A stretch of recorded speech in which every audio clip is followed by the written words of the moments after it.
Hello, hello. No, it's not RuneScape. Let me close the RuneScape.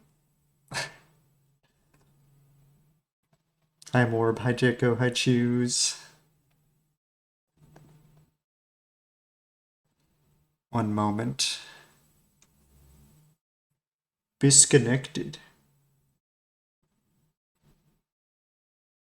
Did I get... Oh, yeah, RuneScape was disconnected, yes. Hi. Yeah, I was just in Kit Catnip stream too, hence the Splatoon. Splatoon's so cool. If I had more money, I would get the Splatoons.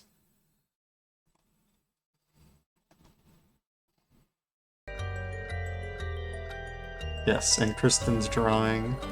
Many good drawings. Many good creatures.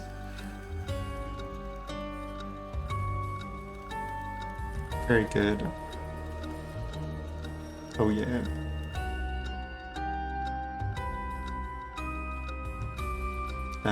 That sucks. I'm sorry your monitor got stolen. That's no good.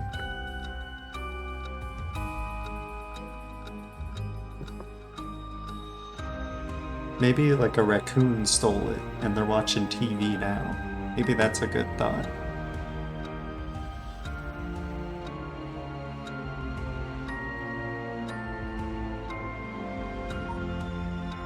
Alright, let's continue.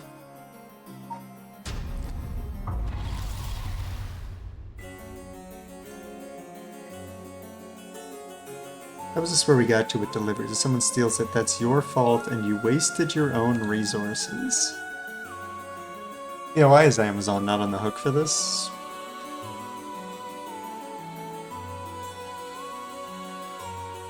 They can be on the hook for this.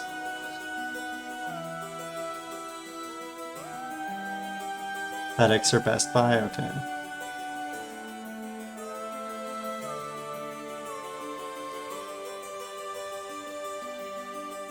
It's not like they ever like offer to deliver at a time when you're home. It's like, yeah, we put it in the lawn. We just put it in the street near your house. Oh, it's not there? Well, you gotta buy it again then.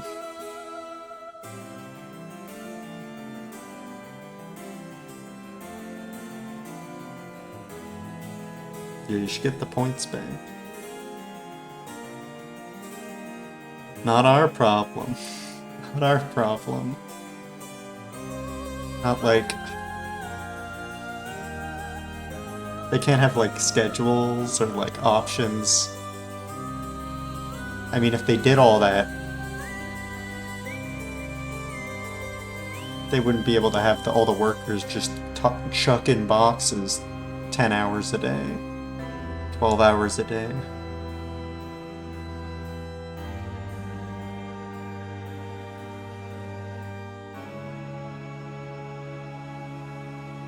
It was delivered. We delivered it.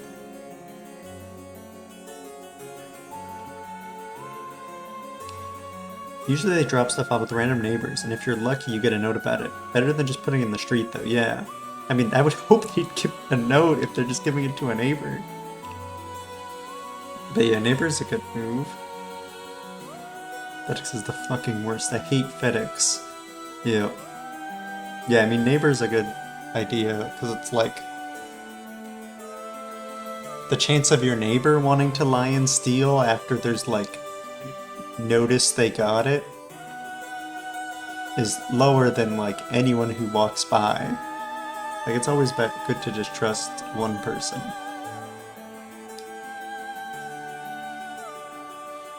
Yeah, I don't think, like, I don't know my neighbors. And I think most people don't.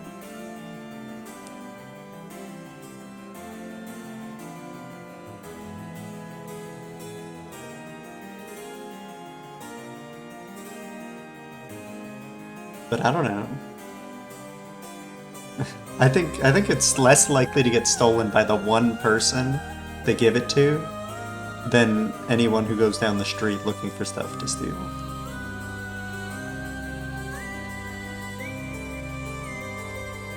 But it would suck if, like, you knew your neighbor stole stuff. Maybe then there'd be an option to be like, don't give it to this neighbor.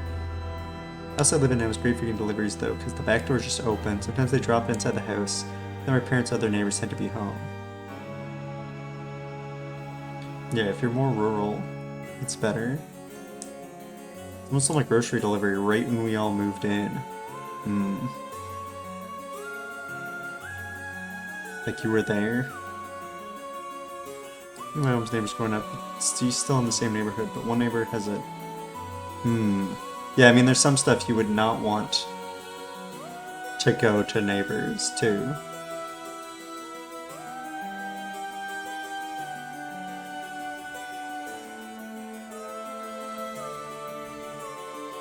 Alright, well, this story so far... midnight happened, and we got a curse. Or we can play a song, and then if someone hears the song for 30 seconds without finding us, they die. And we're gonna try to kill a bunch of people so that we can bring back... I don't remember the characters' names. There's Yako and Mio. I don't remember the other character's name, but someone who died a week ago. Yeah, pick up makes so... like, why can that not be an option? Especially from Best Buys. Like, they have Best Buys. Those are large buildings that hold many products. They can hold a monitor.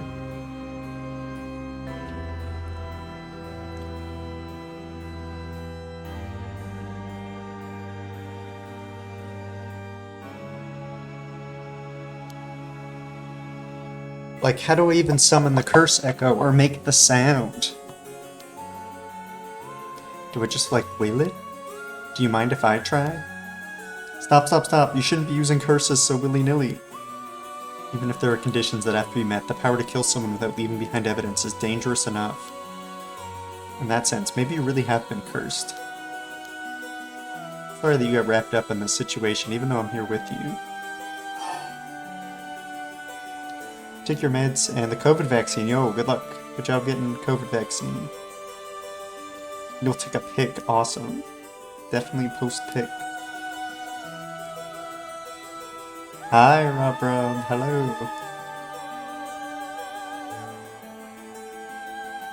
Who are we now? Do you mean, are you still a kitten? Some of you may still be kittens. If you want to still be a kitten, you are a kitten. That's for sure.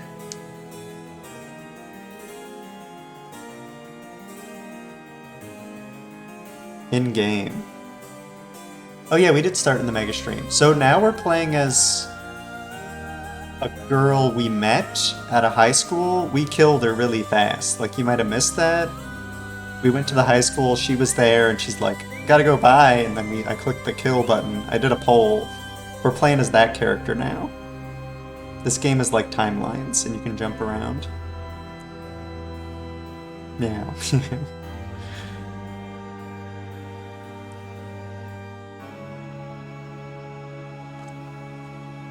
Kitten City has been deemed a success. It has been deemed a success, but it is closed for now. Maybe there'll be a... Party Cat will move the apartment outside later.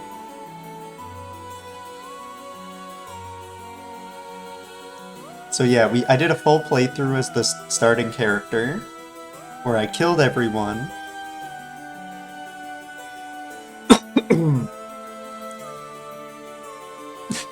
Yeah, you can. You can close a Kitten City.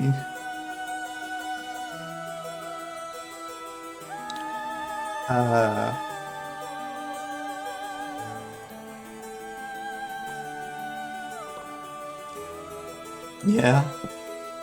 Yeah, Morb. Where's Nina? Nina's in the box. Nina is in the box tunnel, sleeping. So yeah, Nina's in Kitten City. Nina came. Gotta get a night vision camera for the box.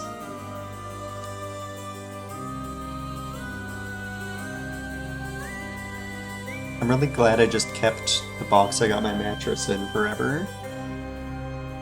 I figured, I don't know. I didn't know what to do with it. I'm really glad I got one. How's Nina doing? Nina's doing good, but Nina does meow at the door a lot.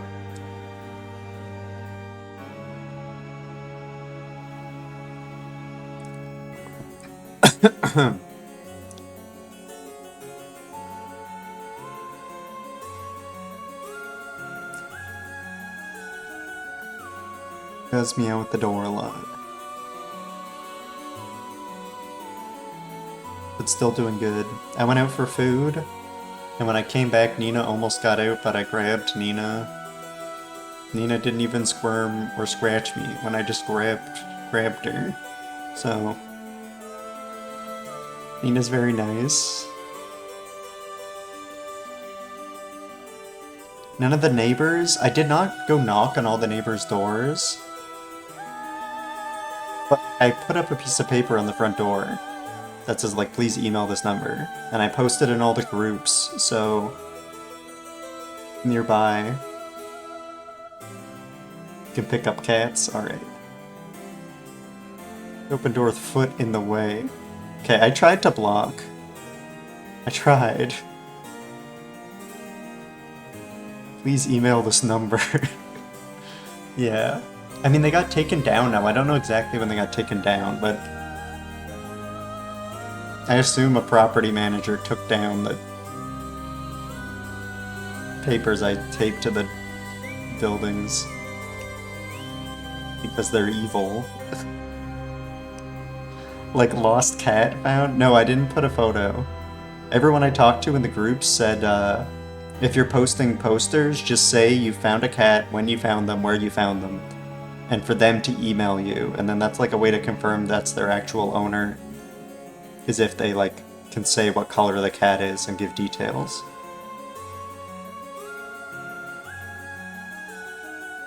Watch a YouTube video about how to pick up hold a cat. Yeah, that's a good idea.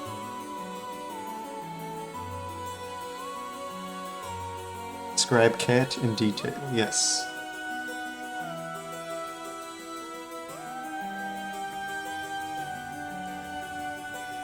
I feel bad because when I went out for food, I had to trick Nina. Nina was not giving me a moment to get out the door.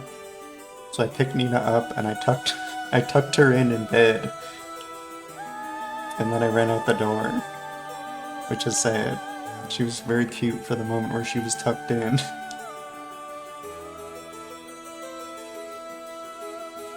Property owners don't take down missing cat found posters. Oh, don't take. Yeah, that's not a fact. That's a, command.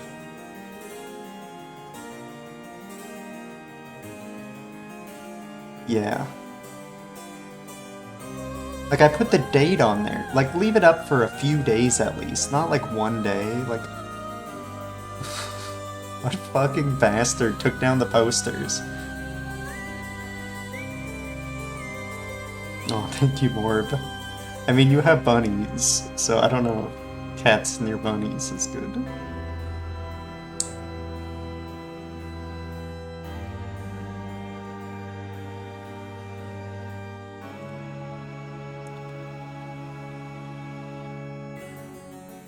But I could help take care of Haru.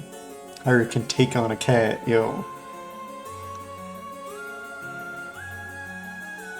Air kick. Jump kick. Cats are okay with bunnies, I think? Okay, I mean, I've seen pictures online, but I didn't know.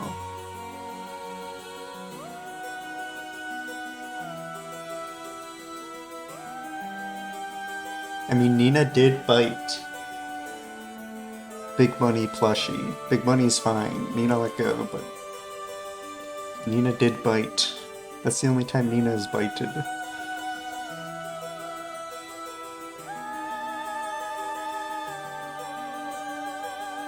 Apartment inspection just happened. It was real quick, but they knocked harshly. Ugh. Apartment inspection. I'm glad they don't do that. I mean, they're in here often enough, but...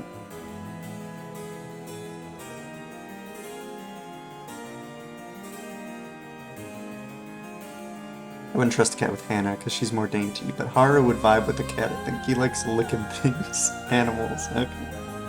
Okay.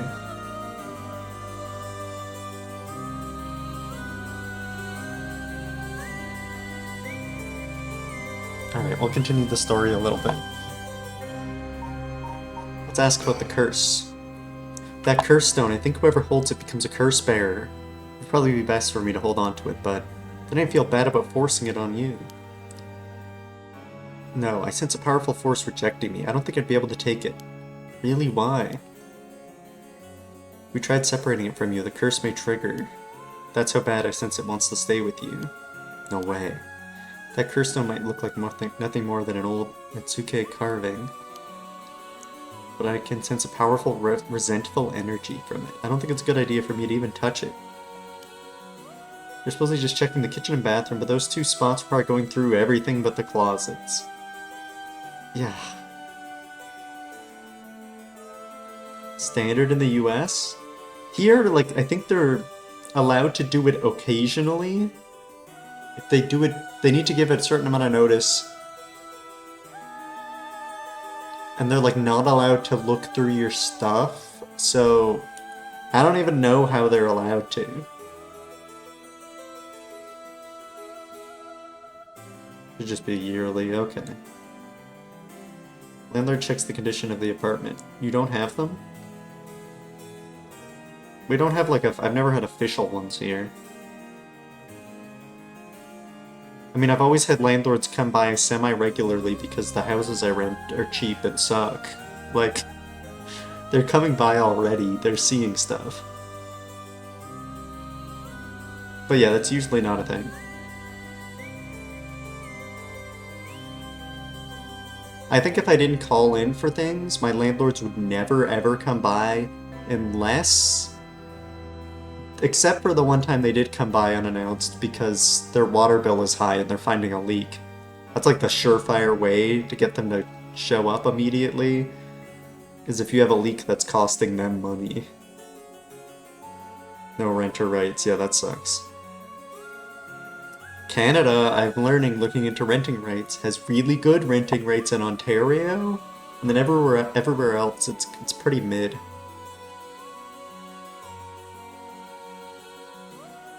I wouldn't hate getting into Ontario, but it's a lot more expensive there. And it's far away.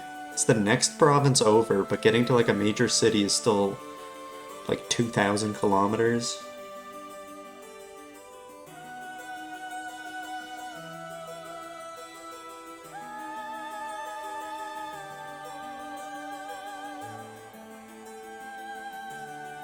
Not in like a straight line, but in like the roads you have to take. You have to go through a lot of forests. The only time people would come by here was for smoke detector maintenance. Oh yeah, that's true. They do those too. They like, there's a beep. But that's right inside my door, so they don't actually come in really. I just open the door, they hold up a stick to it, and then they leave. Yeah, the US is the US. Yeah, it's gotta just be like, you need to be in a good state. Yeah, they have to give notice here. My landlord never gives notice. I'll just like wake up to someone at my door and then I'll be like, oh, I got a text at 9 a.m. saying they're gonna show up sometime today. And it's like, I'm not awake at 9 a.m.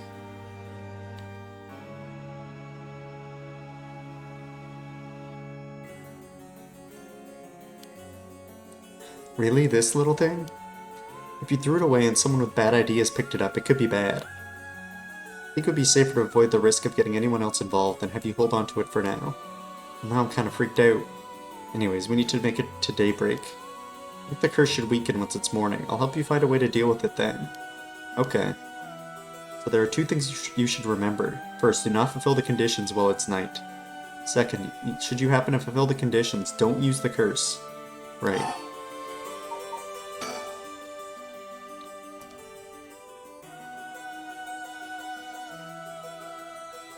Sounds like a sick eagle. Illegal. Sounds illegal. They just show up, yeah. And also the murders in game are probably illegal. The mysterious voice of the Curse Stone is called the Fool's Procession, right? Yeah, that's from the Seven Mysteries of Honjo, right? Our school is said to be connected with a story with the same name, one of the mysteries. Right, I don't think it's a coincidence. This is just a guess, but is it possible you were chosen because it could feel your desire for the rite of resurrection? If this is a curse of the Seven Mysteries of Honjo, then it's possible there are others who received curses associated with the other mysteries. I should keep everything documented. Everything that's going on, yeah. I mean, I'm sending texts, so like...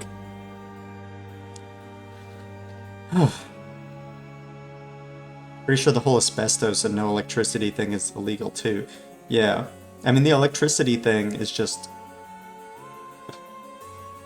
I'm supposed to be able to, like, fill out a form, send that into the renter office, and send it into them too.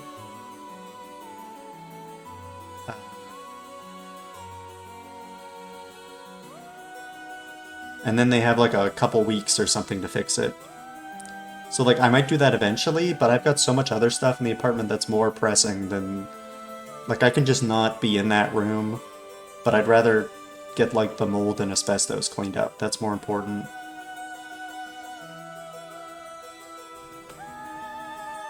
So I'm bugging them about those first.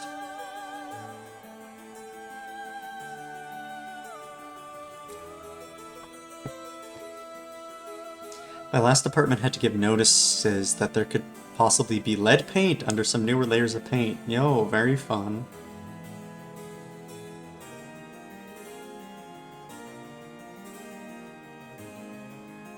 Yeah. Some laws are good when they're like renters' protections.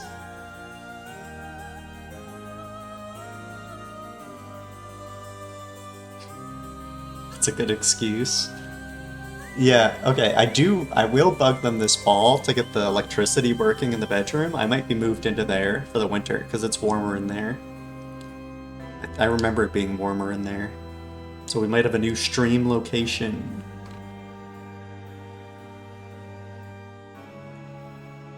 So it could have not been. Okay, so it's just they realized a lot of old buildings here, and they gave you a warning because of this building is old. I should buy a thermometer. Like, I was going off the thermometer in the hallway and taking pictures, which I don't know if that would hold up. Because it's not in my apartment, it's in the hallway. I mean, it's pretty accurate, I think. It's not any... It's like the same temperature in the hallway as my apartment. But I could buy a thermometer.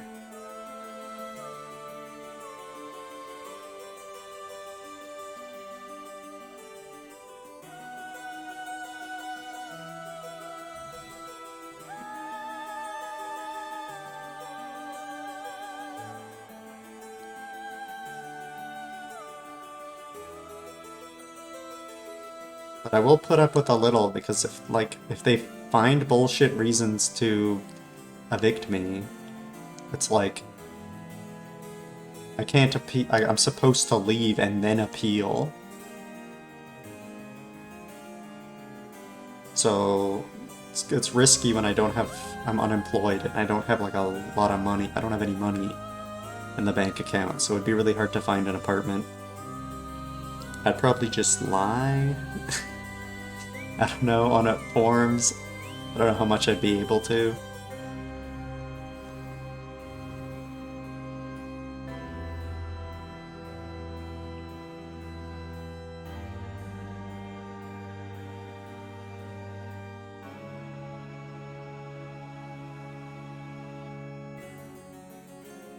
Anyways, we'll continue.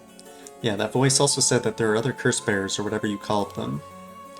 Not only that, apparently you can get a lot of soul drakes by killing a curse bearer. Right, that's certainly not good. Even if you have no intention of killing others with the curse. Yeah, it's not great renters' rights. It's pretty bad. Like, there's kind of rights in theory, but then, like... They're not allowed to evict you for for no reason at all, but like, if they do, it's on you to prove it, and it's impossible to prove it.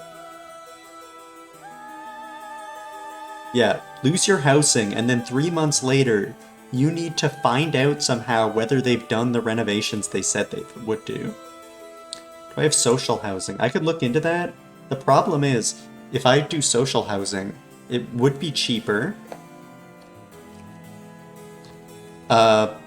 But it would not actually be cheaper because if you're in social housing, you don't qualify for rent assistance. And the rent assistance program, unless I can find, is like the rent assistance program doesn't cover all my rent, but it's covering like 70% of it. So I'm not going to find any social housing that's like a third the price, I don't think.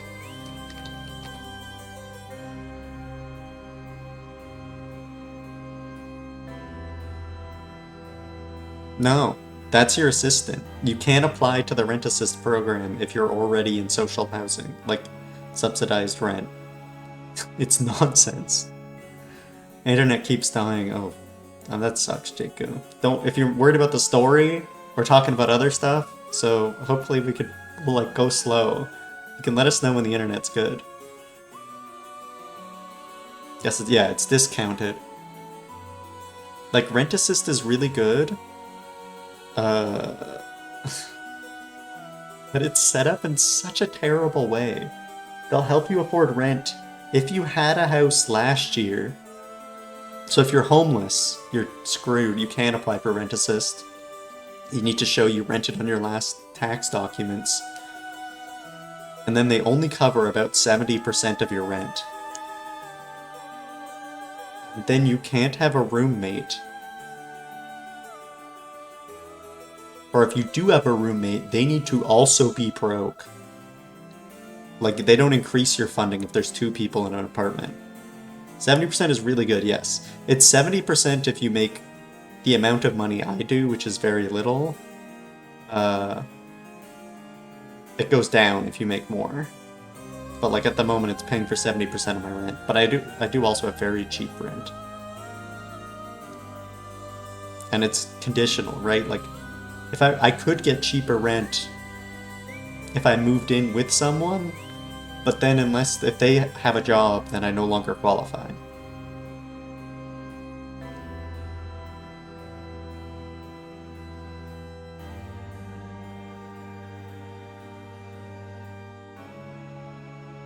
Yeah, I don't know how much the social housing costs.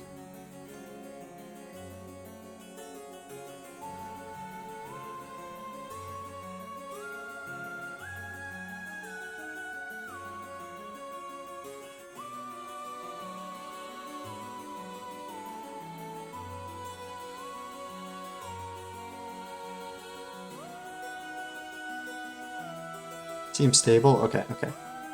Landlords have to justify an increase in rent to some government agency. They do here.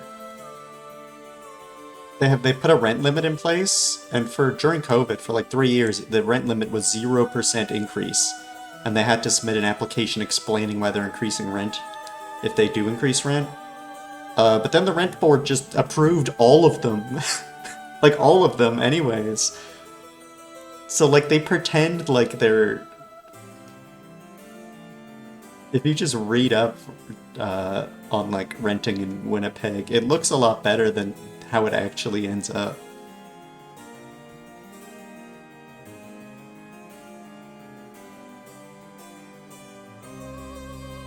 I need more free money, please. It's like, my mortgage went up. It's like, oh... You're only getting $300 free a month instead of $350? This can't be. You're only getting $300 free and a free house. Approved.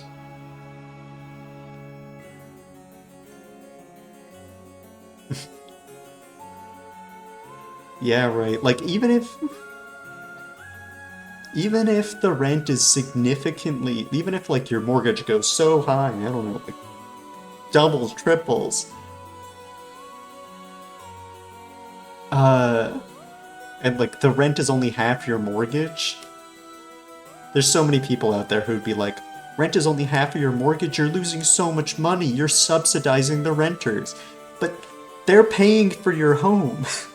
At any point in time, you can stop renting and then now you have a home, and the renters have nothing. The money went down the drain for them. It's such nonsense that they can use mortgage going up as an excuse.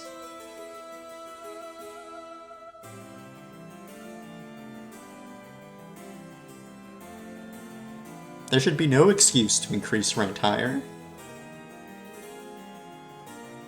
Like, even if you sell me an apartment and then, like, all the pipes burst and you have to spend 10 grand fixing that all, like, that's your fault for not taking care of the pipes. And buying an old apartment for cheap with shitty pipes.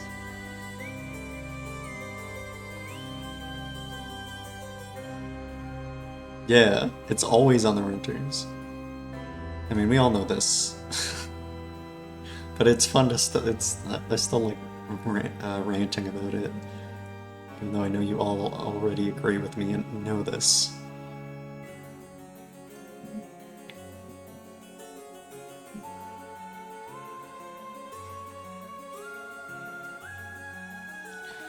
Rental rates. Wait, what? Social housing is more expensive.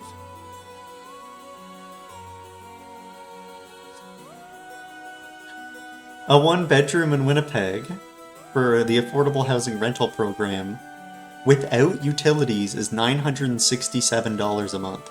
You can get a studio for $700. Okay, so I could get cheaper rent if I get a studio.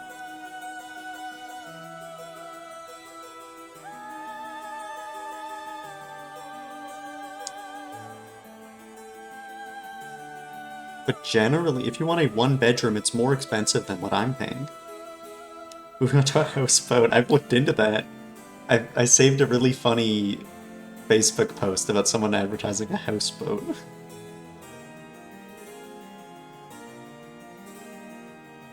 I forget what it was, but they had like so many paragraphs about how it works, and they're like, many will be interested. Apply fast. But only apply if you can handle the rigors. I don't remember what it was, but it was funny. Houseboat seems scary. If I move rurally, I might be able to... I mean, I could definitely get way cheaper rent. Also, I would die. And I have no way to get there. Rural.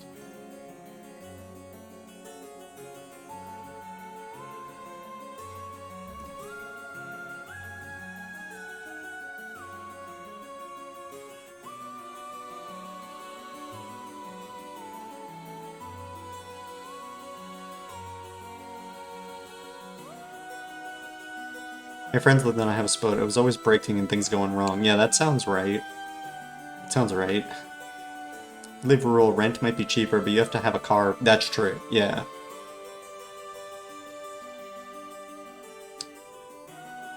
I mean... not having a car would suck. But I don't know if that's true. Like, if I'm outside of a city, yes. There's some places where I'd need a car. But there's some rural cities in Manitoba where they're like, stuff is still close enough together that I could walk everywhere. Like, there's lots of small towns where, like, you can... like, there's no public transport at all. Other than maybe maybe one taxi, if you're lucky. Which is not public transport, but like... but, like, you could still walk anywhere within, like, 40 minutes, and I'm able to do that.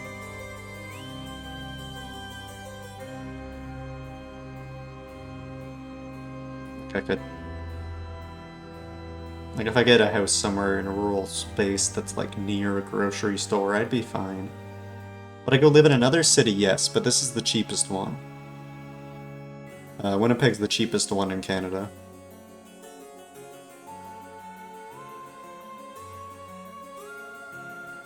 I mean, there's maybe something East Coast that's cheaper, but it probably wouldn't be much cheaper, and it would cost me a lot to move that far.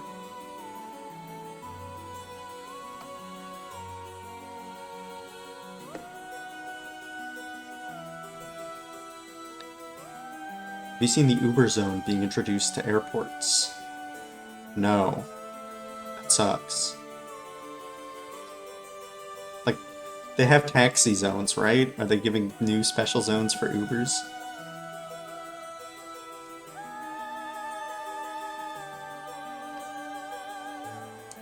Whoa. Catnip birthday was so fancy.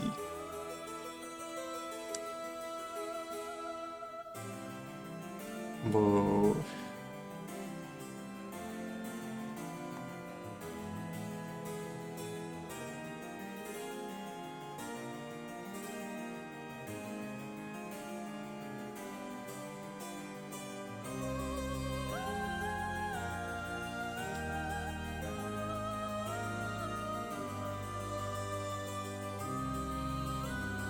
I don't think they have taxi zones, but yeah, it's a taxi zone for Uber.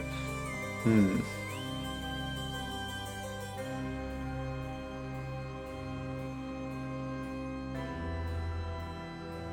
Alright, I'll continue this story. Even if we have no intention of killing others with the curse, there's a chance you may be targeted if other curse bearers find us. Eep. We'll have to avoid anyone who has another of the curses. That means we should avoid people at night as much as possible.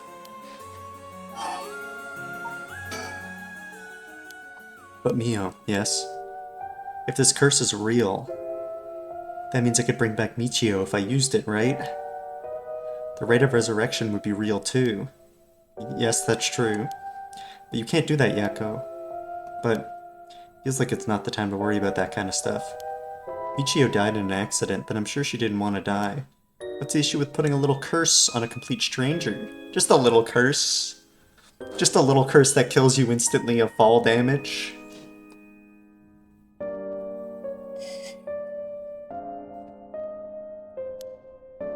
Oof.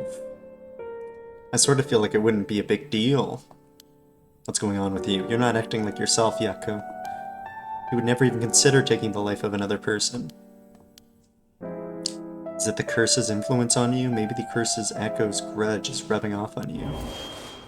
Will you show me it for a second? Huh? Is there something inside it? No, stop. Yako? Oh, I'm sorry. But it's like, just suddenly really didn't want you to touch it.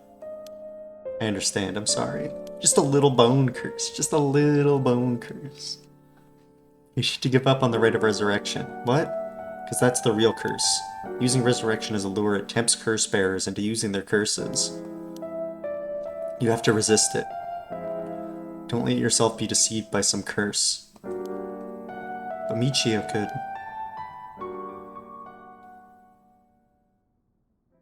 I think for tonight we should get you home to rest. I'll walk you. The curse's influence should subside in the morning. Okay.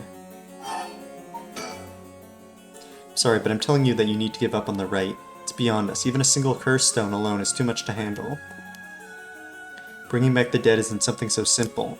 I know how much it hurts, but please focus on just worrying about surviving tonight. Even now, we're in great danger. Okay, let's get going then, shall we? Take the same route we took to get here. Right. Be fine, right? There's no one else at school, is there? Think so. The night shift janitor shouldn't be patrolling this late at night either. Ah! Oh, what? Why'd the lights go out? You, are you okay? Was it the lights guy?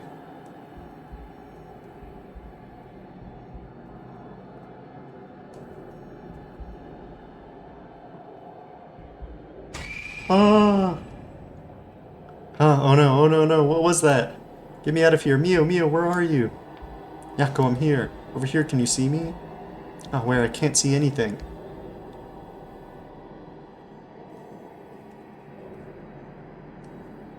There you are, Mio. Ah. This way, over here. Careful, your field of vision is being limited. Right.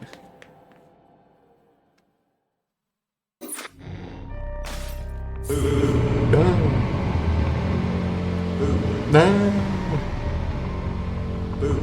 No. Ooh. Ooh. That's my own jump scare for you. Ooh.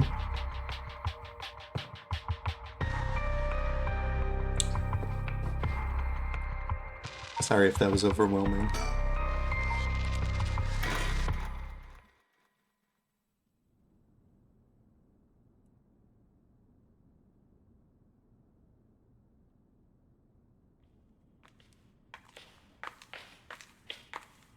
Hey Mia, what was that just now? Could be another curse echo different from mine? Hamster. I think so, yes. We may have been discovered by another curse bearer. Oh. What's wrong? Shh. Someone's there in that classroom. What? Something moved inside. Well? Yeah, we can be sneaky. It might just be the curse bearer who's used that curse echo just now. If we can see who it is, it might help us decide what to do later. That's true. Okay, be careful.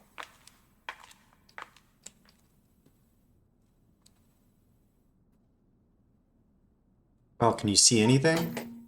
I got an idea. Could try this.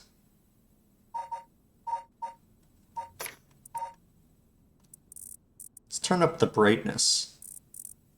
Let's crank that. Maybe that'll help. Try and get a look around. Ah! Huh? Is that our homeroom teacher? Mr. Jonouchi? And that person with him, is Hitomi from Class A? What?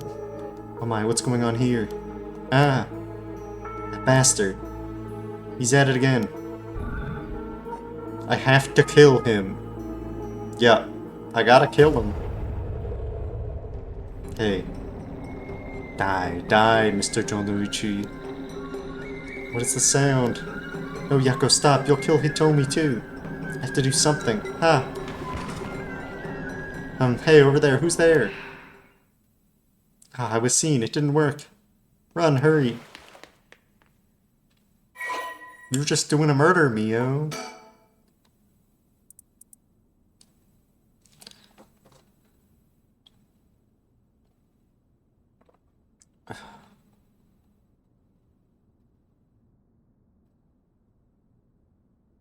This guy considers his students to be beneath him. Largely looks down on them all.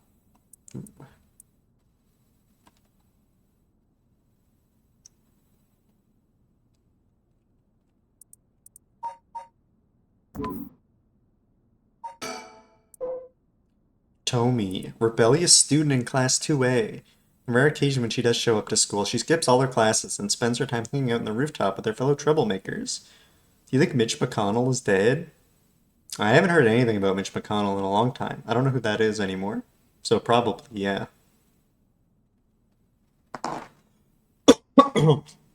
Yeah. Oh, I got news. Pea soup isn't back, but they got in another soup from the same brand that's mushroom soup. The main ingredient is still pea soup mix, but it's mushrooms now. So we'll see how that goes.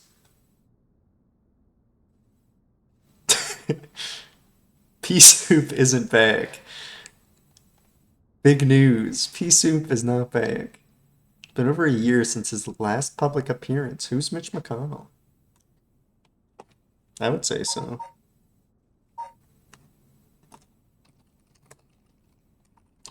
Minority Leader of the United States Senate.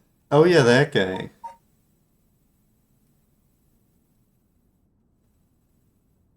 Are they still like a serving senator? Like,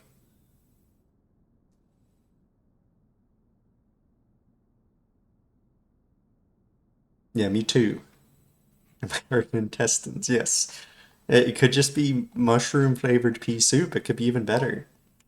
I didn't notice if the price was correct because that would be a downside if they brought back pea soup but new. That'd be really good, but if it costs 40 cents more, that'd be a little worse. She told me he was a fairly ordinary student when she started high school. However, trouble at home in her first year had her take a turn for a worse. She began associating with a group of delinquents from other schools, with whom she'd wander around at night to avoid returning home. Warnings from teachers about dress code and conduct violations have fallen on deaf ears, and Totomi going on reactionary rampages around school with her friends, breaking windows and disrupting classes. No, not classes. Recently, some teachers have taken to using harsher methods and even corporal punishment to correct Hitomi's behavior, but this has only served to exacerbate the animosity between Hitomi and the school. Yeah. Hitomi is widely regarded as the leader of the troublemakers at Komagata High School, but the title does not mean much to her. McConnell from July? Okay, well, then maybe not dead. Ha ha. Ha ha. Seems like they're not coming after us. Let's hope they didn't see our faces. But Yako, what came over you all of a sudden? Ha ha, sorry, thanks for stopping me. Like this uncontrollable rage suddenly welled up inside of me. I wonder what's gotten into me. I can barely even remember what happened. I'm really sorry. I do think it's partly the curse's influence on you, but we certainly saw something shocking. My heart's still pounding. I'm a little surprised you know Hitomi from Class A. She tends to stand out a lot. Gotcha. She certainly does dress like a delinquent, though she barely shows up to school. Oh, what's that? But could Mr. Jonuichi or Hitomi really be a curse bearer? I don't know, but we should be careful just in case. Yako? Huh? When I give the signal, run. Go straight for the entrance. Don't look back, no matter what. Huh? Why, did something happen? Something's happened, didn't it? What about you, Mio? Be fine. We'll meet up outside the school gates. I'm not there in 10 minutes. Go straight home, okay? Okay, go. Right. Look back, don't look back, don't look back.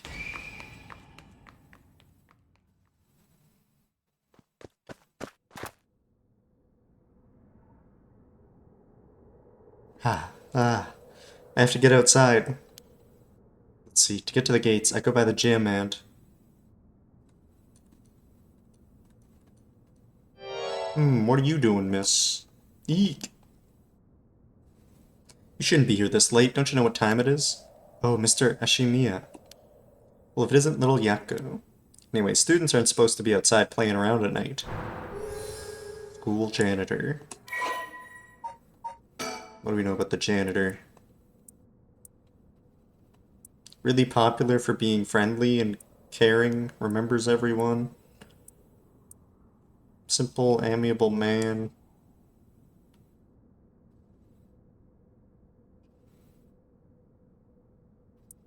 Okay, maybe we don't kill this guy.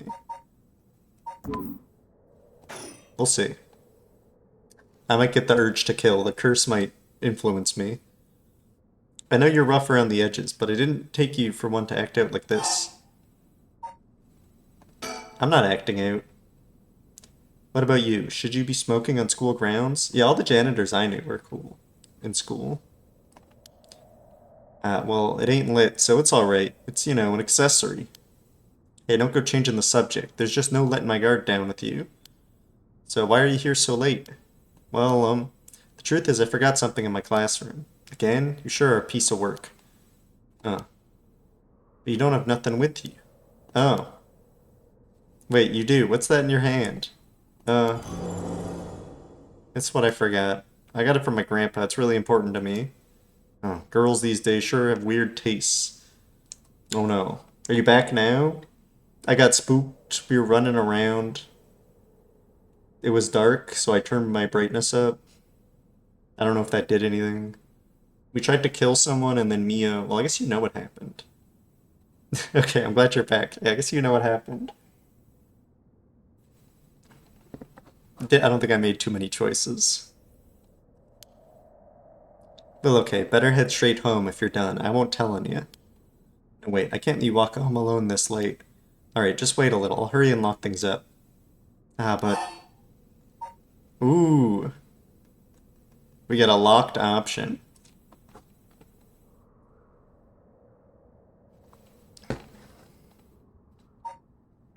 I'm worried about Mio. Actually, a friend of mine is still inside. I think they'll be here soon. That's so. Who's your friend? My classmate Mio Kurosuzu. The transfer student? Breaking school rules already, huh? Didn't take her for the type.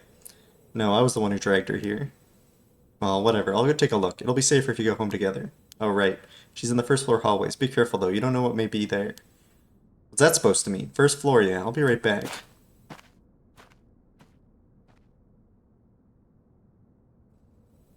Welcome.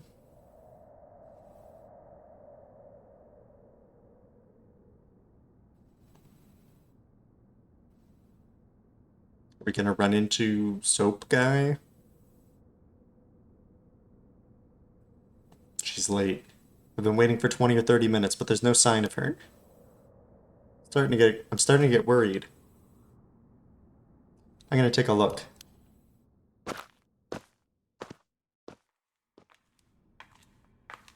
Mio, are you there?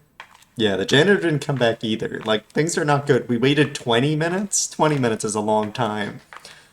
All they have to do is go in the door. It's a hallway. If they're not back in 5 minutes, they're not doing good. Huh?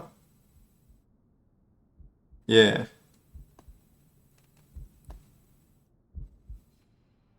Eek! What, Mia, what happened? Where did I go wrong this time? Ah, it's my fault. It's all my fault. I left her alone with the curse bearer. Mio.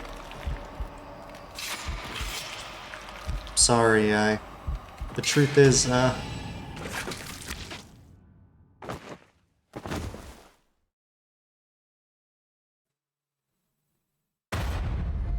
we died. We're dead. My bee, you seem to have arrived at a less than favorable result, but this was bound to happen. There's someone who must not be trusted. Once you have an idea of who it is, be sure to come back. I'm sure you'll see what you need to do differently. It's a difficult judgment for Sakazaki to make, you see. This chapter will remain incomplete for now. I recommend you try another route now and then. Until next time. Alright, so maybe the janitor is evil. And we gotta learn that in another route. Let's go with the detective route. They probably know stuff. The private detective. So now we're playing as Harue Shigima, who is someone whose son got kidnapped, and then the police botched the rescue, and the child died. The child was murdered. 1 year later, we've hired a private investigator to help resolve the unsettled case. Late at night, when speaking to the detective at her home, something strange suddenly appears. Cheap viewers. At capital X? Nah. You're gone. Thank you, Jacob. I was just typing that out. I don't have buttons anymore. I can't be trusted with band buttons. It's been proven. X, the everything app.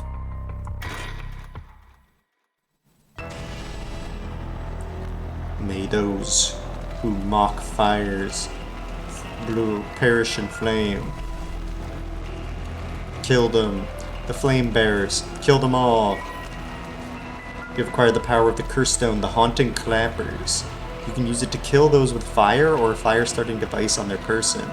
Press the use curse button to set your target alight. Oh. I'd be so good at this one, I'd be like, here, can you hold this cool stick I found?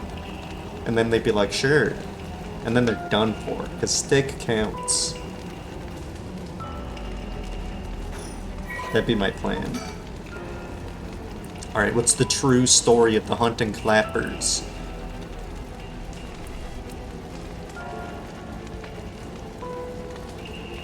Okay, so the fake story was that watchman was patrolling and shouting warnings about fires while clapping. But one night, some clappers answered back, and then they never found the other clappers. Some say it was a tanuki or kitsune, or a spirit who lost their life in a terrible fire.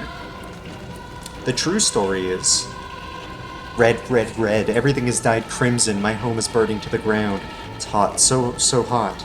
I must call for help, but I cannot speak. My throat must be burned up from the smoke. No, I think I'm already on fire. That's right. I'll just use the clappers. Clack, clack. Is anybody there? Clack, clack. Why is nobody coming? I'm gonna burn to death. How did it come to this? Alright, her. It must be the work of that vixen who appeared suddenly and enchanted my lord. That witch, those hauntingly cold eyes, had my lord dancing in the palm of her hand. Maybe I was also taken in by her. How many innocent people did I lure in under orders? This must be karma. The sound of the heavy bell feels like my head will split open. Alright, the evening bell. That must be why nobody can hear the sound of my clappers. I've got to do it louder. Clack, clack.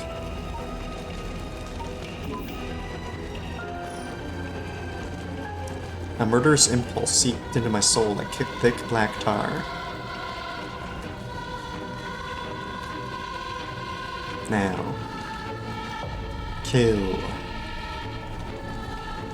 Can you hear it, curse bearer? You who strongly desires the right, kill them.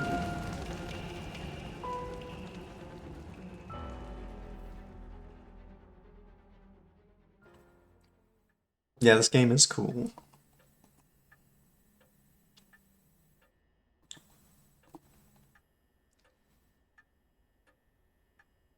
Back with me, ma'am?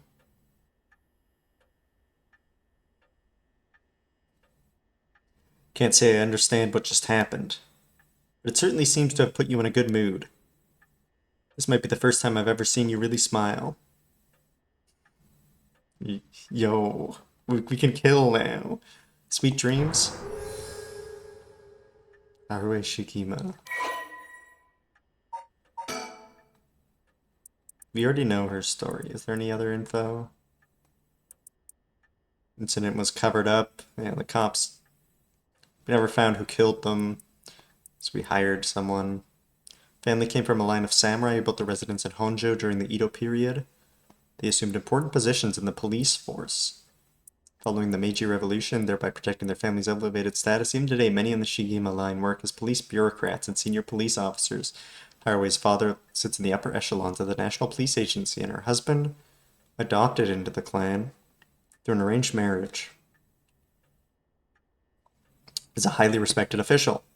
However, as her family prioritized work above all else, it wasn't long before Haruhi's marriage grew cold. Though she wants for nothing, she's isolated from her neighbors and withdrawn from society. Seeing her son grow into a young man gave Haruhi a purpose in life, but it was cut short by the kidnapping incident. Following the incident, Haruhi spent many days in deep depression, breaking into sudden fits of shouting and wandering around in the middle of the night. Her cheerful, loving disposition faded away. She took to making snide remarks at her husband, which only further soured their relationship. A few months ago, Haruhi's husband was transferred to another area for work and now rarely returns home, with Haruhi left to live in the large empty mansion alone. As a housekeeper who has been with the family for a long time, comes in to take care of all the housework. Haruhi has nothing but time on her hands. No, not dreams. Sounds like something I might want to hear about. Rotary fax machine. Fax machine. It can send images to other places along the telephone network. I don't really know how it works. Most houses don't have one. I rarely find a use for it. Telephone. This mansion has a private line. An old hanging scroll. I don't know who painted it. It's been hanging here since I was born. An arrangement of flowers. We bring in someone to do it. I don't even know what the flowers are called. Oh, we got tunes. Stereo unit with separate speakers designed for home use. Do you think aliens made it? The fax machine? That makes sense. Because, like, it, like, teleports an image. Like, we don't even know how to do that still. And fax machines kind of died, even though we have no replacement. We can't teleport images or anything else, like physical. Like maybe the government covered it up. Like they figured out aliens made this and they're like, wait a minute, we can't have alien technology out there. My husband insisted on buying one, even though he isn't one to listen to music often. What is this? I'll be damned, is that what I think it is? Goodness, you made me jump. Just a silly little sticker my son got from somewhere or other. You put it up just before, well, you know what happened. I still can't bring myself to take it down. Let's take a closer look. Silly chicken sticker. I knew it. It's Head Hencho from way back in set 1. This is a real collector's item. Excuse me? Don't tell me you've never heard of the mockingbirds. The what? They're the hottest new craze. Cute little birds dressed up like rough and tumble delinquents. Yeah, we couldn't make them today. Yeah, maybe they, like, we just can't make more. Like, the aliens made all of them. I've never heard of them, but this certainly seems to matter to you. The best part is, nobody knows who made them. They just started showing up around town, and soon enough, they'd won everyone's hearts. The story goes that they're made by some anonymous artist who covertly leaves them behind in specific locations. No one knows when or where they'll show up next. They're basically an urban legend of sorts. Think one return up here of all places. This is a good sign, I'm sure of it. This is so good. I'd love if in real life someone put up a bunch of like tough chickens, really cool chicken stickers, and then everyone around town was like, "Oh my god, where did they come from? We gotta document all the cool chicken stickers." Be the change. Yeah, I gotta do this. Last summer, someone put up Kirby stickers all around the neighborhood, and that was good. I went around and tried to find all the Kirby stickers, and they do stuff like there was a Kirby with mail, like a mail person Kirby. They put that on a mailbox. Then there was a Kirby with balloons. They put up high on like the back of a stop sign. It was really good. Tough chicken. Head henchu. I think one would turn up here of all places. This is a good sign, I'm sure of it. Oh, well, that's nice. Mockingbird 1 discovered. Discover your first mockingbird. Yo! I was wondering if we're going to be able to look for these. They pop up everywhere. Nobody knows who the legendary artist is behind these quirky birds. They quickly became popular for their surreal yet oddly cute designs. Get the right place and right time in Honjo. You may be able to find all 20. We're finding all 20.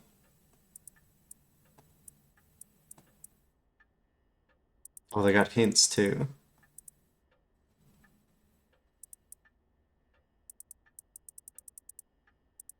We're definitely finding all 10, 20. Like, look how good this one is. This one's sick. Let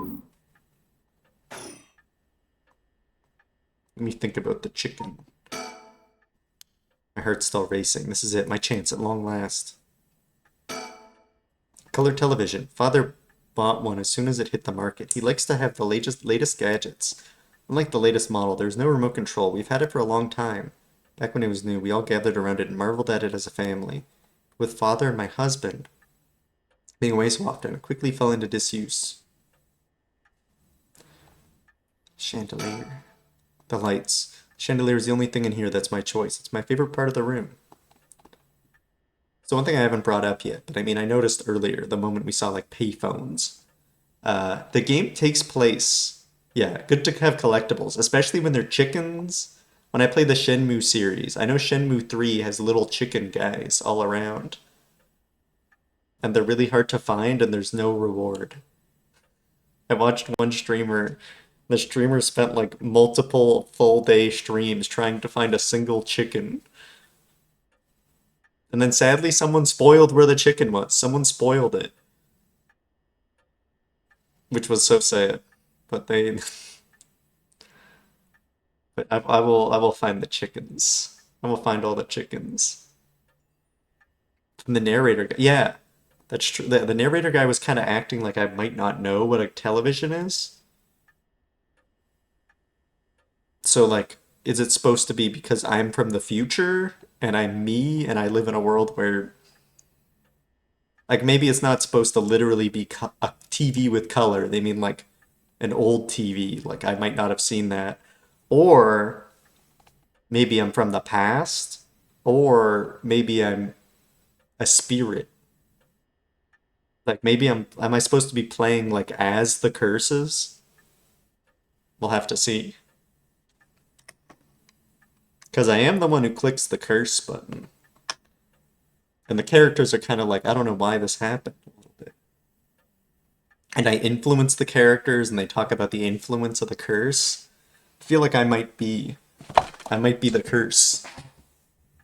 That's like my phone vibrated.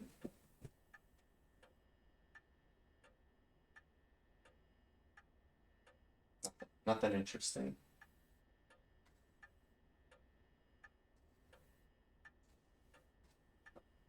I'm the paranormus.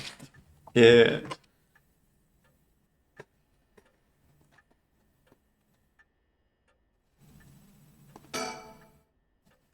Private investigator I hired. A friend told me about him. They said he's not very well known, but he's good at what he does. When I first visited his office in Ota City and saw how he dressed, I could hardly believe he was a detective. After talking to him for a while, I changed my mind. He says some strange things at times, but he seems like the reliable sort. Alright. Actually, a private investigator, yep.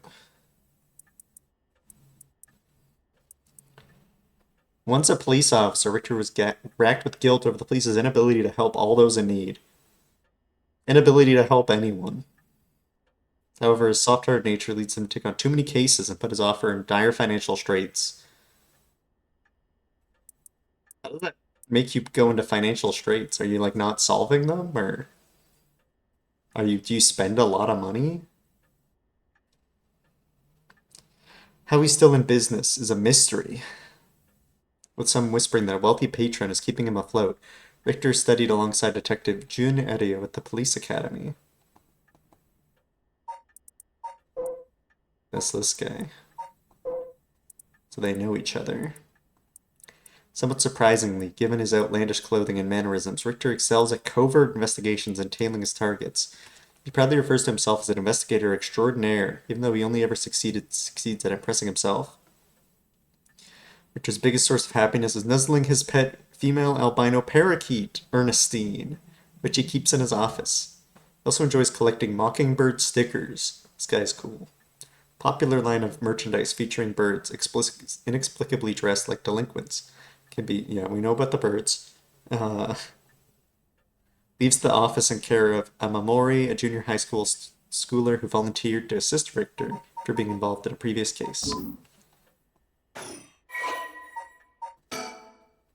The Azure Heron Industry Agency. So this is the agency.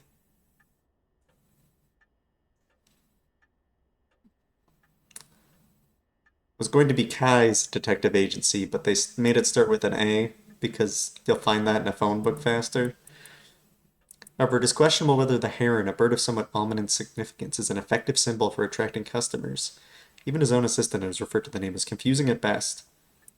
After all, rather than an azure heron, Richter keeps a white parrot as a pet and dresses not in blue but mostly in white. There had been a symbolic connection to be made here. It has surely been lost on all but Richter himself.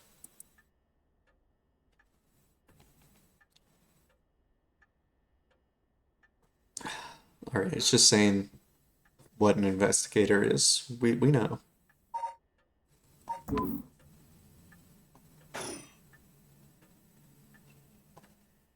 Then I gotta click on the clock, I think. Swinging of the pendulum echoes through the room. It feels livelier than usual with Richter here. Usually it's just me. Table. The table! I don't know where Father got this old thing from, but I never liked it. What's wrong with the table? Let me bring you up to speed. We were in the middle of a chat when you suddenly started spacing out, and the whole time you were grinning to yourself like you just won the lottery. Care to tell me what that was about? Well, where to start? Interesting. Very interesting. The Haunting Clapper's curse echo appeared out of nowhere. Okay, I'm glad we're doing this. With the other route, I was like, we kind of went through the whole thing of learning the curses again. And then I was like, oh no, are we gonna have to do this many times? But we're getting up to speed quicker. Told you how to perform the rite of resurrection and give you the curse you need to do it. Have I got that right? That's right. So it's all real. Honestly, I still find it hard to believe. I guess I have to now. I saw that curse stone appear in your hand myself. It looked like it popped clean out of thin air. But with evidence that clear, there's no denying there's some supernatural forces at work.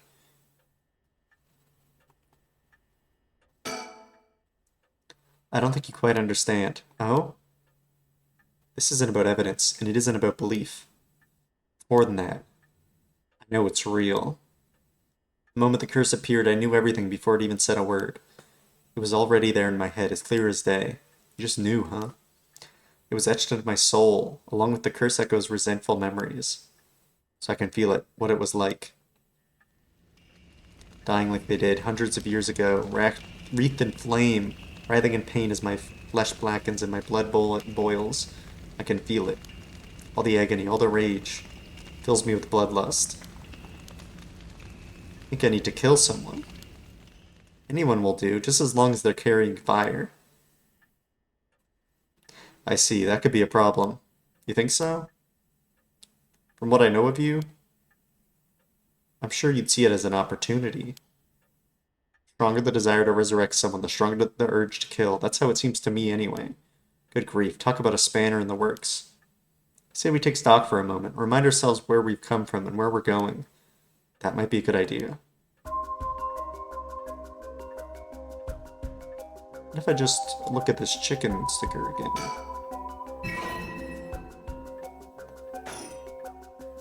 Yeah, that was good.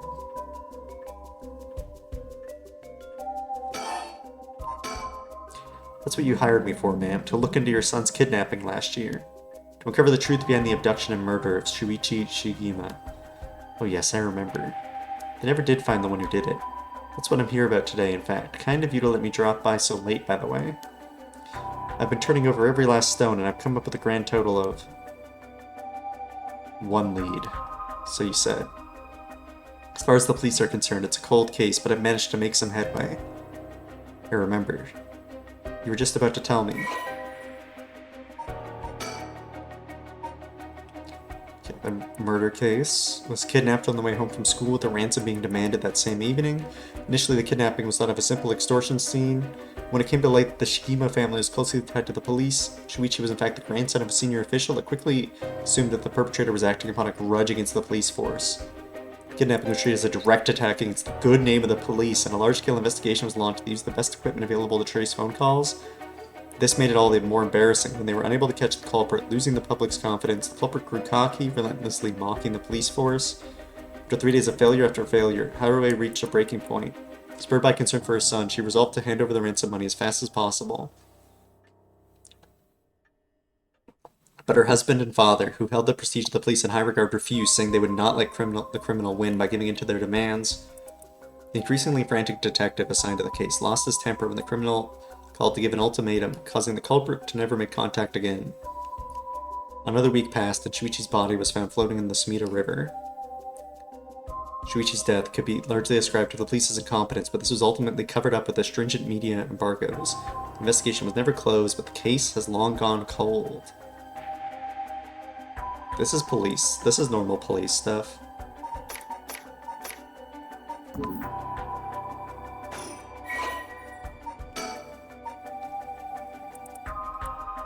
I learned earlier this year what the term Stockholm Syndrome comes from.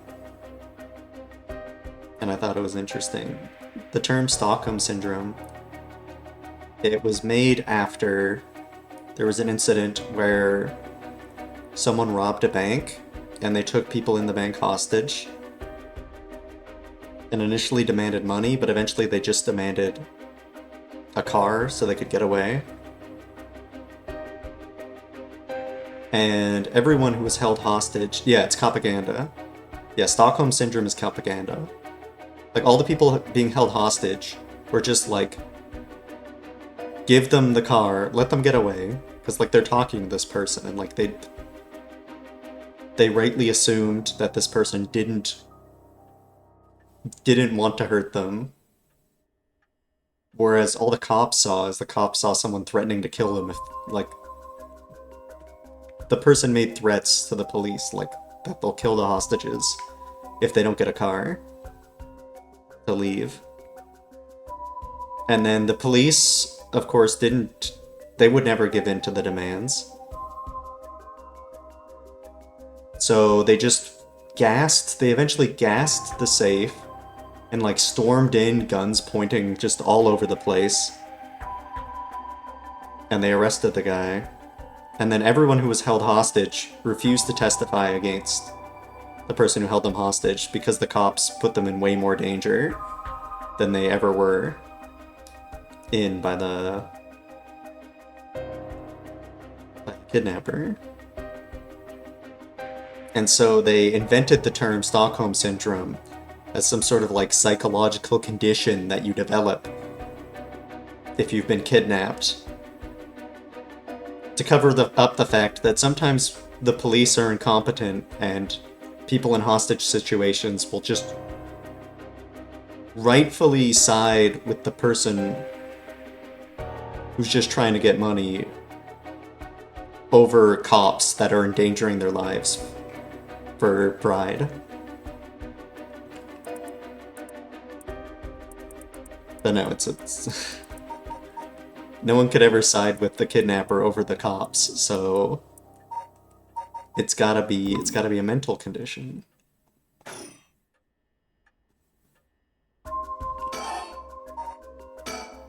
Okay, you know, we still need to figure out exactly what you want me to do. Tell you what. Why don't I just tell you what I found, and then we can make a decision. Alright. You know what, we still need to figure out exactly what you want me to do. Okay. We gotta move on. Suppose there's not much point going over the kidnapping itself. No, I'm very familiar.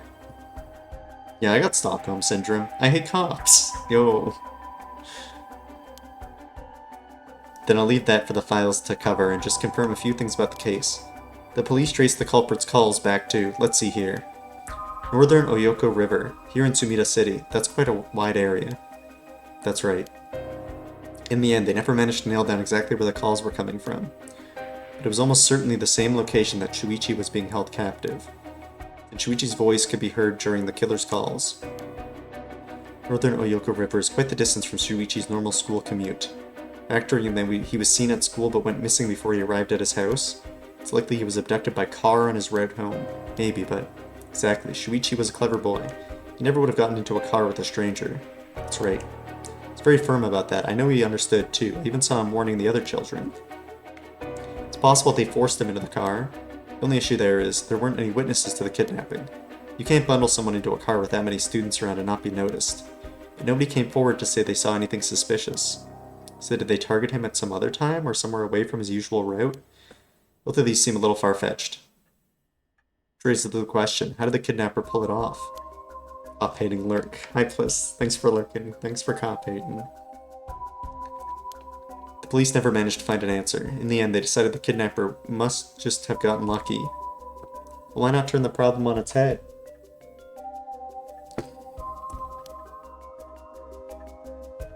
Turn it on its head. Kid never went home. Flash me does a distracting flip. Yeah, it didn't work. What the hell? You think they had someone do a cool flip? I was thinking about flips. I was saying last night, I think if you're on a campaign, this is something nobody has taken advantage of, as far as I know. If you're like a politician, if just every time you're in an interview or at a debate, you just do cool flips, like, all the time, I think that'd get you so many points. Like, you'd win for sure. And if you can't do flips, if you, like, brought someone with you who, like, is always next to you doing flips, like, I think that would work too, still. Something to consider. The kidnapper managed to convince Shuichi to get into their car, but how? Maybe they knew Shuichi. The only thing that makes sense to me. as if they were somebody that he would have a reason to trust. A teacher perhaps, or a relative, or someone else that he knew. But all the adults in Shuichi knew had alibis. The police checked them all thoroughly. They did, huh? No one throws numbers at a problem like the cops. What if it wasn't someone he knew, or rather... what if the culprit disguised themselves as a police officer? Oh yeah, if they make the kid trust the cops? I think it makes old people hate you because they are boring. Oh, yeah, maybe. Flipper might get your votes instead. You just have to get a flipper with like the same name as you. Then if someone like tries to write in the flipper, then you're good. Can't believe people leaking secret campaign tricks. They wrote into David chat. Oh, you saw those? Yeah. I wrote this into David chat. That would explain why he didn't find them suspicious. The Shigima family has close ties with the police after all. He would have had reason to trust them. You might be right, but surely that couldn't have. There's a problem with the theory. You'd be surprised how much police officers stand out. That's sort of the point after all. They're meant to be a visible deterrent against crime. Maybe I should send another email to David. You should. I mean, maybe David just needs a little bit, though. What if they write first, last, flipper? Yeah, that'd be, I don't know. I gotta consider this. I'll have to think about this.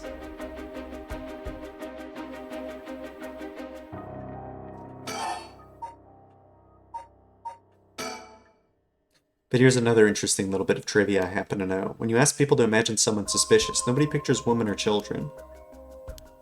Even kids who've been warned about stranger danger often subconsciously expect the danger to look like an adult man. Besides, Shuichi was sort of a boy who wanted to be a police officer when he grew up. He must have had a very strong sense of right and wrong. That's right. Wait, surely you can't mean... Now you're getting it. If, say, a young woman approached Shuichi asking for help, what would he have done? If someone like that said they were lost and asked him for directions, would he have gotten into a car? He might have.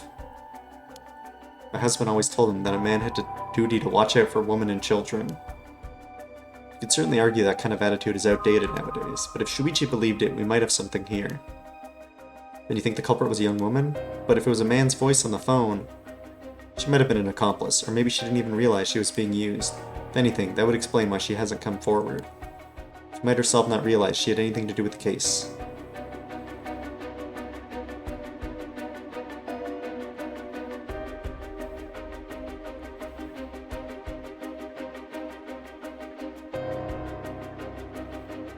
They liked your posts, though. Yeah. They were good posts, the ones I saw. What if I can't find a flipper named Tuesday? They could change their names. You can change names.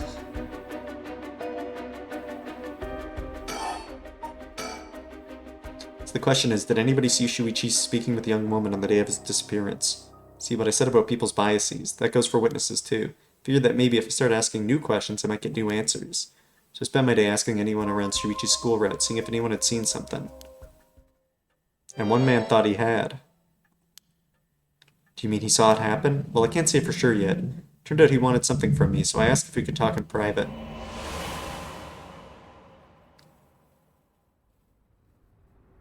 Several hours earlier. Alright, this should do.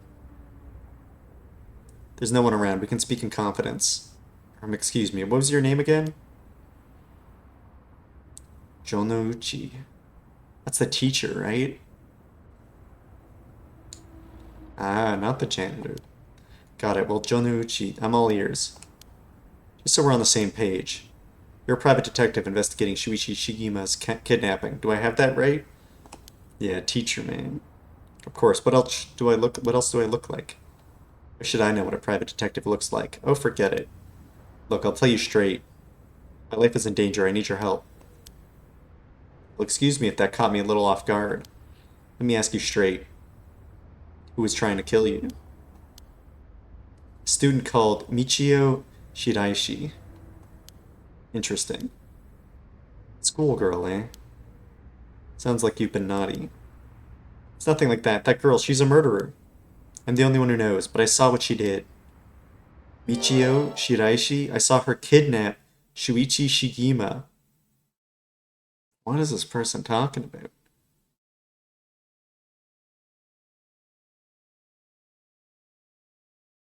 When is this taking place? Like, Michio has died.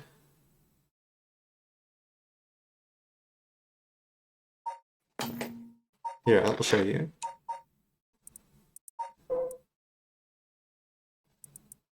Michio died.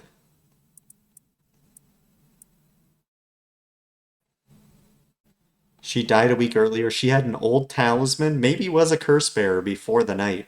So we know. Oh, so another thing about the mystery is people think that this was set up because a bunch of people are becoming curse bearers, and that doesn't normally happen unless you're like really powerful. But someone casts like a spell. I forget what it's called, but it's like the Fate of Shadows or something.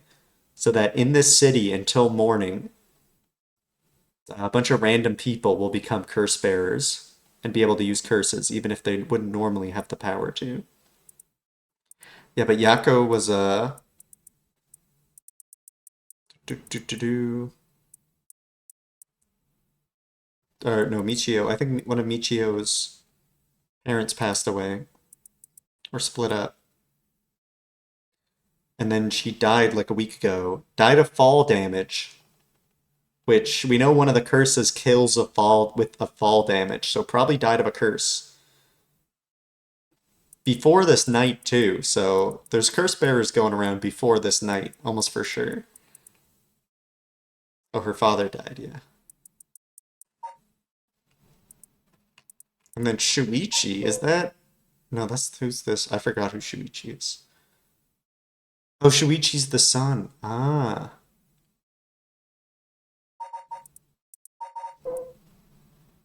Did Michio kidnap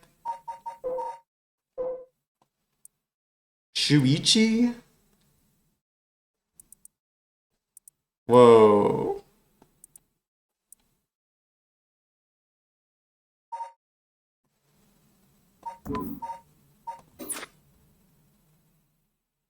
Yeah, I know. I know. But I didn't understand. I didn't fully like put together until I read this stuff. I thought this person was just making stuff up, but I don't know. It's making sense a little bit. Come again? Sarah talked to him on the street and lead him away. I didn't think much of it at the time, but then he went missing. She murdered him, I'm sure of it, or at least she's got something to do with it. That's what you're here for, isn't it? Then you can't let her get to me. That's true, you've been sitting on some valuable information. But like Michio's dead at this point, so this wasn't like weeks ago, right? It said like earlier that several hours earlier. So why didn't you tell anybody? Well, you see, if you can't explain that, I don't have any reason to believe you. I couldn't. She told me she'd kill me if I spoke a word. You're telling me a schoolgirl had you scared for your life? Same day, okay. So you've been sitting on this for all this time, and you think she's coming for you now that you've spilled the beans? Yes, that's it, exactly. I'm begging you, don't let her get me. Arrest her, I'm telling you, she's a demon. You seem to believe what you're saying, but it doesn't add up. How could a schoolgirl have a fully grown man so terrified? You don't know what she can do. She'll curse me. This could be a different timeline, too. I don't know. Curse you? I'm sorry, but you're losing me here. It's true, her house, it's... Ah, forget it. Why do I even bother? You seem dubious enough to believe me, but I should have known you'd never understand. Enough, I'll find someone to help me. Hey.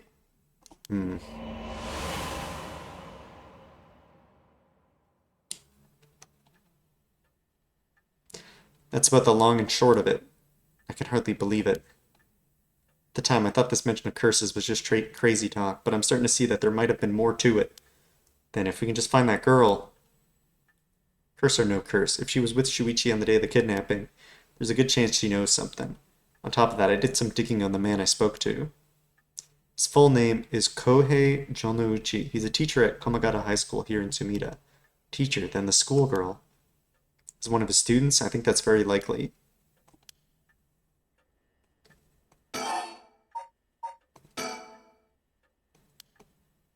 Okay. Don't click that yet. At last, we've got a lead. Hopefully it'll be the breakthrough we're looking for.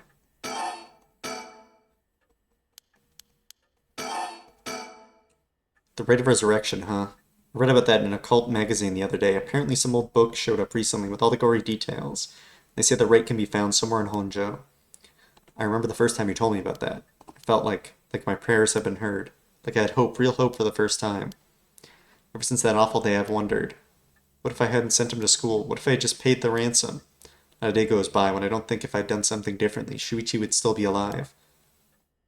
Can't blame yourself, man. It was the culprit's fault, not yours. Though I know that won't help any. Grief is funny like that. Guessing that's why you're after the rate.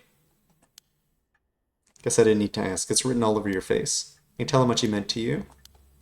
But, and this is a big but, if the rate is the real deal, using it will mean killing someone and stealing their soul. Yeah, is that a problem? If it comes to that, I'm afraid I'll have to stop you.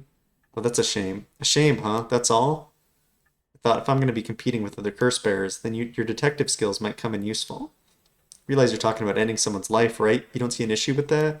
I think any parent in my position would happily kill for a chance like this. That's so, is it? Dear oh dear, what have I gotten myself into?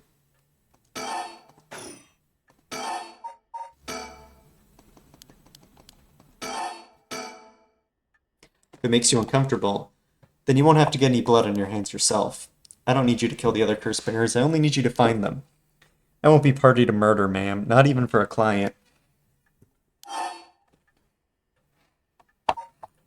I'll pay you. How much can I give you to change your mind? Sorry, ma'am, but not everyone has a price. I've got my policies and I stick to them. I see, I didn't realize you were so stubborn. Let me say though, it's not like I don't get what you're going through. As long as you're not killing anyone with your own hands, maybe I can help you out. What do you have in mind?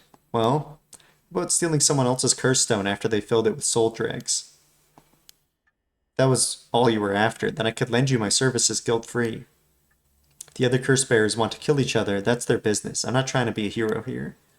Guess there's no guarantee a stolen curse stone will work, but maybe we can worry about that later. Well then, I suppose we have a deal. Although, what if I stole a curse stone using my curse? Would you disapprove? Missed the line. Dot dot dot. I missed the dot dot dot. That would void our contract, ma'am. Just warning you now. My.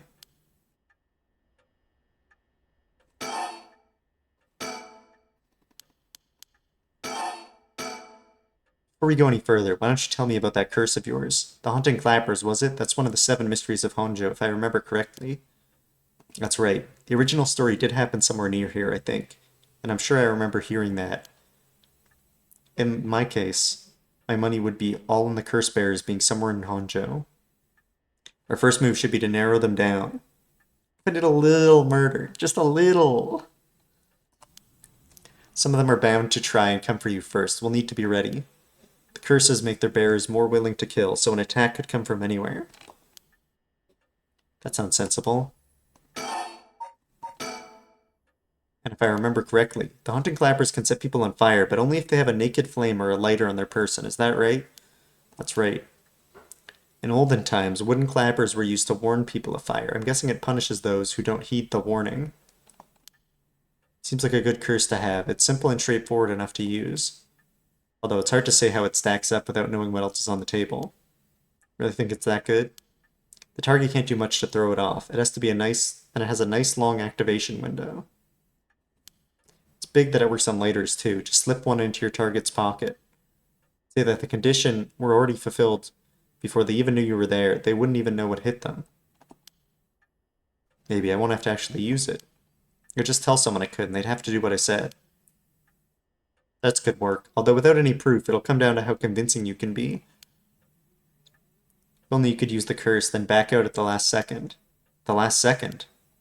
What an interesting idea. I have a lighter right here. We could try it now. That's an interesting proposition. But maybe not. I'm not quite crazy enough to make myself a guinea pig. Oh, I see. You're an odd one, ma'am. If you don't mind me saying, and I don't think it's just the curse. You flatterer. As for what we do next, first of all, I think you should stay indoors. Try not to do anything spontaneous or outside of your normal routine. Right then, have you decided what you want me working on? Help me with the right or investigate the kidnapping. Let's go for the kidnapping. Let's get info. Finally I have a lead. I need to know what happened to my son. Your wish is my command, ma'am. Focus all my efforts on looking into the kidnapping. Although something just occurred to me. You can't investigate the matter at night, can you? At least until the sun rises. Could you search for the other curse bearers? Alright, I see how it is. Well, I'll be happy to help. Odds are good the other curse bearers are also working by night. Anyone they kill under the cover of darkness won't be discovered until sunrise. Bet they'll be trying to do as much as they can before morning. Morning comes. So it's settled then. I'll look into the other curse bearers by night. Once the city wakes up and I can start asking questions, I'll investigate the kidnapping as well. I'll even try and find Miss Shiraishi as part of the bargain. Thank you, that's more than enough. Now then. I should get to work. There's only so much time before sunrise. I'll call you if I find out anything new. You stay here and keep a lookout. Alright. There's no telling what kind of curses you might find out on the streets tonight. Don't go outside if you can help it, and try to be ready for anything. I will. Well, if that's all, I should be going.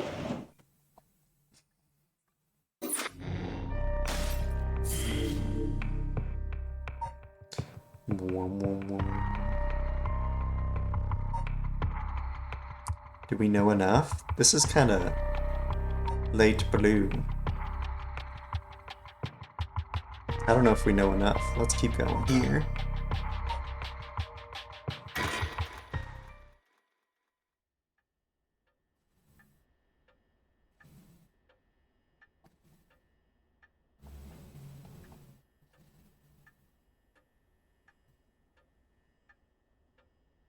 It's been almost an hour since Richter left. He promised he'd call me if anything happened.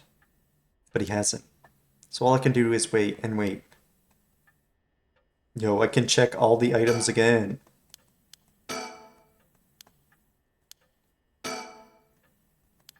Flowers put me at ease a little. Should I put a record on? No, it's too late for that. Not in the mood for music anyways. Oh, I can't click. The chicken cannot be clicked on now.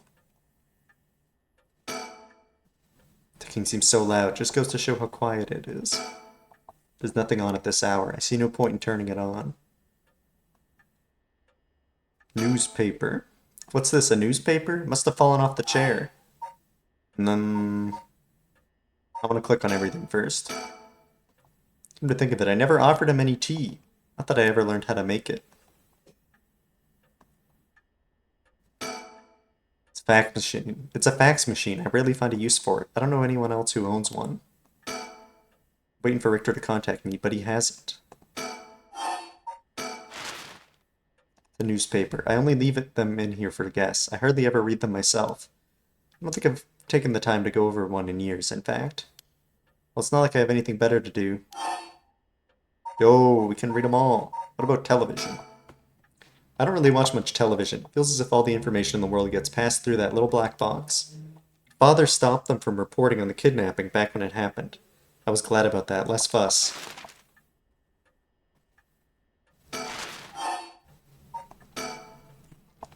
Now the comedy boom is over. All the comedians are flocking to other genres. The occult seems really popular at the moment. Look at all these paranormal specials. Everyone attends a high school now, even girls. Universal education policy, they call it. The country's gotten rich enough that every child can go to school. Education is the backbone of modern society. If you want to work for a good company, you have to get into a good university. More people in the running than ever. The competition to get into those universities has gotten fierce, though. The new generation is rebelling. Schoolyard violence and delinquency are on the rise. But my boy was too sensible to get mixed up in any of that. I don't want to read anymore. It'll only remind me of him.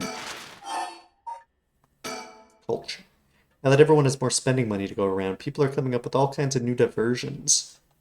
Seems like only yesterday that people were flocking to the arcades to shoot aliens. Aliens are real. They're hanging out in arcades or something. One second. Let me get some water. I'm going to boil some water. I'll try the mushroom soup. I'm going to try the mushroom soup I got. So I'll be right back. BRB. Oh, they have gaming machines.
Alright, I got my soup. It definitely bubbled and gooped up. And Nina is awake. Hi, Nina. Hi.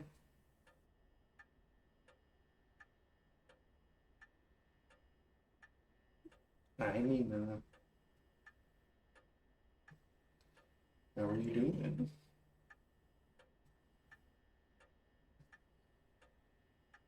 I've just been gaming. Having a good nap in the box, in the tunnel.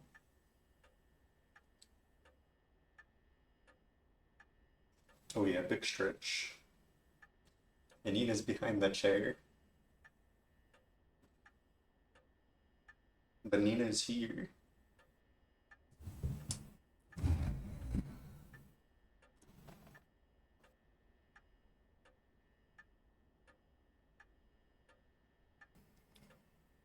Kitten.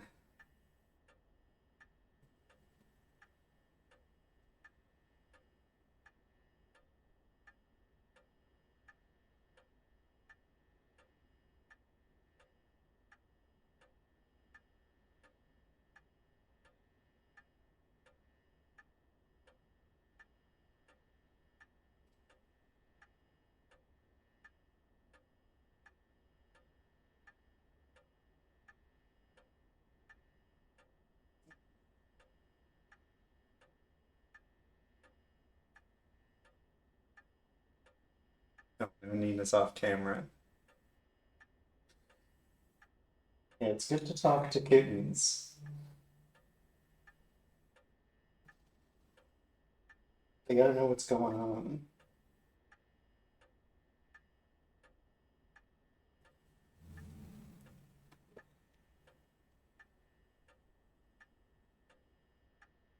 But now they're off camera.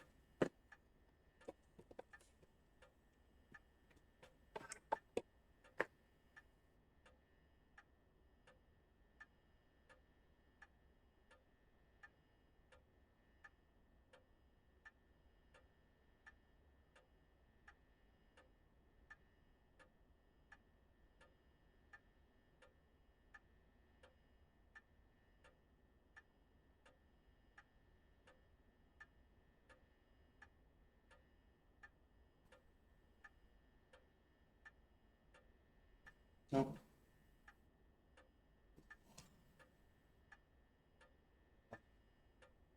I'm gonna eat some of my soup.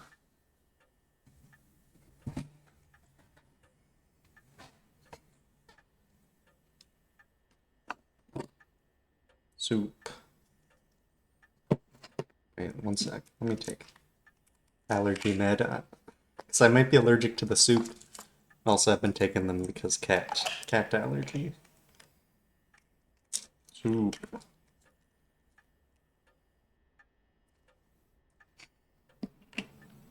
I'm glad this is a good angle. You can see Nina.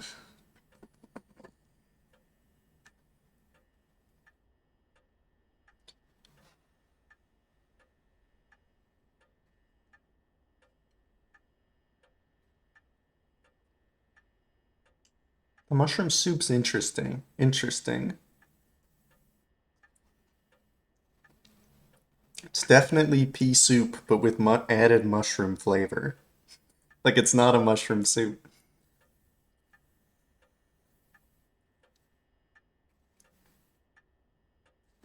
But I mean, there's mushrooms, so I guess it is a mushroom soup.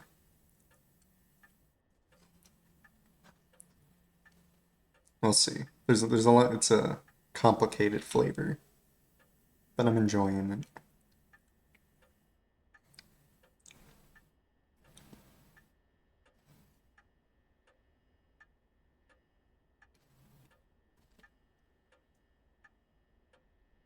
I gotta buy 50 of these, so even if it's not as good as pea soup, I gotta buy 50 of these immediately so they don't never stock them again.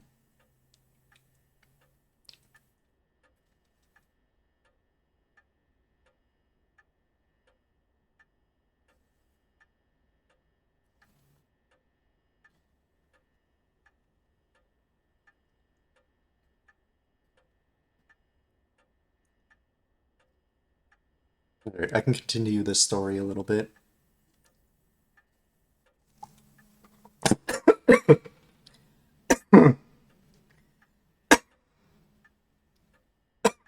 Water damage.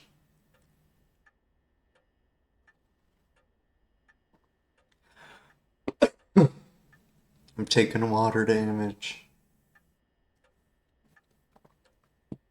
I'm okay. Ah! I don't have the headphones in. That would be my curse stone. My curse stone would kill of water damage. Wait, I guess that's the main character. The first main character's kills of water damage. Yeah, that'd be me. I'd be the soap. Ever. Oh, Nina's under the chair. Sitting to the left. Oh, hi. Oh, climbing up a bit.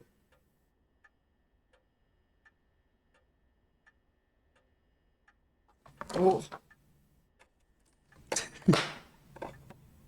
hi Nina. No, no soup. No soup for Nina, sorry.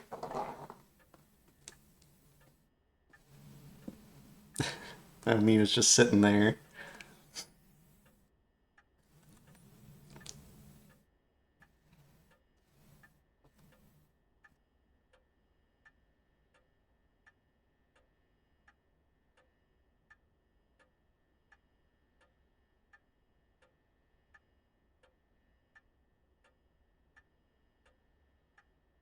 Okay, I can't keep the camera pointed that way, but Nina's there.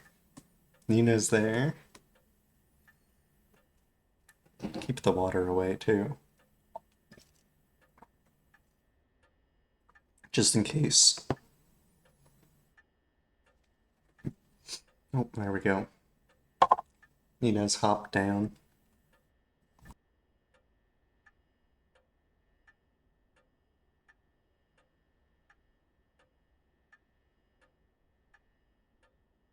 Looking at the door. Hopefully it doesn't start meowing at the door. Oh no.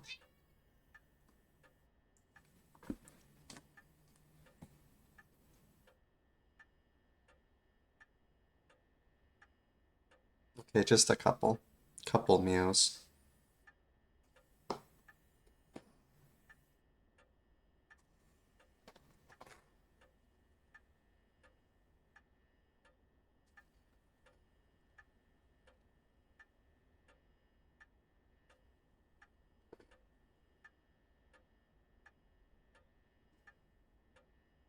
Just cat meow. Thanks for clipping some Nina clips. I'll treasure those later. For sure.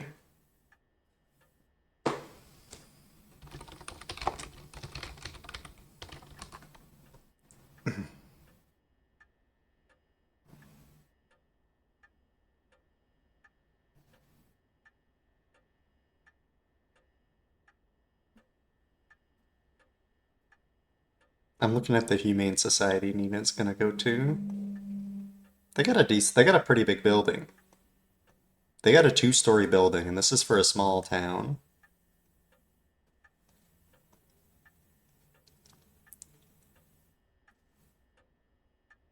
They've got like, I forget, they got like 15 cats up for adoption right now, which is a little bit, but that doesn't seem like an excessive amount. I'm looking at the building. They've definitely got space.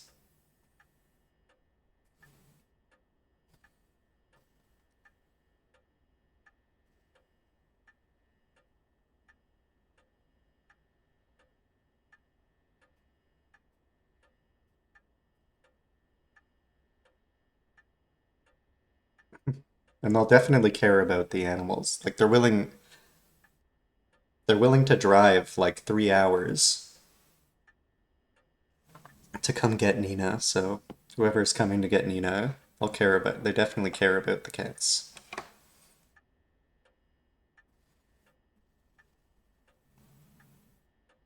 Alright, we'll continue the story.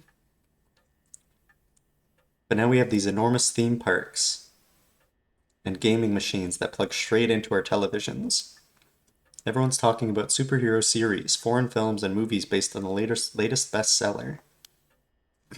Back in my day, fusion rock and folk music was all the rage. But now it's all city pop and idols.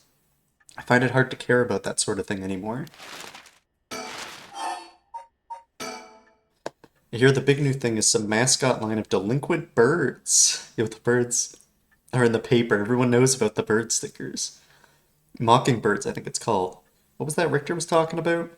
Trends seem to have such short shelf lives now with how quickly the times are changing. I think I'm just too old to keep up anymore. It's young people who are leading the way. With their modern world views, my generation will only fall further behind. All sorts of articles about the current state of the economy.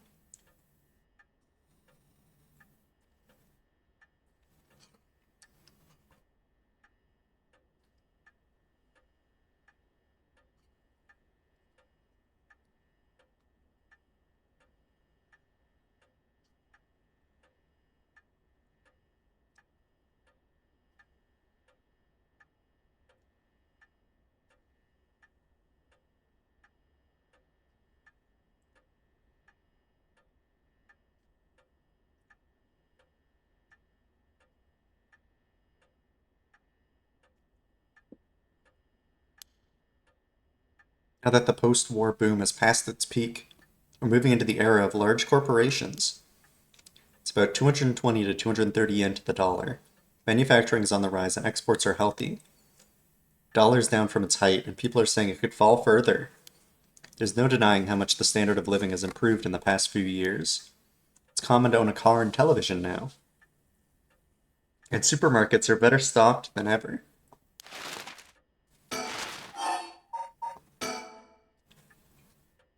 Even with everyone flocking to the city, land prices are skyrocketing. Nowadays, most people can only dream of home ownership. Home ownership. The city center is going to mean nothing but apartments before long. It's not exact. I'm not exactly a businesswoman, so this all feels like another world to me. Oh, Nina's on the bed again.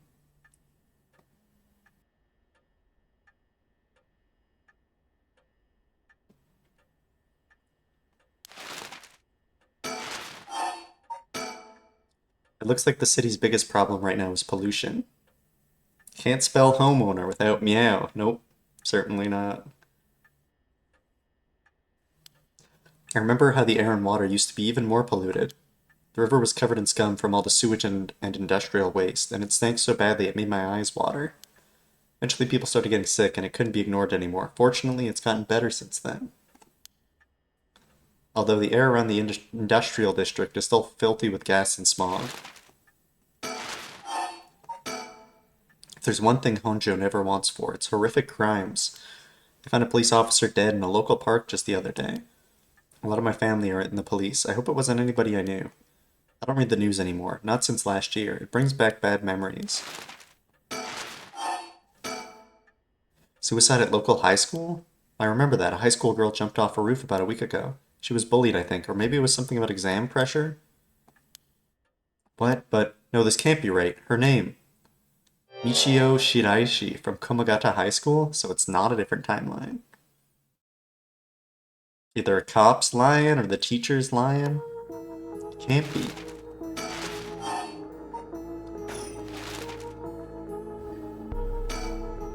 I'm waiting for Richter to contact me, but he hasn't.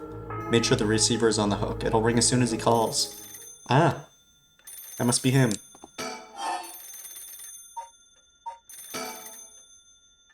Let me eat some soup. See how many rings we get.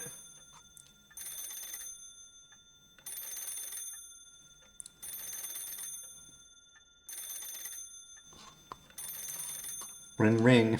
Hi Noya, hello. Nina is in frame. Nina.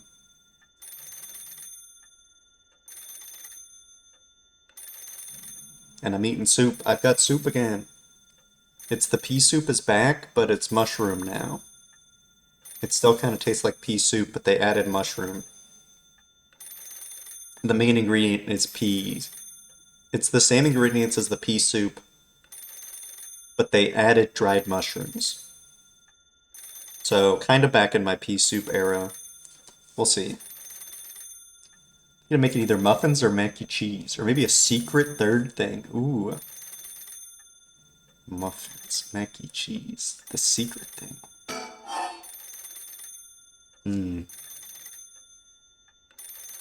Maybe you gotta spin a wheel. You want me to spin a wheel? I could spin a wheel. You could even set the probabilities, if that would help.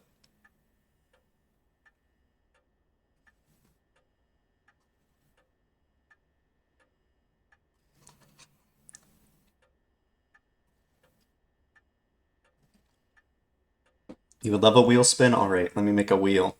Wheel of food, wheel of food.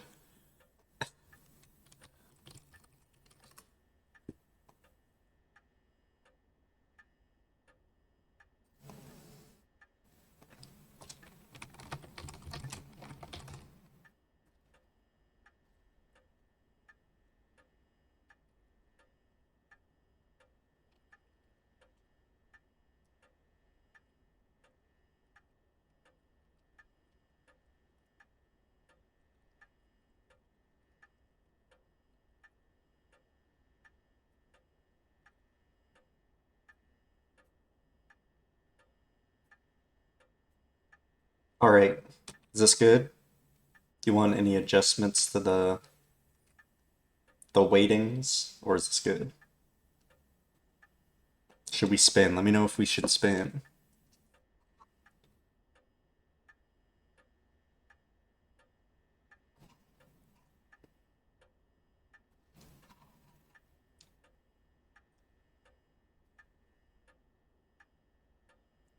Oh, okay, okay. Yeah, I realized like 2 seconds ago. Secret third thing might not be decided yet. Here, we'll do this. All right. Say spin when you want me to spin.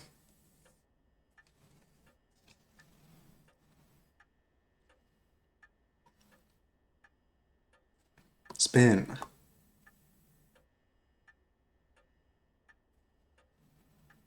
Ooh. It is secret third thing.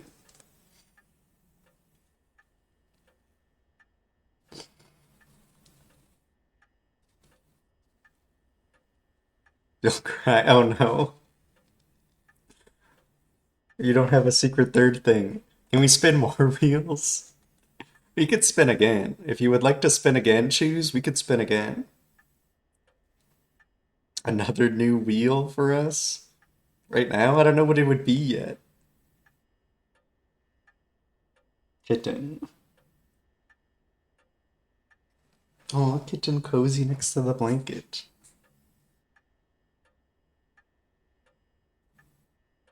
Okay, okay. So, new wheel. Let me know when you've got ideas for a new wheel.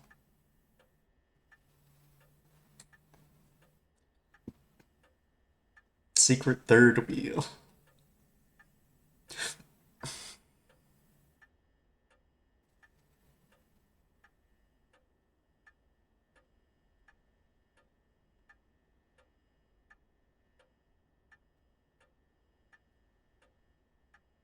One moment, one moment.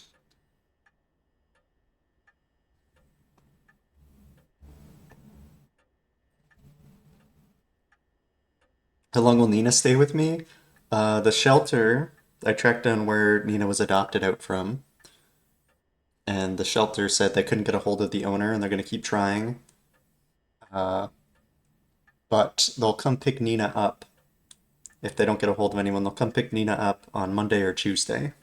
They've got to drive into the city, so they'll drive and pick up Nina. So we got 3 or 4 days, 3 or 4 nights.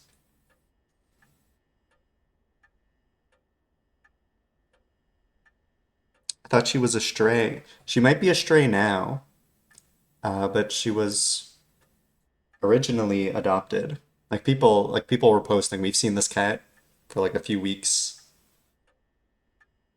just out on the street. People are feeding them. So they might be a stray now.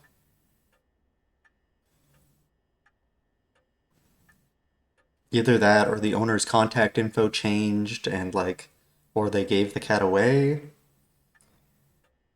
But it's definitely much better. Like cats being off the streets is good no matter what, but especially here, because like, I mean, if whoever has them now is letting them be a mostly outdoor cat, like I am in downtown in a city. This is, it's like downtown in a city, and they're probably gonna let them go outside in the winter if they're like meowing a lot, and like the winter is dangerous for cats. Are you already in love with Nina? Yeah, I love Nina, but my apartment doesn't allow cats, and if I get like I wouldn't be able to do anything with Nina if I got like a complaint from the apartment. This cat is on cam. And like finding another apartment that allows pets would be nearly impossible here because I have no money in my bank account and I'm unemployed, so I can't show proof of employment. Like, it'd be really, really hard to find an apartment. Yeah, it's you're not allowed to deny pets in Ontario. That's like a Canadian province. And one of the political parties here tried to get that passed in like 2006. I was looking through old laws, but it got shut down. I don't know why. It always takes pet fees too, which can be expensive. Yeah, that's true.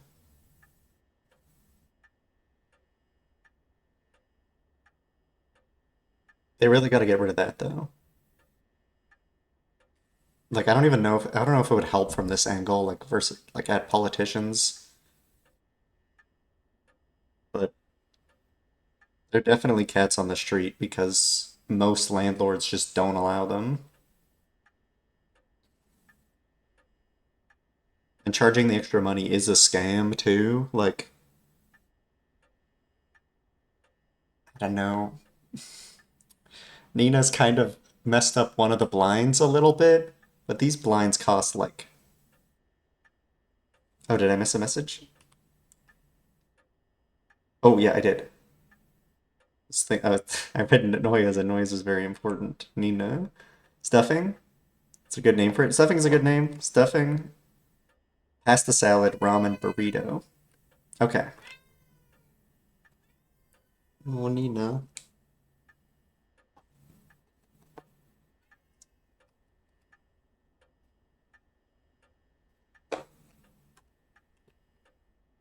One second, I'll read more message. But yeah, I think you can't charge anything in Ontario. And you just have to allow pets, which is really good because like there's definitely cats who are on the street because people can't adopt a cat that they would adopt a cat if it wasn't really hard to find housing here.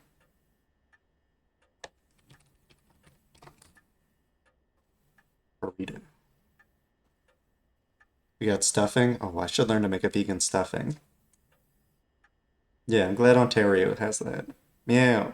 Germany, I think small pets cannot be denied, but cats plus need permission from landlord, which most don't give. Yeah, they're allowed to deny fish here. And then everyone on Reddit and like online is like, well, they're allowed to deny fish because fish tanks might explode and cause water damage. And it's like, well, they're not allowed to deny tanks. If a landlord ever denied my fish, I would just set up tanks of water everywhere and protest. My house would be full of water tanks.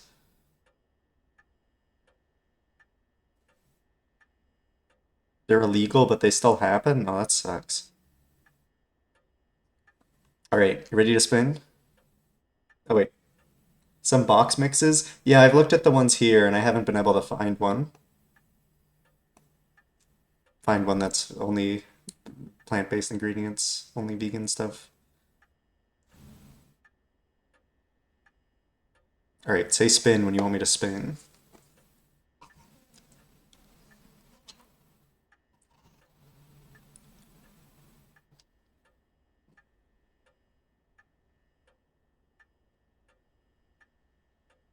Okay. Bump the other ones up. Burrito is smaller.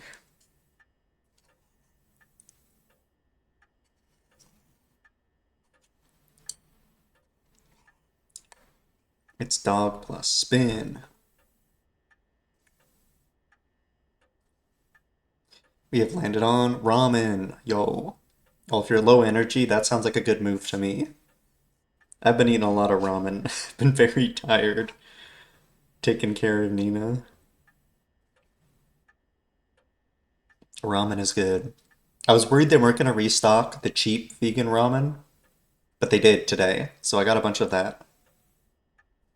Another meal or snack later. Okay. Well, hopefully you got some snacks. I've got There's new vegan dumplings too that are a lot cheaper. The store had vegan dumplings, but like a bag of them was like over $10, and it's not that big of a bag. And I was able to get a bag that's a similar size, but it was $6 now. And that's really helpful. I've been putting that in my ramen. Did grossies it today, yo. Okay, what was Morb's idea for a wheel? Mini horse drawing, wheel of doom spin, cat ears on. Okay.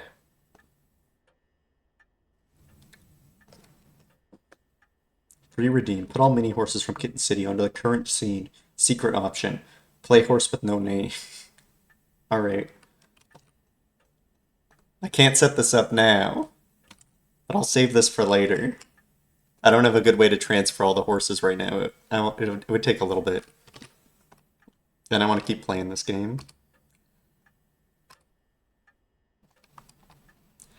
Yeah, we'll just have that all there. This one spot. Secret option. I'd have to figure out what secret option is too. Making red sauce pasta? Yeah, that's allowed for sure. If the pasta is speaking to you, you gotta do the pasta.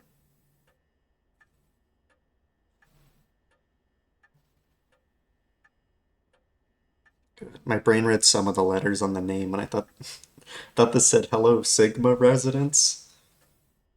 I had Sigma flashbacks. Here, I'll move the camera back up.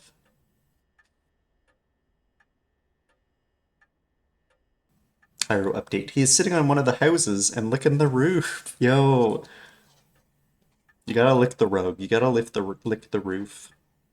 Important.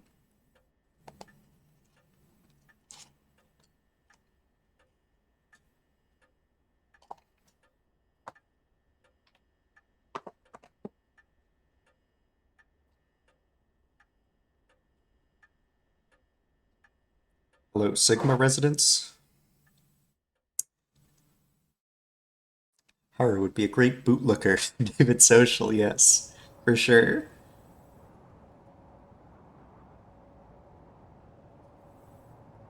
We're meeting at the bridge. Richter called me out to meet him, and we came here to Komagata Bridge. Richter, there's something I need to tell you. Funny, I was just thinking the same thing.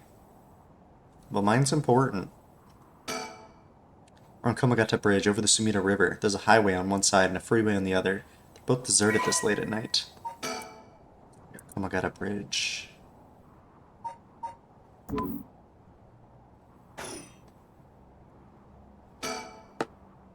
This is Sumida River. The water is filthy and horrid, but at night when still, it looks almost peaceful.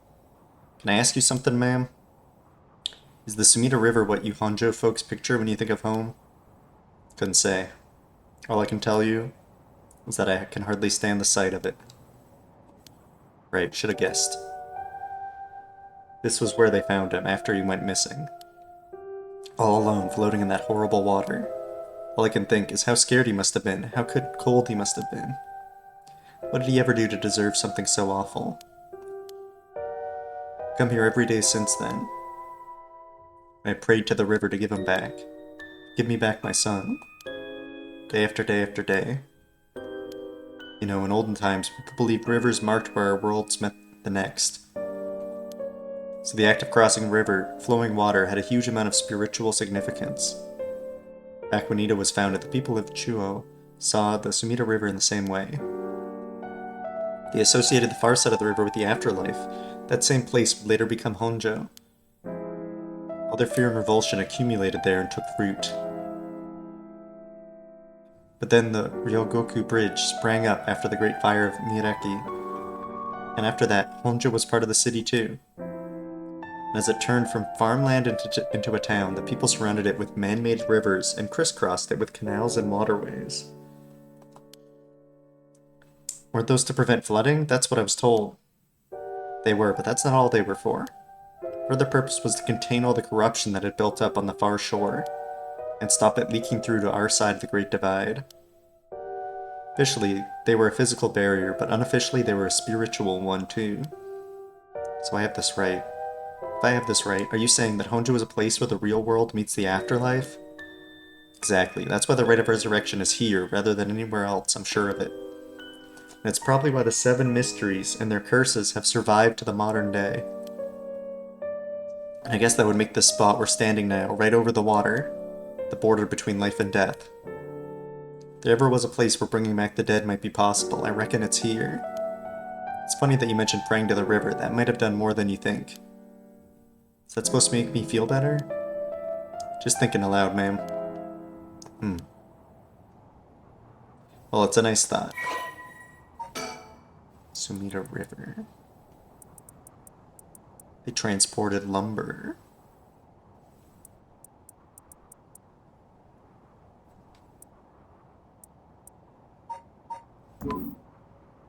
Nothing too interesting in there. We learned the interesting story.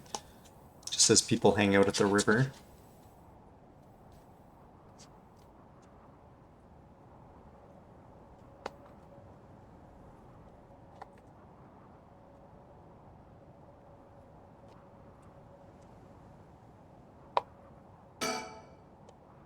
Oh, that's right. There's one more memory I have of this river. Do you mind if I tell you? Go ahead. It must have been about 20 years now when I was still a schoolgirl. Back then, the Sumida River was much more filthier than it is now. It was full of garbage and industrial discharge. It was scummy and slimy and it stank. You could look out over the water and see dead cats and dogs and pigeons just floating. And one day, among all the filth and garbage, there was a piece of my missing classmate's hand. What? It was almost a miracle when you stopped to think about it. What were the chances that someone would find a part of her that was still recognizable? And that although everything but the palm had rotted away in the water, the part that was left would have an identifiable scar, that they could tell had been a murder from the blade marks on the bone. Hi, Nina.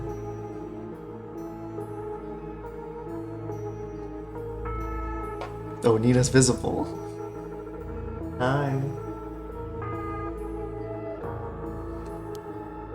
Wait, are you talking about the Nejima murders? So you have heard of it, I'm impressed. I assume you were but an elementary schooler at the time. I wasn't really aware of it then, I had only heard about it after the fact. I had no idea the victim was a classmate of yours. 2 decades ago, a notorious case involved the murder of a female high school student. First came to the attention of the authorities when part of a human left hand was discovered floating in the Sumida River. Testing revealed it belonged to a missing female high school student. It appeared to have been severed deliberately, and the police launched a murder investigation. A large-scale search for the river was organized, but the highly polluted state of the water made this impossible. My nose is really itchy. Visibility was poor, the stench was intense, and the divers quickly fell ill. They succeeded in recovering only the victim's head and what appeared to be part of her leg before the search was called off. At the time of the incident, the Sumida River was polluted as it had ever been. Neither fish nor shellfish could survive in it, eventually causing the annual fireworks festival. Oh.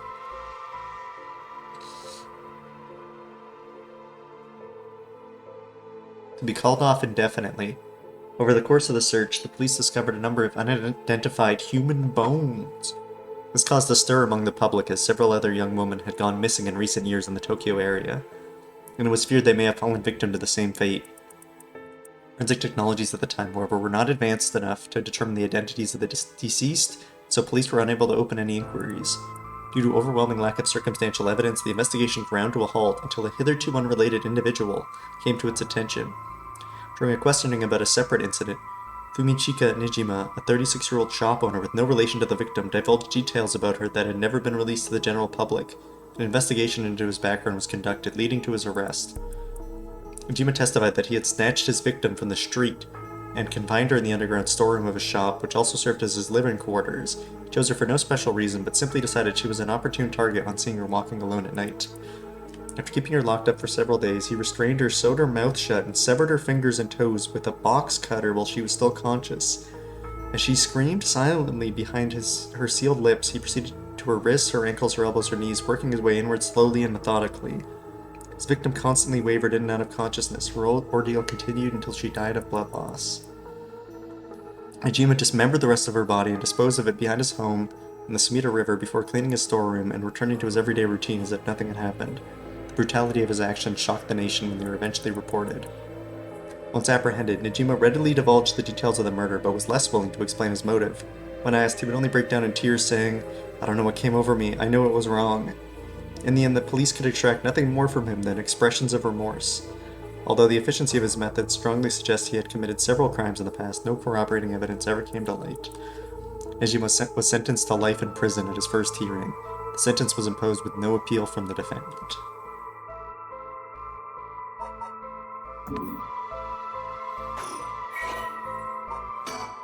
It's Nijima.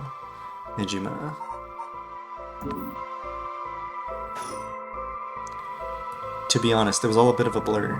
A wave of chaos just parting around me. Something like that. He said the rest of her body must have sunk to the bottom of the river.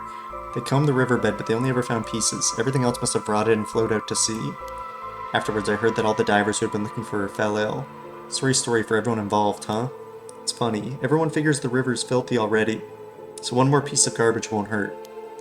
But every little bit makes it worse. It's a vicious cycle. I wouldn't want to go rooting around down there myself. That's right, which is why the riverbed is the last place anybody would go looking. Or so was the killer's thinking, I suppose. Times were changing quickly back then. Things were confusing. Everyone seemed to be in a hurry. Young people were moving to Tokyo in droves. Some even ran away from home to make it in the big city. And they made easy targets for bad people. A lot of them ended up disappearing without a trace. You see, back then, if you chopped a body up into tiny pieces and threw it in the river, it would rot quickly and discreetly and sink to the bottom, never to be seen again. Are you saying what I think you're saying? They arrested him shortly after. Fumichika Nijima. The man who killed my classmate and cut her into pieces. He was so methodical about it, it couldn't have been his first crime.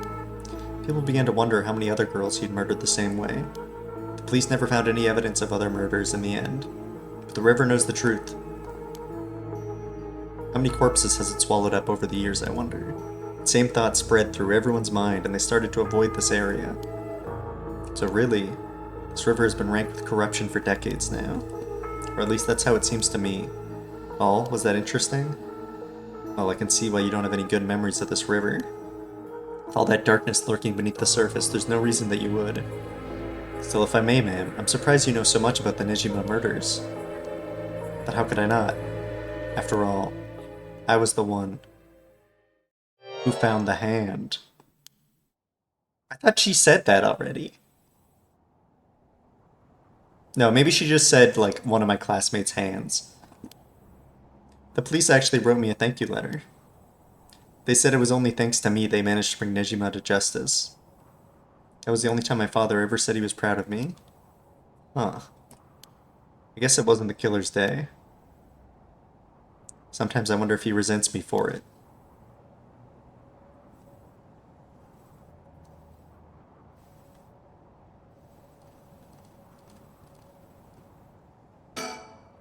He's gazing down at the water. What does he see down there, I wonder? Should I talk first, or I'll just keep doing the river? The Sumida River. I have nothing but awful memories of it. Okay, no, we're done with that. I'll go first. There's something I need to tell you. What's up? Well, that girl Michio Shiraishi, the one who was with Shuichi on the day of the kidnapping, that's her. Well, she's dead. She's what? The student who committed suicide last week, that was her. I heard something like that had happened. Never got the name, though. Talk about bad luck. We finally get a lead, only to find it's turned into a literal dead end. Unless her death was the whole reason Jonouchi was so shaken up. He said she was going to curse him. Why was he talking about her taking revenge from beyond the grave? Seems like we're back to where we started. Not necessarily. That teacher knows something, I'm sure of it. At the very least, I put money on him having something to do with Miss Shiraishi's death. That's why he's so scared of being cursed by her. I see. And so, something tells me he knows more about your son's kidnapping.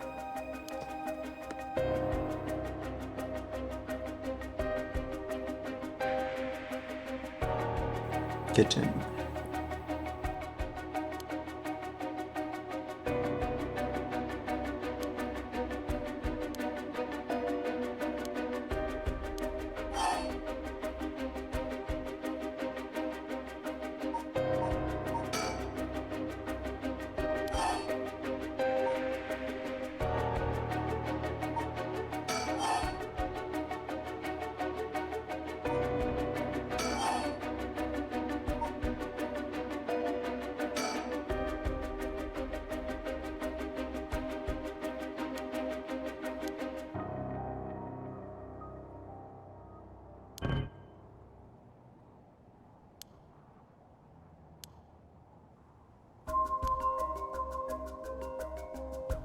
Damn it, I was muted. As I moved the camera. So yeah, I guess that what we missed while I was muted. I guess that Jonouchi silenced the student with a curse. But that doesn't really make sense. So maybe I should have picked up a different first option. They were just letting me build an option one sentence at a time, one word. Right now, I think we have another chat with Mr. Jonouchi.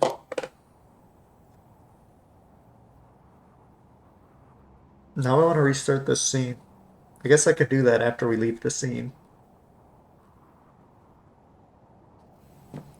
And try the other option. Please, go ahead. Alright then. I've been poking around places connected to the 7 mysteries, looking for curse bearers. I think I found a few candidates. First, this tall man I ran into in Kinshibori Park. So we killed this guy, but we didn't get many souls. So he might not be a curse bearer, but maybe he's a curse bearer who hasn't killed. I don't know. I asked him for directions, trying to probe him a little, but he turned the questions right back around on me. And he was out of there the second he figured I wasn't what he was looking for. I got the sense curses were nothing new to him.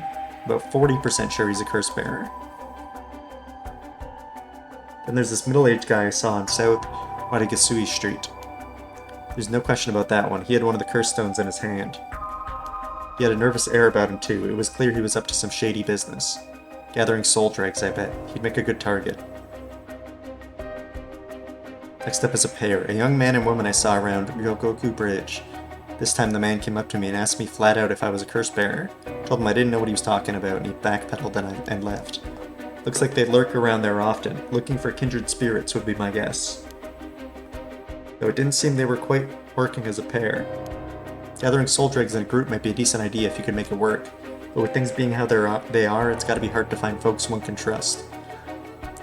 They got brass though. I don't know what their deal is, but I'd like to find out. That's the 2 detectives I've seen sniffing around. The police are involved? Not necessarily. A body turned up in a local park a few days ago, so they might just be looking into that. So the park's got ties to one of the 7 mysteries. Might be it was a curse that did the guy in. And if they're sending in detectives from the head office, then something's gotta be up. How do you know where they're from? Let's just say that when you're in the business, there's some faces you get to know. Anyway, that's everyone who's caught my eye. Found all of them in so little time, I really did hire the best. It's all in the name, ma'am. Richter Kai, P.I. No wait, make that Richter Kai, Investigator Extraordinaire. Aye, an Investigator Extraordinaire. Is that why you can dress like that without drawing attention to yourself? You bet, an Investigator Extraordinaire can blend in like a chameleon in any outfit. Well, that aside, the middle-aged man and the young couple sound the most promising, am I right? Whichever we pick, it's still too early to make a move. Seems like the curse bearers are less involved with each other than we thought. Plus, there's still others we don't know about. I'd say we hang fire, see how things play out. Once more bodies start showing up, that'll get the pot nice and hot. Once it's boiling, our chance will come. Something wrong? Not really, it just struck me. It's been 20 years since the Nejima murders. So it has. Not to spook you or anything, but I thought you might be interested in knowing. Life in prison doesn't always mean life.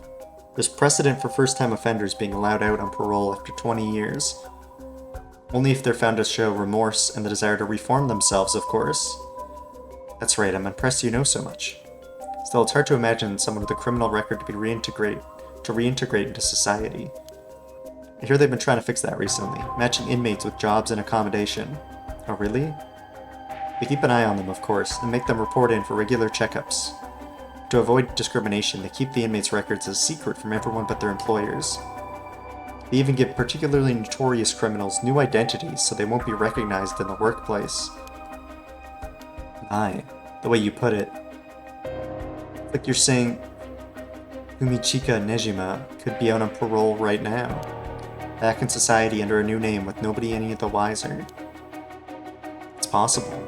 As it happens, a little birdie told me about a big name making parole a few months back. I don't know if it was Nejima, but our discussion just now did bring it to mind. I see. How unsettling. Now that you mention it, I just remembered something too. What was it? I was passing Kumagata High School a little while ago when I saw someone.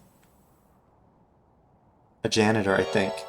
And I could have sworn he reminded me of Fumichika Nejima. Oh. He looked a little different after 20 years. Much thinner than I remembered too. I told myself I was just seeing things. But perhaps it was him after all. No, maybe we gotta kill the janitor. So, what next? The big question is what the rest of the curse bearers are up to. Luckily, the Sumida River is a good distance from any of the 7 mysteries. It's unlikely the other curse bearers will come all the way here. I can finally have a moment to think. I see. Alright. Suspend. We're just gonna think? It's thinking time. Thinking time! This game needs more car sequences.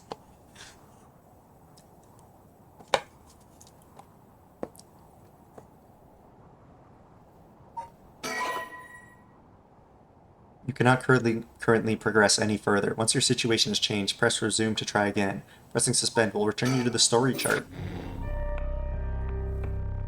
Okay, I want to try one more time. I think resume's gonna... okay. Try one more time to see what the other sentence would lead to, as a guess.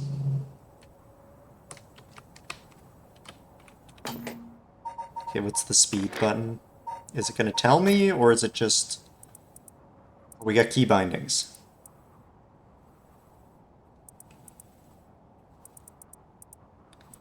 But they don't tell me what the speed through button is.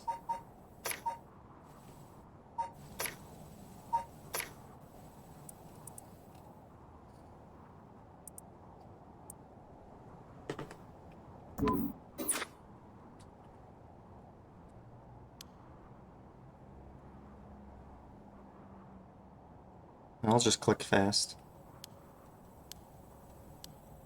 For now. Oh no, okay. So we can't, that's not the section we want. Controller shift. Yeah, I tried those. Didn't seem to be right. They give the school kid murderer a job in a school with kids. Smart move. Yeah, I don't know about that one. I don't know about that one. No, wait, one sec.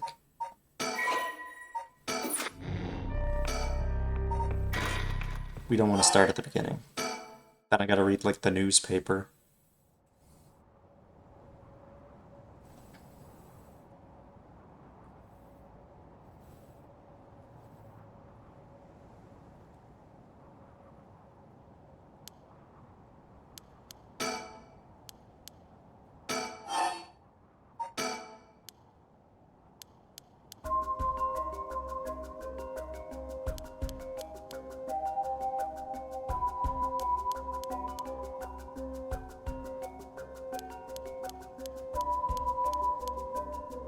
said page up was auto, but I don't think that's gonna... Oh, it's not even working.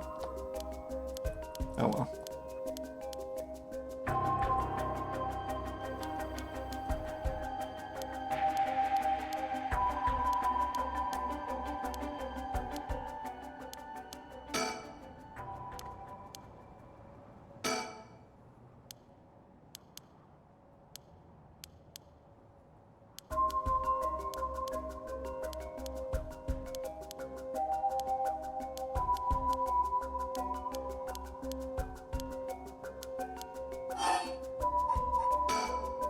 I'll guess. Let's say Michio Shiraishi. Silenced Michio Shiraishi? Nah. Mr. Jonuchi. Silence Mr. Jonuchi.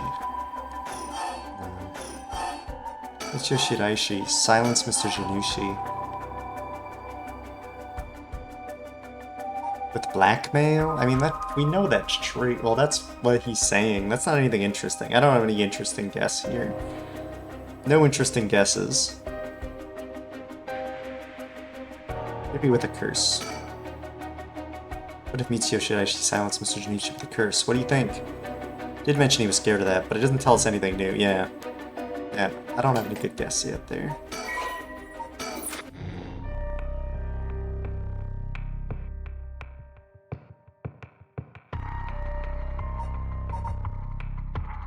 Maybe we can go here? Let's see.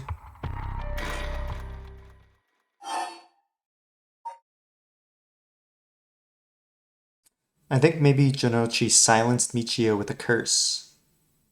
You think so? That's what I said the first time, though. That's what I said the first time. And their response was just, like, that's a possibility. Because Michio died of a curse.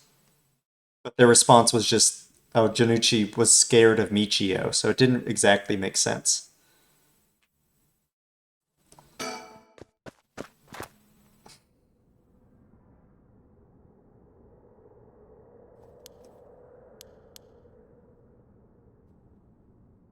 Where's that guy? What are you doing, miss?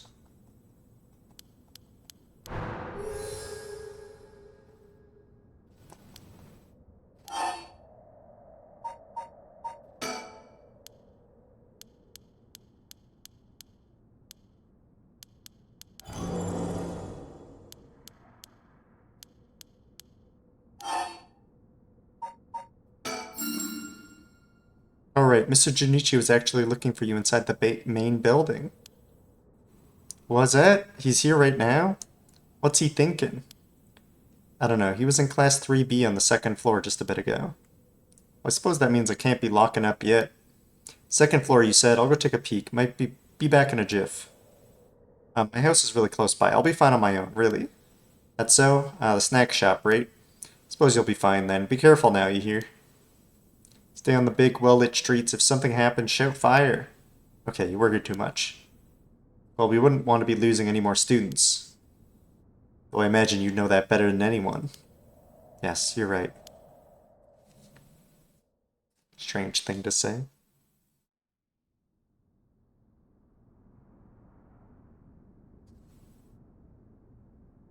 Oh, kitten. Ear twitching.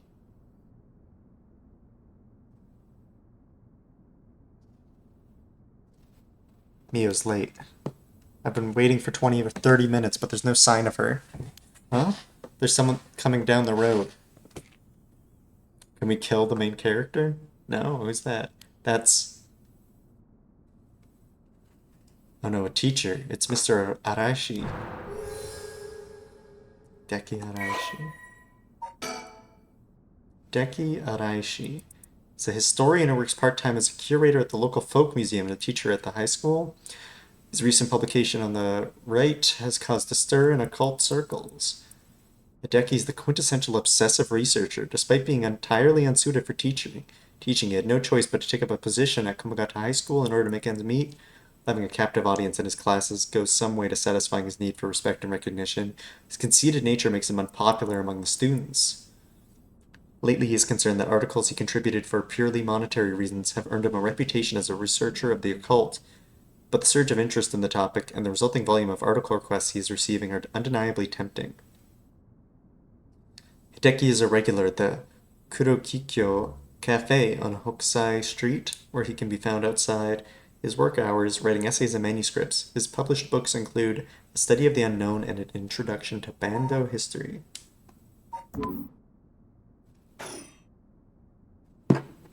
He's looking on edge. He looks on edge. I wonder what he's doing. That thing in Mr. Araishi's hand, it can't be. Ooh, the lantern. So this was the lantern guy. Whoa, could that be a curse stone? Oh, this is bad. What do I do? What do I do? What do I do? So this probably wouldn't be the timeline where I killed him. Unless he picked up the cursed stone later. I don't think anything good can come from him seeing me. Wait, he's the one who discovered the rite of resurrection. It wouldn't be strange at all for him to have something to do with the curses. Then could the curse echoes from before have belonged to him? Ah, shoot, did he notice me? Yep. Oh, hello, Yako. What are you doing here? That was fast. Did you not hear me? What are you doing here?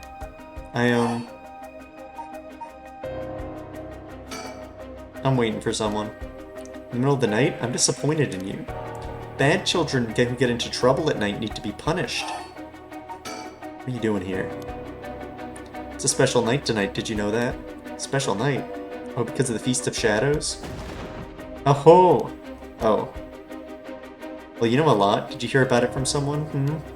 No, it's just a rumor that's been going around. No, there's no such rumor. Aha, it must be that transfer student. She has it, you know. You must as well. Take out what's in your pocket and show it to me. But it's... Ah, stop it. I knew it. I see you have one. It's not... That Netsuke is one of great historical importance to the area.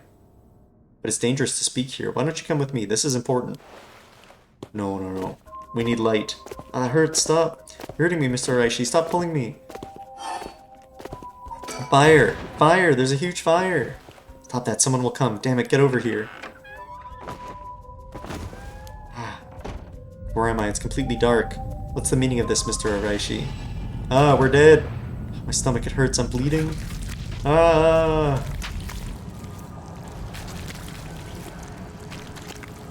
Yeah, we're dead. Ko Sakazaki, deceased.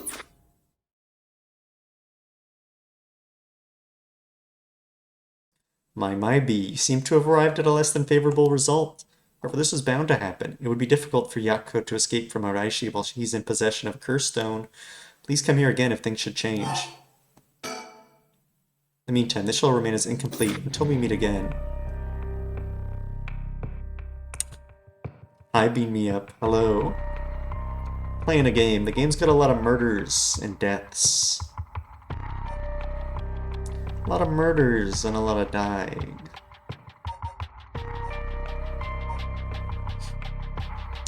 There's a mystery. There's a bunch of people afoot. They all have curse stones and they can curse each other.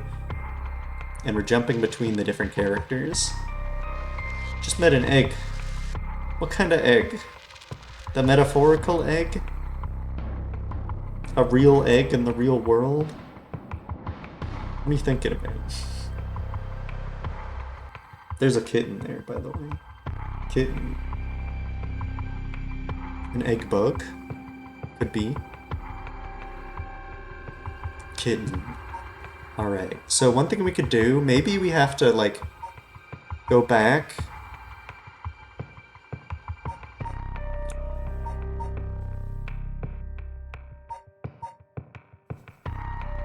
Like here. Quest for the 7 mysteries. Like, maybe we have to go to one of these and kill them? This feels earlier, though. I mean, it's earlier on the... Well, it's not quite earlier. It's about the same time.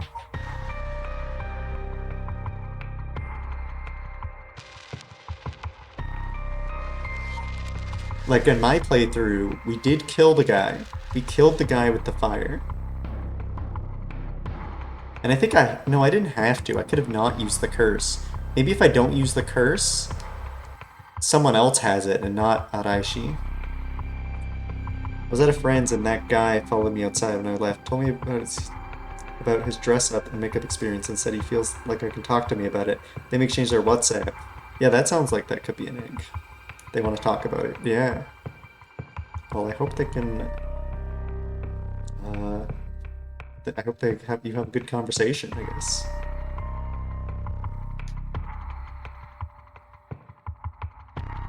I'm glad they were happy talking to you. Are comfortable talking to you. Welcome. Welcome. Yeah, Kitten City is not working at the moment. Well, it's not working. It's not on at the moment. I might run another Kitten City in the future, but not for the moment. But I guess you can still welcome. You can still type that. But there's a real kitten. Kitten is real. They're employed. Oh no. You've lost your kitten job. Anyways, I gotta go to the washroom, so I'll be right back. You don't care about real kitten. What the hell? How could you say that? What the hell? Messed up. Messed up. Look at them. They're lying there. I need play kittens who subdue to my commands. No, you are a kitten. You're not making kittens do something in Kitten City. Anyways, I have to go to the washroom, so I will be right back. BRB.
Hello. Pro tip, if you're looking for play kittens, never say that you don't care about real kittens. It'll turn them off 100% of the time. Doesn't have to happen in Kitten City, I see, yeah. What do you mean? They're not real kittens?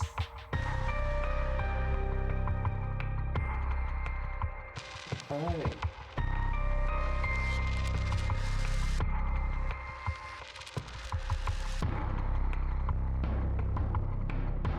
Nina likes to press her nose into mine.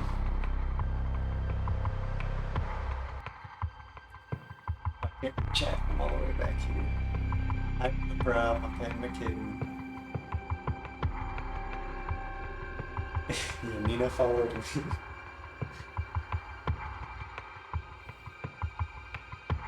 I got a meow because I closed the bathroom door. Which is illegal. Very illegal.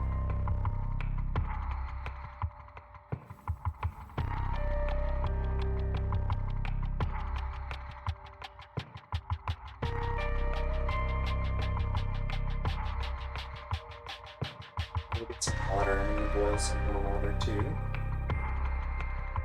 Put away my soup container. Hopefully Nina doesn't get the need to run away thinking about next. Back. Best friends, yeah. We're friends. We're good friends.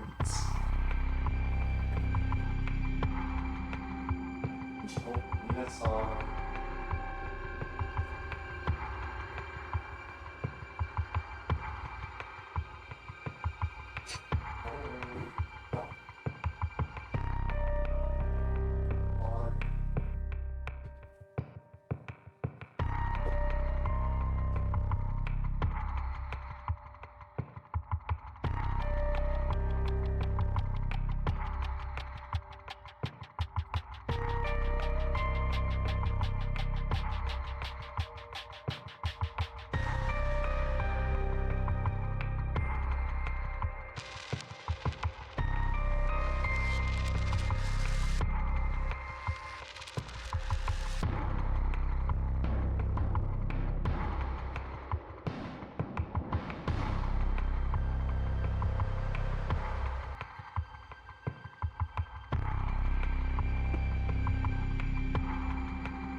All right.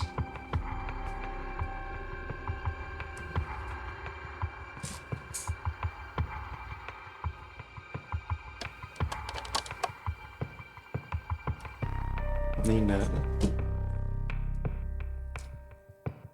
Okay, let's try going back in the story and not killing. Maybe? I don't know. I don't think this is gonna be it, but it could be. Hi, Nina. Nina is under the chain.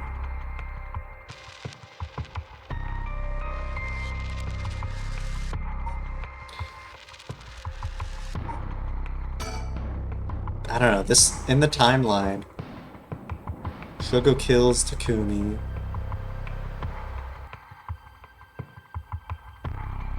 No, this is afterwards in the timeline. No, it's maybe around the same time? It's around the same time. Okay, we'll try this.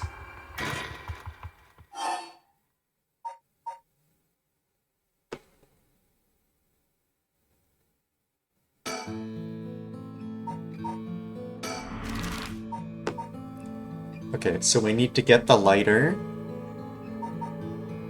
down here, I think.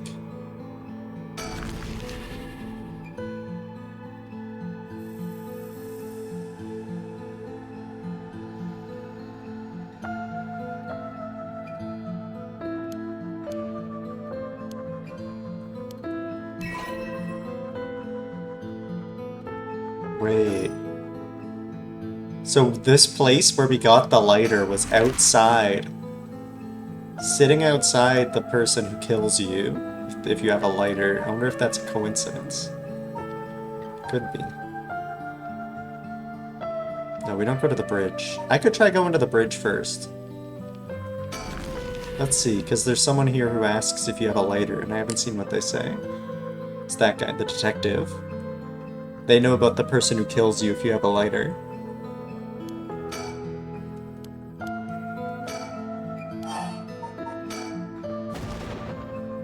Wait. Fine, I'll go first. Whoa. I see. Interesting. Well, now this is a surprise. Who are you? If you got the wrong guy, just say so. Come now, it won't hurt to at least tell me your name. I'm Shogo. No, careful, young man. It's not wise to go about giving your name to strangers. Gone is the age when it might be right, when might made right. Nowadays, it's information that rules the world. Yeah, we read this. All your information. You should treat those things with care. So I guess you don't plan on telling me anything either then. You can call me Victor Kai, private detective.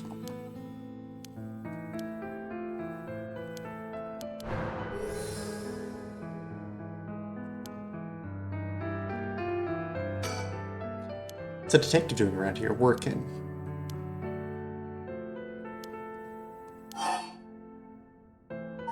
I'm looking for someone.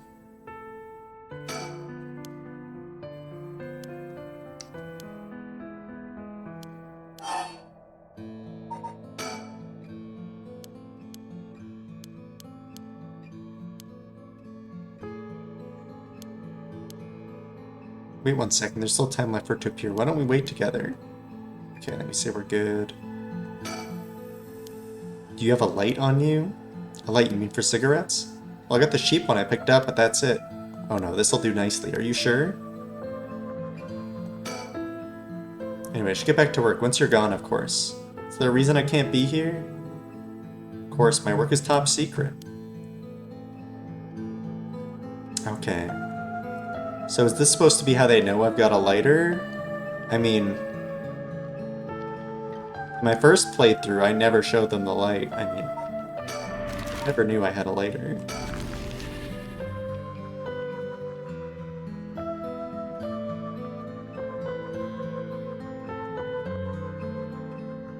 But they could have followed me here.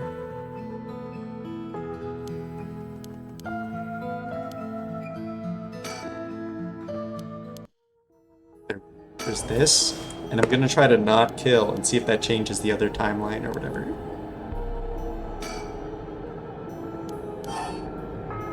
Prep some TVP. Ooh, advanced ramen. Yo, good luck.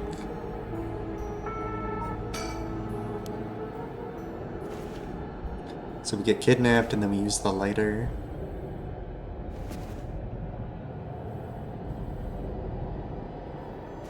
Oh, wait, I'm getting a phone call.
Oh yeah, red sauce. Ah, yeah, I remember. Sorry.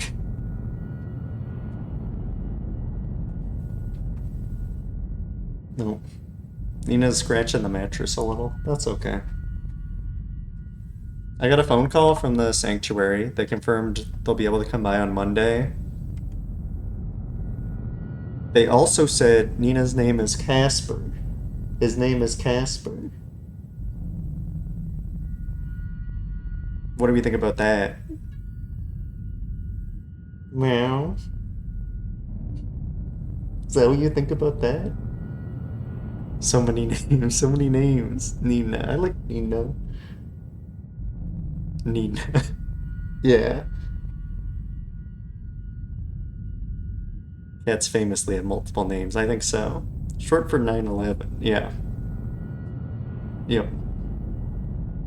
Is there a musical about that? I haven't seen Cats. I have not seen Cats. Anyways, I boiled more water for tea, so I'm gonna go grab that. I will be right back.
Nina's meowing at the door. Hopefully not too much.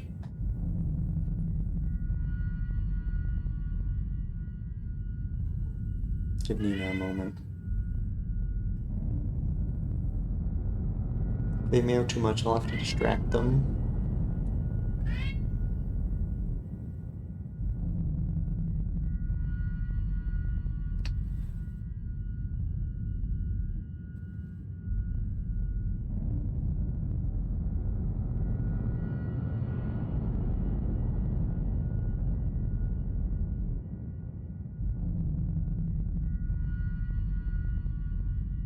Okay, they're sitting there now. Sitting there. Meowdy. Meowdy, please. Meowdy. Alright, we were in the darkness. And we're gonna not kill this person. I use the lighter to live.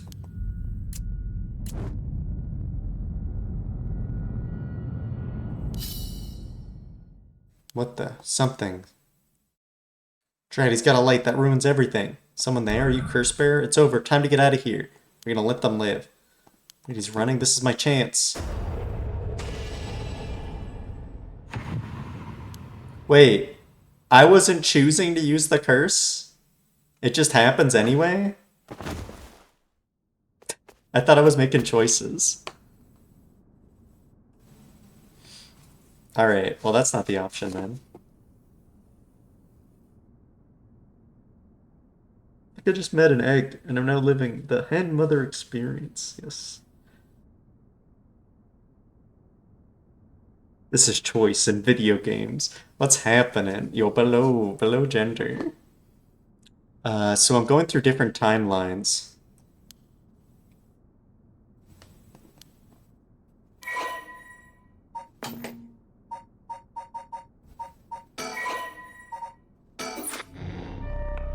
What did Nina say?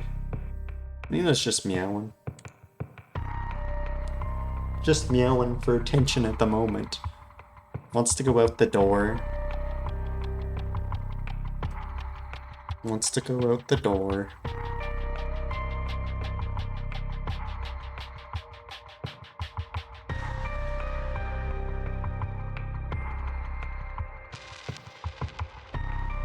Okay, so that's not the move. We always kill. I mean, maybe there's a third path if we don't kill the first person?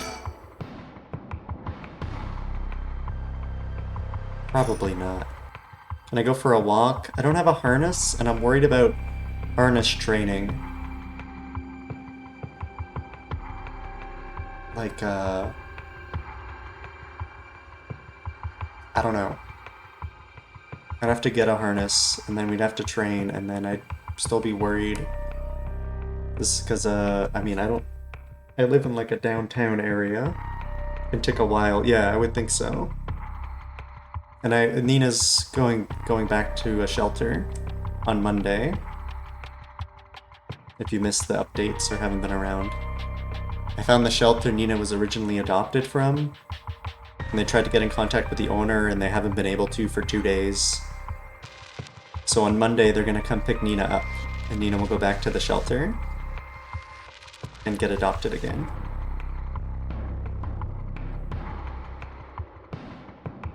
Yeah, it was good.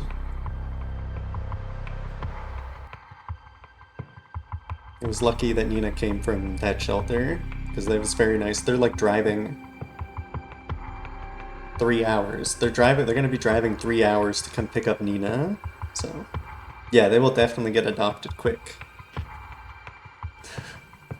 They are very friendly. They will immediately run up to you and roll on their belly, or on their back, to show their belly for belly rubs. For sure.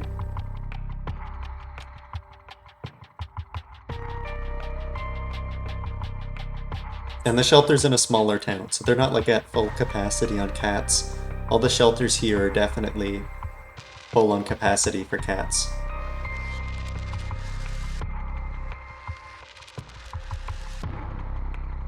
They're not accepting any intakes, and their websites are just like, if you find a cat outside, maybe that's best for them. And it's like, I don't know.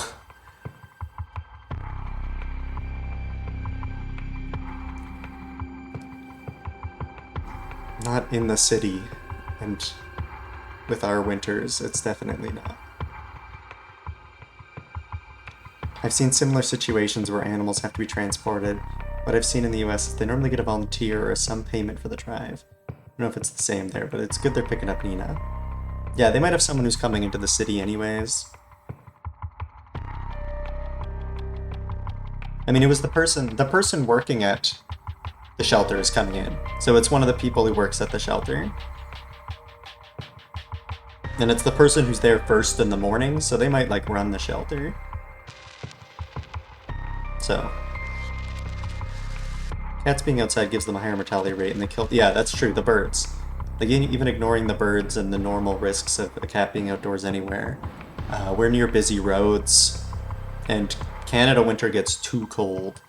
Like, I'd imagine the cold is gets bad in a lot of places, but like here when it's minus 30, I don't think the cats are gonna do well unless they're like somewhere with like a insulated barn or something, where they have actual shelter. In the city, it'd be really rough for them in the winter.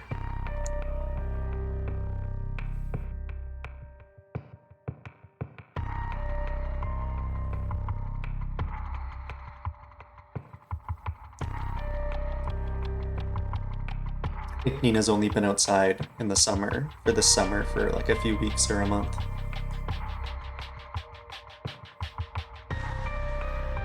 And they're looking.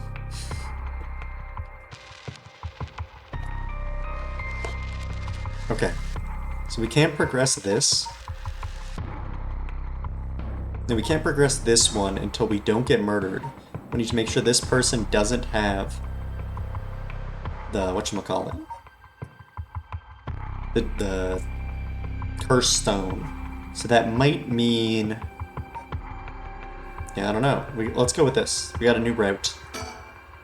2 cops hanging out in a park, investigating a murder of another cop.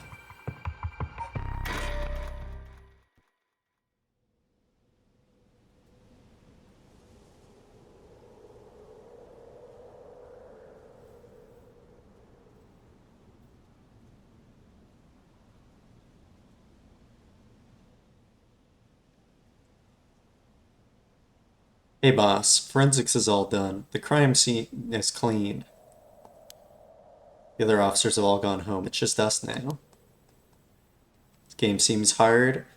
There's been like a few puzzles where you gotta do something, but other than that, it's mostly just story. I mean, there's a lot to follow for sure. But like when you get to a dead end, they tell you they'll like tell you if it's a dead end or if there's a puzzle here for you to solve. Like they'll pretty outright tell you that, so it's not too tough. Pro tip, don't be a cop. That's a good tip. The park should be able to open back up tomorrow like nothing ever happened. Doubt it'll get as many visitors after everything that's happened. Be surprised. Lots of people love that kind of thing. I bet they'll be lining up to get in. Cult stuff is really popular right now. Did you not know that, boss? Sounds stupid. Well, it's not exactly rooted in science, but if ghosts really did exist, we could just ask them who the perp is. Somehow I doubt it'd be that simple. These are the 2 I have the least amount of info on, so I don't know what we're getting it up to with their story. Oh, but you know, I've heard that high school girls are really into the spirit board thing these days. The Luigi board. Supposedly you can call in spirits and talk to them by using a board with letters on it. Wouldn't that be something? You could try it out yourself if you're so interested. Hey, that's not a bad idea. Let's give it a go sometime, boss. What now? Stop messing around. You really think we're going to solve this case by moving a coin across a scrap of paper? Sounds like you know all about it. Well, we gotta be open-minded. What if that's how police work is gonna be from now on? Don't make me laugh. Listen up, Ario. You can't go blaming the death of your buddy on something like the occult.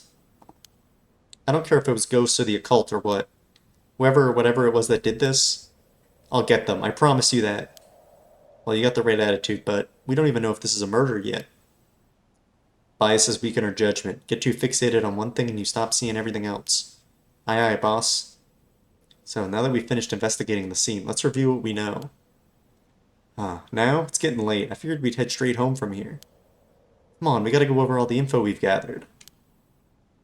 What better place to do that than here at the scene of the crime, where we can soak up the atmosphere? Soak up the atmosphere? The hell is there to soak up? You must really be into this occult stuff if you get off on being in a place like this. Wait, you mean being somewhere like this doesn't get your blood pumping? No way. Oh, Nina. Nina heard someone. One moment. Nina, Nina, Nina. You sit over here. There can't be no one at the door. You'll secretive until Monday. Give me pets until they go away. You're a good kitten. Oh, baby moves.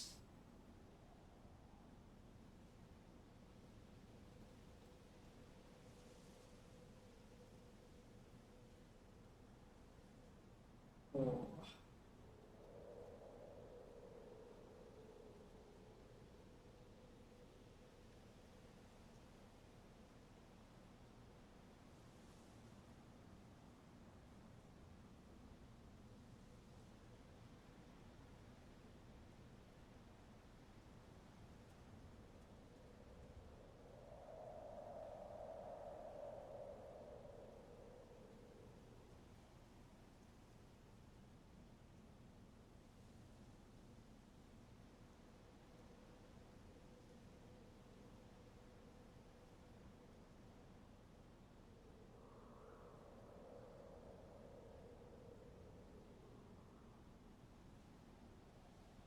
Use my charger as a pillow? Okay. That's fine. You can charge up. Get charged up.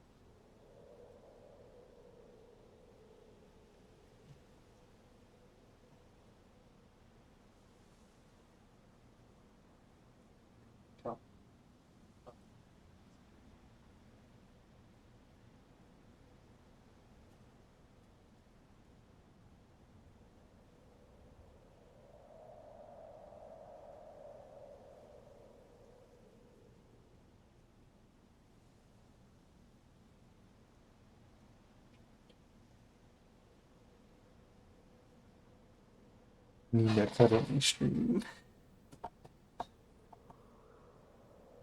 There's Nina.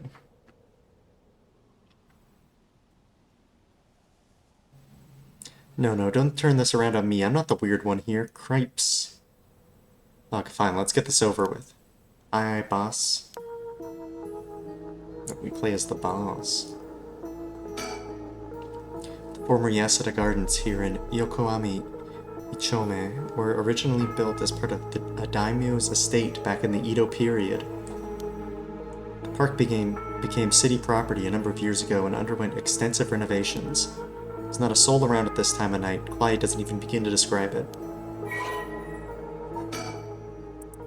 Former Yasuda Gardens. As is common in traditional Japanese gardens, its large central pond is shaped like the character for heart. Paths that crisscross its grounds, lined with stone lanterns, are perfect for strolling while appreciating the foliage or birdwatching. The gardens once pulled in water from Sumida River so that its pond would ebb and flow with the tide, a novelty in Edo which had begun filling in the bay to support its expansion. The practice has been discontinued in modern times due to flood prevention measures. I would have thought because the river is gross. You learn that the river is really gross.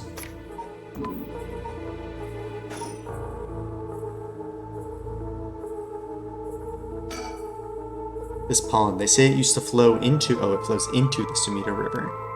The river became so polluted they cut it off. Oh, okay. No. It is because it's polluted. Jun Edio, a detective in the Tokyo Metropolitan Police Department, First Investigative Division. His rank is sergeant. This is his first time leading a case. It's like he's graduated from rookie to newbie. He looks put together on the outside, but acts like a kid most of the time. Honestly, the force could use more people like him. Oh, I slipped. Oh well. But either way, I'm so glad you're back in the First Division, boss. I've always admired your work. You were like a god to me. You were the whole reason I became a detective in the first place. Ah, yeah, about that. People have been saying that ever since you first entered the academy, but... Yes, that's because it's true. I couldn't believe you got transferred out of the first just as I was assigned to it. So getting to work a case like this now, just the two of us, is a dream come true. Happy as I am to hear that, well, how should I put it? What is it? That's true, I'm not sure you've been showing me the appropriate amount of respect. Huh? But I do respect you. Don't tell me you're going senile, boss. That's exactly what I'm talking about, when you run your mouth like that. It's getting late. You must be sleepy. Don't worry, boss. I'll make sure we get out of here soon. Yeah, I get it. So early in the morning yesterday, a staff member found the victim collapsed here in the park and called the police when they realized he was dead. While there were no obvious external wounds, the fact that he was a police officer and the evidence of a struggle means it's likely this was a murder. The Sumida office sent it over to us since it involved the death of an officer, and we were tasked with the investigation. What we need to do is figure out what happened and whether there was foul play involved. I think that about sums things up. I gotta keep my eye out for a chicken sticker, by the way. This game is 20 chicken stickers. If anybody sees a chicken sticker, let me know. There probably won't be one until we're past the point we found number 1 on like all the timelines, but you never know. Gotta find the chickens.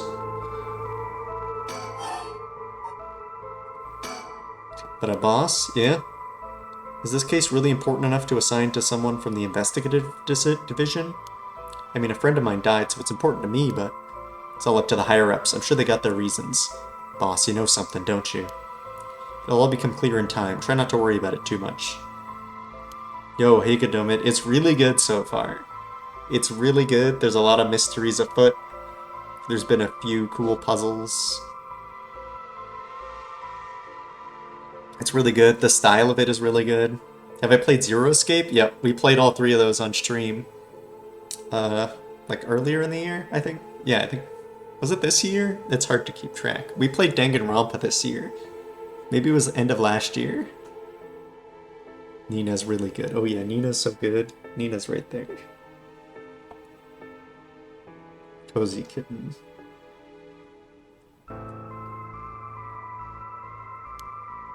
Thinking about it, the only thing we know for sure is the identity of the victim.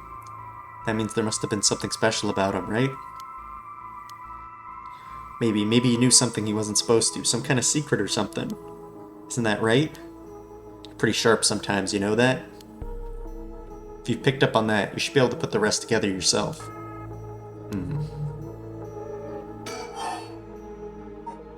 But yeah, this game's great. Zero Escape was really fun. I liked the first game the most, and then the third game was also good. Third game's so ridiculous. The third game is so ridiculous, even more so than the first one.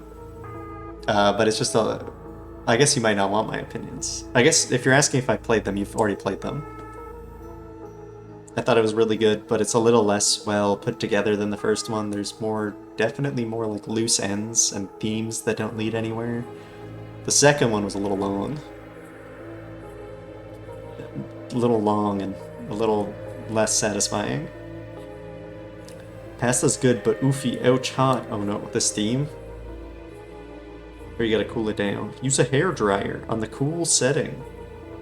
Never thought to use a hairdryer on food. Well, it is our duty to get to the bottom of a suspicious death, especially one involving an officer. Makes things hot. That's true. What even is a cool setting? How does that work? Is there ice in the machine? The victim is Hajime Yoshimi of the Juvenile Division of the Sumida City Community Safety Bureau, 27-year-old, single. He mostly dealt with cases involving juveniles in education. His rank was senior police officer. You knew him well, don't you? What was he like? Yes, we were in the academy together. We still went out for drinks together every month or two. He could be a little rowdy, but he was like a big brother to us all. He was kind and cared about his friends. For better or worse, he wasn't the uptight type of cop. That man always showed empathy, and I heard he was popular with the locals for it. He treated each and every troubled kid he met with compassion. He had a great track record when it came to rehabilitation. Sounds like we lost a good one. Yeah, we did. We truly did. Messed up a little. Ooh, that's good. You'll be learning maybe some mysteries along with us. There's a lot of characters and a lot of jumping around, so it kind of makes sense. I'm trying to think. What other stories about? It reminds me of, is it Durara? Might be Durara. No, Bacano. Not Durara. That's the sequel. Bacano was a good anime, but also it jumped absolutely everywhere. There's like 8 stories, and I remember none of it. I remember none of it. The intro was cool. Just like in the same universe, yeah. I didn't like Durara as much. I didn't finish it. Bacano's really good. The first episode, it might be like a pilot or an episode 0, is cool because it spoils the entire thing. Nearly. Pretty much spoils the entire thing. But I didn't remember anything by the time, right? Like, it spoils the entire thing, but it's spoiling like 9 plot lines, so I'm just so overwhelmed that it didn't actually spoil anything. Your dryer's gonna have a cold setting, it'll just blow air without heating it. Also, do not do this, you will get food sauce everywhere. Yeah, like that, yeah, it was cool.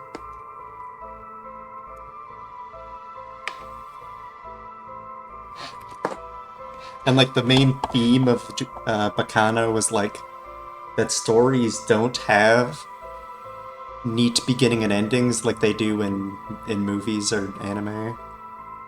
It's like real stories don't have neat beginnings and endings. So it's like 9 different characters, and they happen at different times.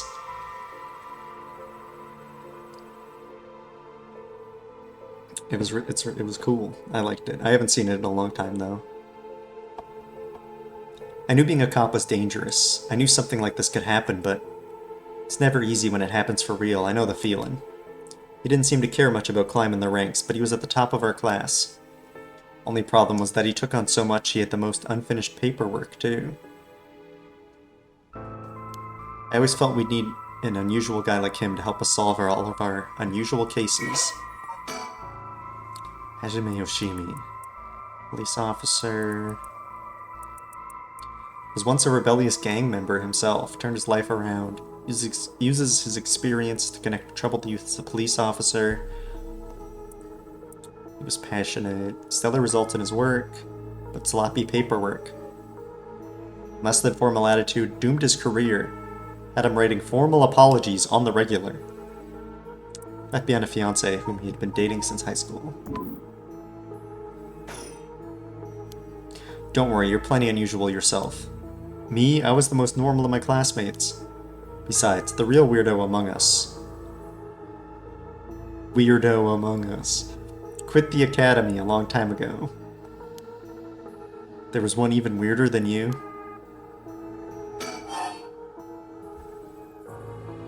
Amogus.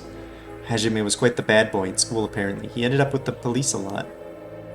He said the officer in charge was good to him, helped him get back on track.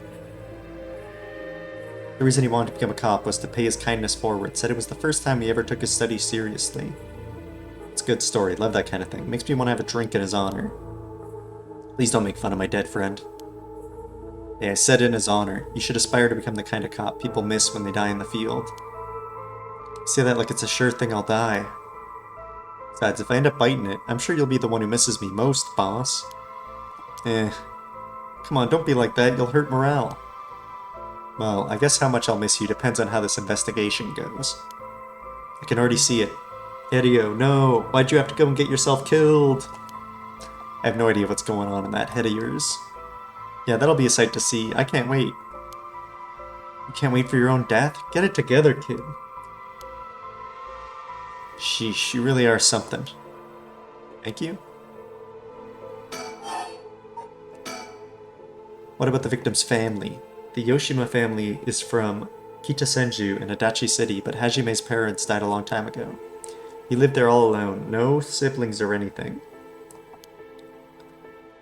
I went to his house a few times for drinks. I was surprised. It's this huge, old-looking place. Like, you know, the kind of place that seems super haunted. Ooh. Ooh. Did he live there alone?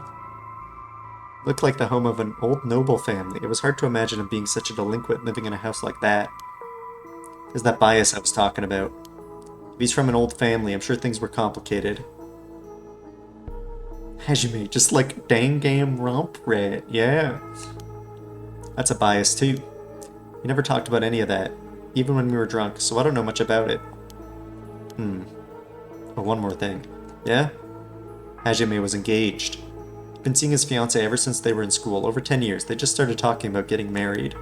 What was her name again? She showed me a picture once. She was a beautiful woman. That's so? How terrible for her. But she may know if there'd been anything going on with him lately. We should speak to her. Yeah, his fiancée may have been his only confidant. I'm sure somebody at the Sumida Police Department has already contacted her. I'll look into it tomorrow. We got a gun. Gun. Hey boss? I looked into the case that Hajime was running. Oh great, that's the kind of stuff I want to know. What was Hajime working on the day he died?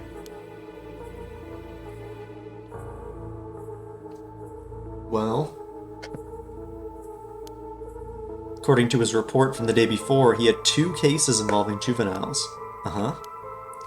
The first was the suicide of a high school girl who jumped off a building in Kamezawa last week. Ah yeah, I did hear about that. The girl's name was Michio Shiraishi. She was a second-year student at Komagata High School, but it seems as though Hajime had contact with her even before this incident. So she'd been troubled for some time. That's the thing. About a month ago, he happened to see her walking around town. She looked upset, so he struck up a conversation with her. He was sure there was something bothering her, but she wouldn't tell him why. Tell him what? Must have been trouble at home. That's what he thought too. It seems he visited her home and spoke to her parents, but he said there was no problem, so there was nothing he could do. And now she's dead. Then it's possible he could have prevented her suicide then. He must have been devastated. And that's why he was looking into this Michio Shiraishi again. He must have thought that something terrible had happened that drove her to end her life. But ultimately, he never reported the findings of his investigation. I see, and you're thinking it may have had something to do with his death? We'll have to find out what it is Hajime discovered. Right, let's check with the Sumida Police Department about that tomorrow, too. And what was the other case he was working? This one is also related to a Komagata High student.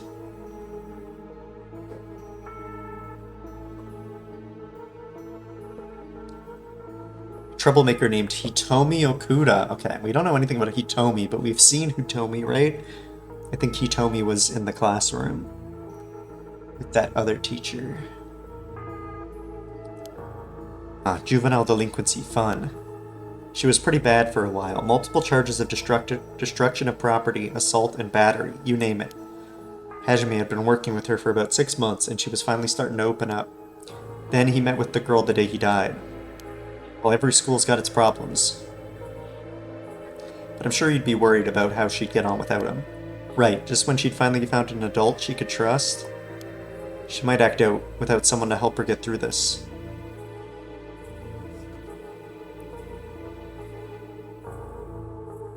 We'll have to make sure the Sumida Community Safety Bureau does their job. But, can't rule out the possibility that meeting with this delinquent girl had something to do with his death. We'll have to interview her too. You're right. She may have been the last person to see him alive after all. I'll ask Sumida to introduce us tomorrow.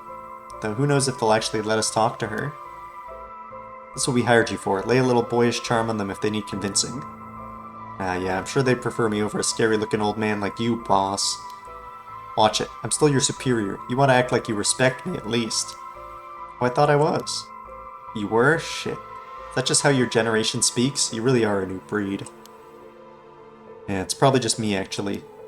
Well, don't think you can get away with that with other people. So anyways, boss. Are you even listening?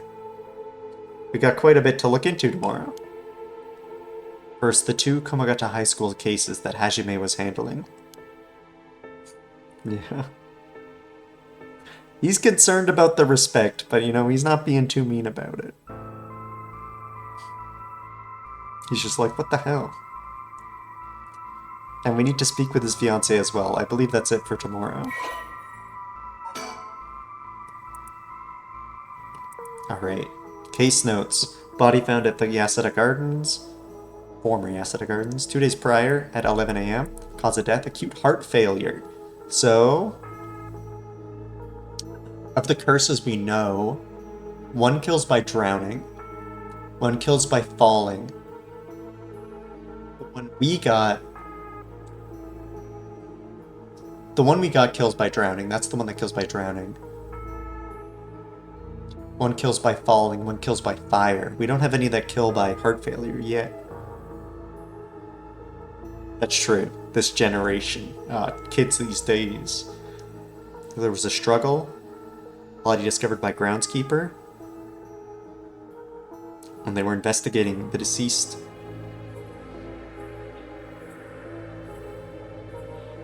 Currently investigating the fiancé of the deceased and 2 female students from Komagata High School that the deceased had contact with as persons of interest.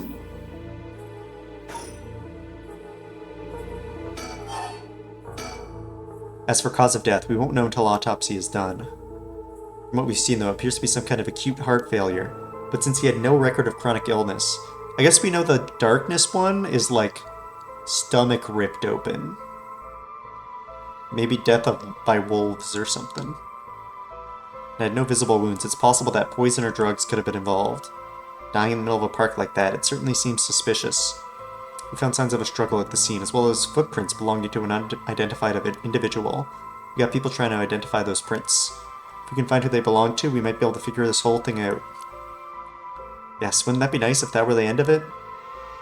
The only things Hajime had on him were his badge, and his wallet, and his pockets. So we can rule out a mugging. Though there probably aren't as many people who would try to think mugging a cop as big as him. I've also heard that Hajime got into a fair few fights in his younger days. He started judo once he became an officer, and rose up the ranks quickly. Sounds like the perp would have to have been pretty strong to take on Hajime. Yes, they had a curse. So these two don't seem to know about the curse. Boss might know a little more, though. Because, Boss maybe knows something, but they definitely aren't curse bearers yet. The time of death was around 11 p.m. 2 days ago, outside the park's operating hours, of course. His body was found early in the morning yesterday, 11 p.m. the day before yesterday. What was Hajime doing out here at that time in the first place? That's the question, isn't it? The entrance to the park is closed after hours, but it's a small gate that's fairly easy for him to get through if he really wanted to. That would of course be breaking and entering, but what do you think, boss?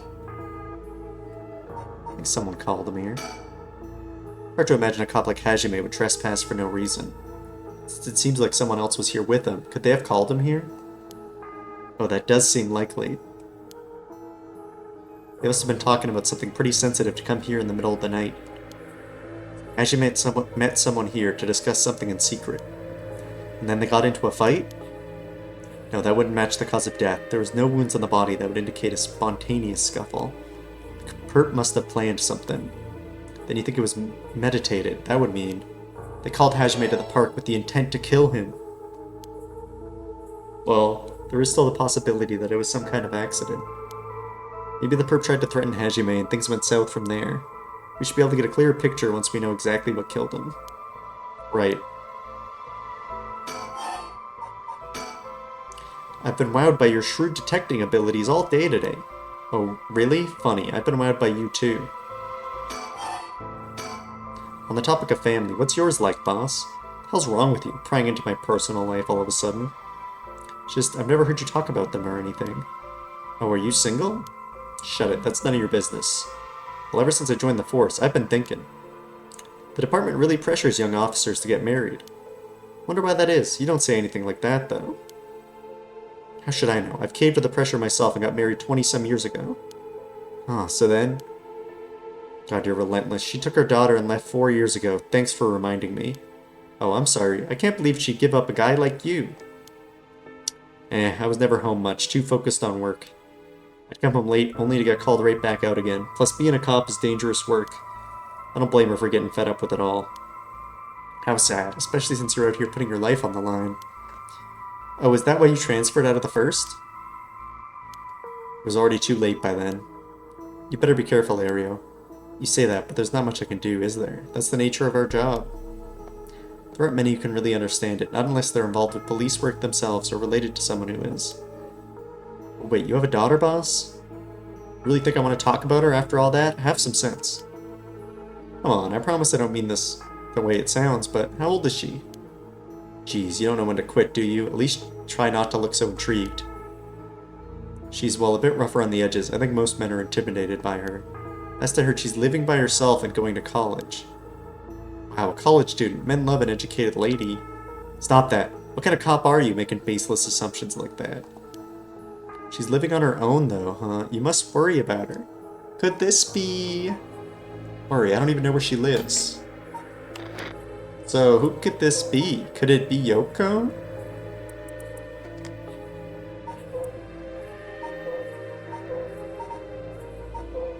Could it be Yoko?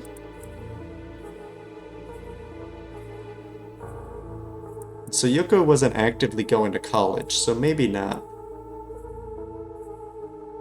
But also, the cop doesn't know for sure, so maybe it's still possible.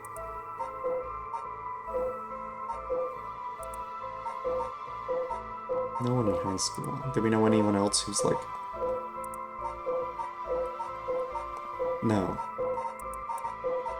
That's all that's really possible.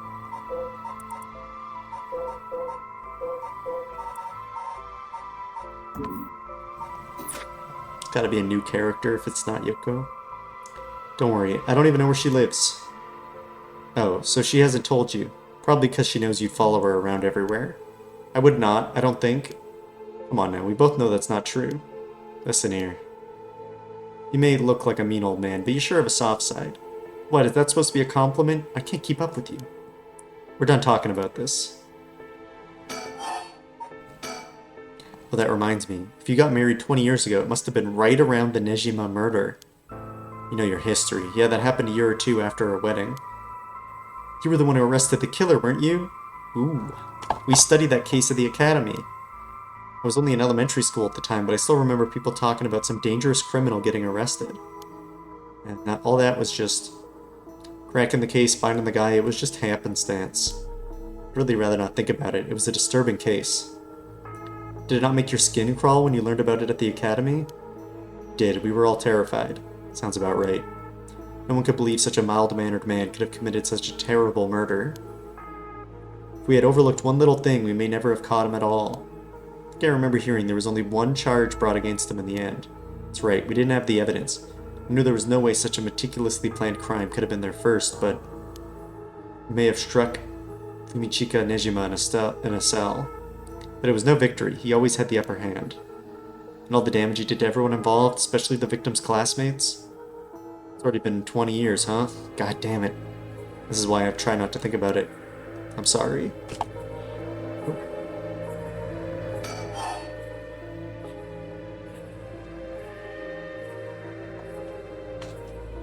Oh, Kitten's cozying up to the blanket more. So all this occult stuff, have you heard about it, boss? What are you talking about? This rite of resurrection thing that everyone's talking about. No, not you too. I've been hearing about that shit everywhere. Oh, you have? That's surprising. I care about the kitten. Yeah, me too. Kitten is cozy. It's got nothing to do with our job. But don't you feel the occult stuff with this case feels, I don't know, realer somehow? The whole thing started right here in Honjo, in Sumida City, so I thought that maybe...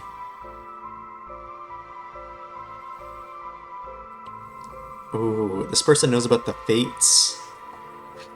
The record of fates. Cut it out. Nothing good can come of getting involved with that rite of whatever, that record of fates. Sounds like you know all about it. Boss, are you secretly into the occult? Stop that, seriously, this isn't a joke. I get why you'd be intrigued by something called the Rite of Resurrection after a buddy of yours died, but...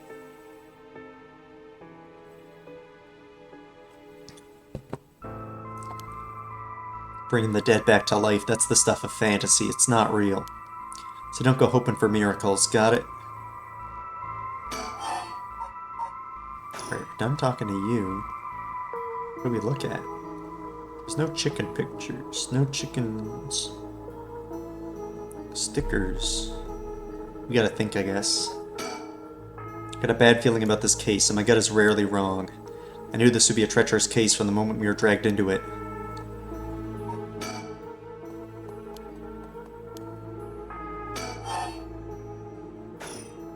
Huh. Oh, there's scene. This ground is the scene. This is where the victim was found. It's clean now. It almost feels like nothing happened here at all. But once an incident... I need some water time.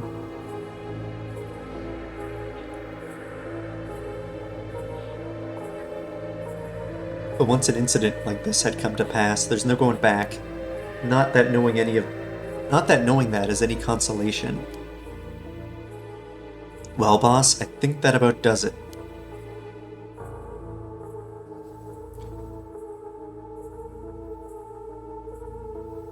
Right, let's call it for tonight. I'll see you tomorrow. Oh god, what is that? Yeah, I knew it'd be Tsutsumi.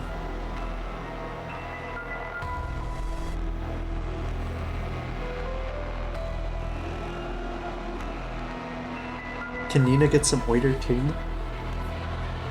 Nina's got some dishes. Nina drinks water occasionally. I don't think Nina would drink water if I just like held it up to Nina.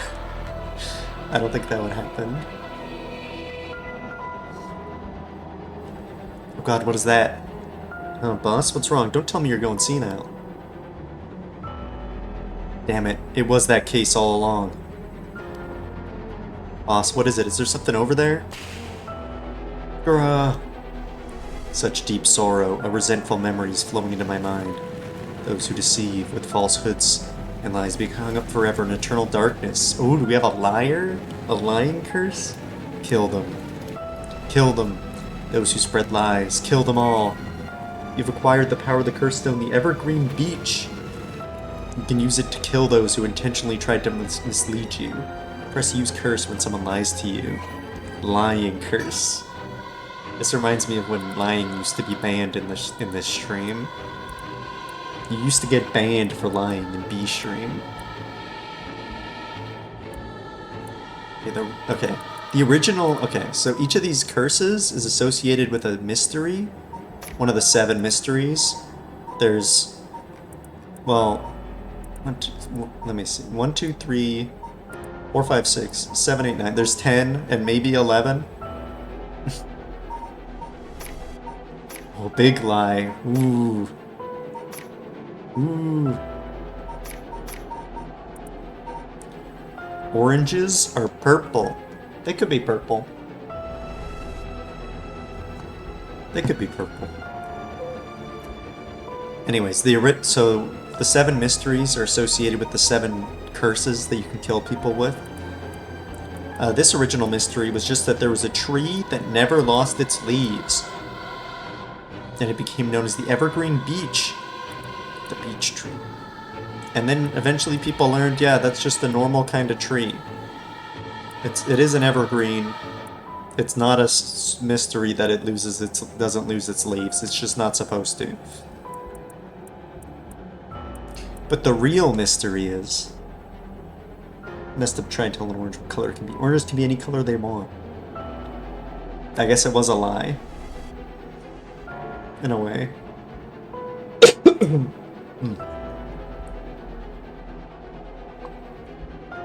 It says, "He deceived us with his so-called rite of resurrection. The man who tricked the people with his false dark arts swings from a rope." They thought the man had escaped the previous night, but oddly enough, he was found hanging in the garden of the daimyo's mansion that moment. The man, a local named Jinkichi, was known for his kind temperament and skill in crafting Netsuke clasps. While his life wasn't always easy, he was optimistic, the kind to smile through whatever life threw at him. He was the kind of man who would take care of those who didn't have anyone else to rely on. The prosperity that the ukiyo-e boom brought must have been what fanned the flames of his greed. The old craftsman was found in a miserable state, as if sentenced to some cruel fate. Perhaps he'd ended his own life, unable to bear the weight of his crime. But dead men tell no tales. And the people thought of him as a bad man, even in death.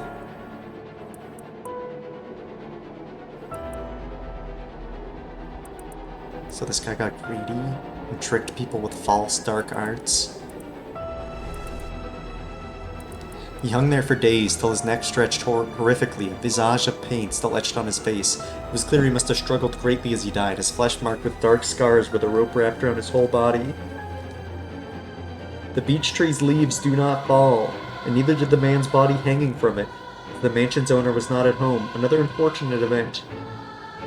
The people held their tongues, fearing divine punishment, but the rumors persisted nonetheless. Jinkichi bad man. Yeah, it's a bad man. So the real thing is someone hung from the tree, and the body didn't fall, along with the leaves. And they were tricking people with, maybe the rite of resurrection wasn't real at first, but it became real.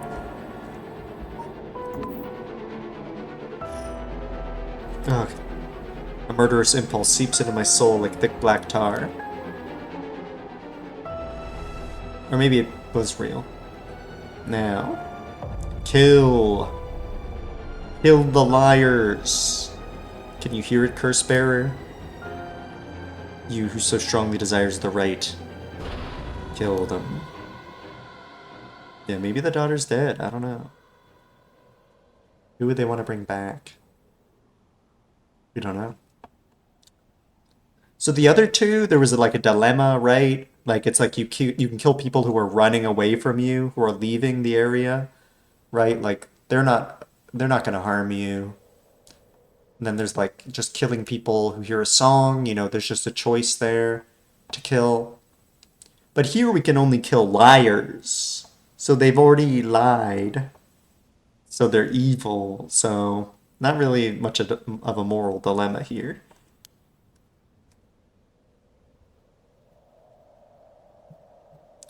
Boss, what's the matter? Don't tell me you really went senile. Sorry, I'm fine. How do you? Yes? I have some bad news. Oh no, your senility is kicking in, isn't it? Isn't it? No, we got a bit of a trouble on our hands. Bit of a trouble. Looks like we'll be working some overtime. We're not going home tonight. Huh, what are you talking about?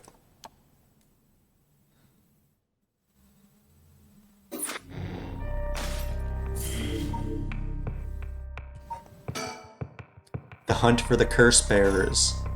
Ooh.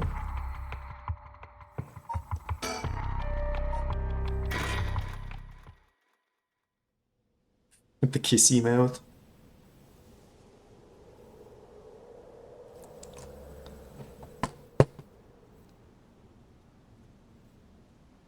Okay, so let me get this straight, boss.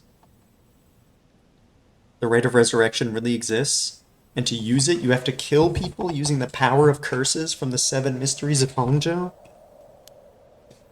And the curse you have is from the story of the Evergreen Beach that's told in this area. Is that right? Yeah, pretty much. You're quick on the uptake. You weren't your usual silly self when you were explaining, so I knew you were telling the truth. I'm never silly. I'm never silly. The only thing I have trouble believing is that you're taking this occult stuff seriously now. I mean, talk about paranormal. I thought you didn't believe in any of that. Not that I don't believe in it. Familiarity with it is why I've tried not to get too close. Are you just being a sore loser, not used to admitting you were wrong? Oh, shut up and listen to me. No point in trying to hide things anymore. We won't get anywhere if you don't understand this, so listen up. Please just listen. You don't have to keep saying it, I'm listening. We don't have time to waste. We'll talk as we walk. Hey, wait for me, boss. This is good walking music.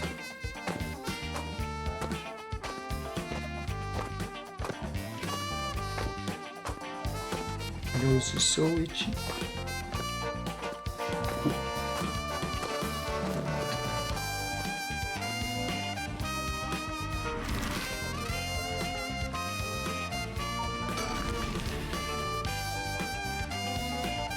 Goku Bridge.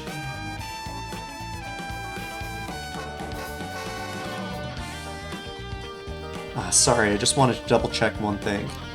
You're telling the truth, right? This isn't a side effect of your senility? It's the truth, not like I can prove it though.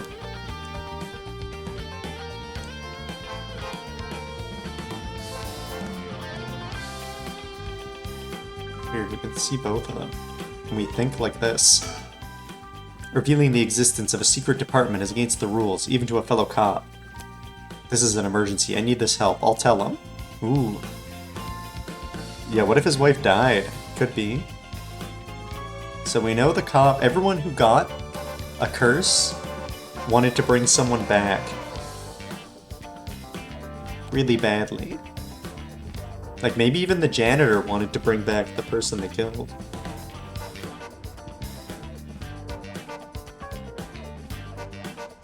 Yeah, I don't know.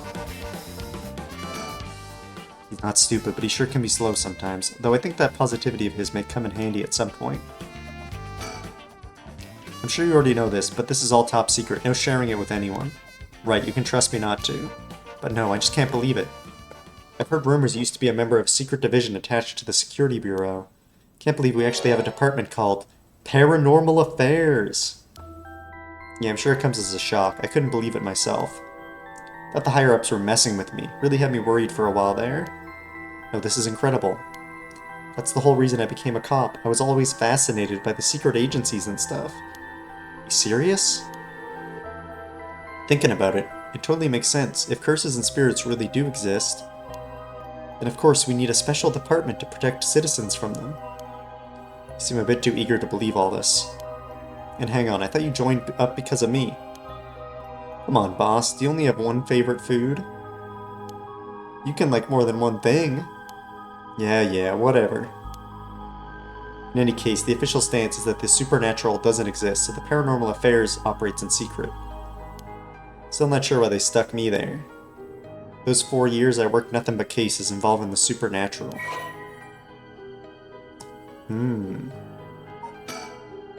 But they got divorced 4 years ago. Ooh.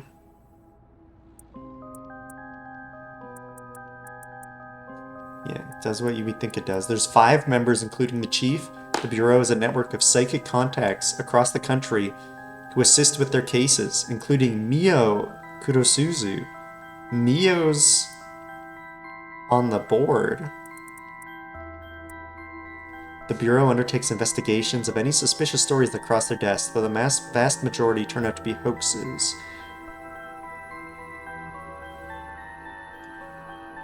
Experienced detectives without paranormal abilities of their own, such as Tetsuo Tsutsumi, are sometimes assigned to investigate due to the sheer volume of cases. Red pasta sauce was a good choice, yo. The wheel knows. I don't think that was what it landed on. That's not what it landed on. The wheel knows. It came out really good, and I learned how much seasoning to put on TVP to make it good. Yo, I'm glad it was really good. That's great news.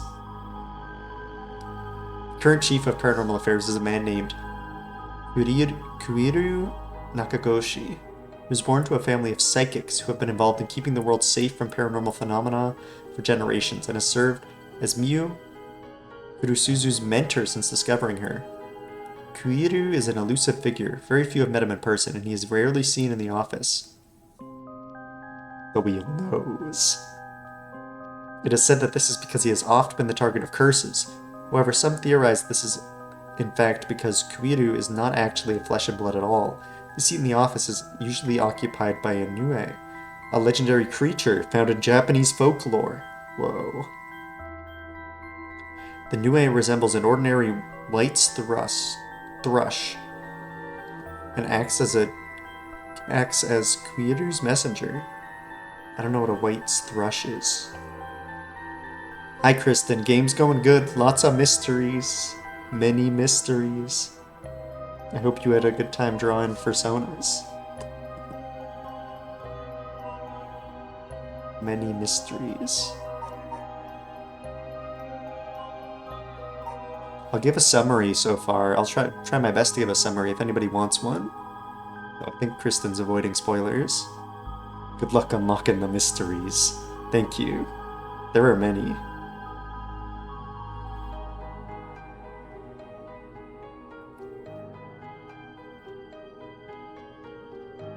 Okay, so a thrush is a bird, leading to bizarre scenes of police officers earnestly reporting their findings to a bird. The term Nakagoshi case serves as a code name used to refer to cases under investigation by Paranormal Affairs. So the leader of the Paranormal Affairs office is a bird. That's good. I think they should just make every cop a bird, and then that might be better. That'd be better.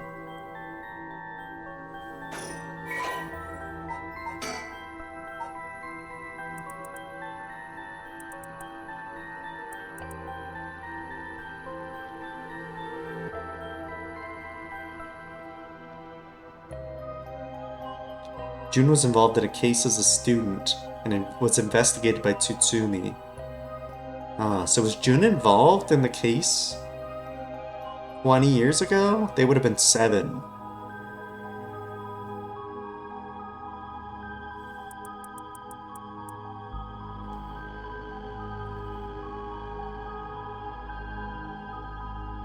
Attended police academy with Richter Kai. Richter Kai is this guy.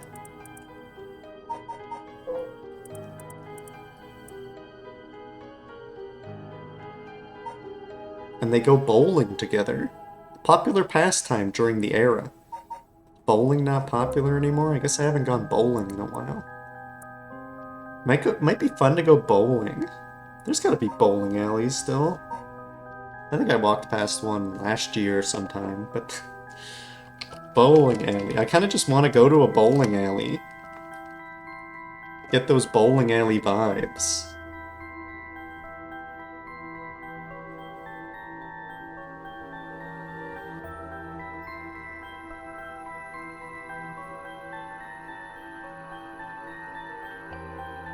Looking at bowling alleys. 5-pin learn to bowl. Bowling lanes. Yeah, there's some options. There's definitely still some options.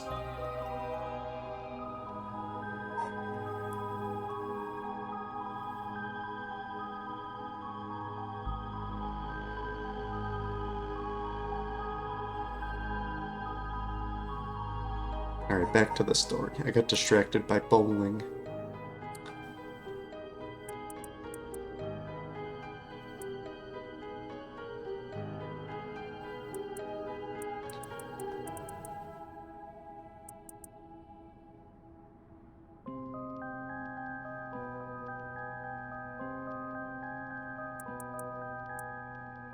Tetsuo is a penchant for candy and desserts, which he tries but fails to conceal from other officers at the risk of appearing soft. Okay, so this guy, Tsutsumi, Tetsuo, likes candy. Buys a lot of candy. Would volunteer to be dispatched to distant locations to acquire rare candies.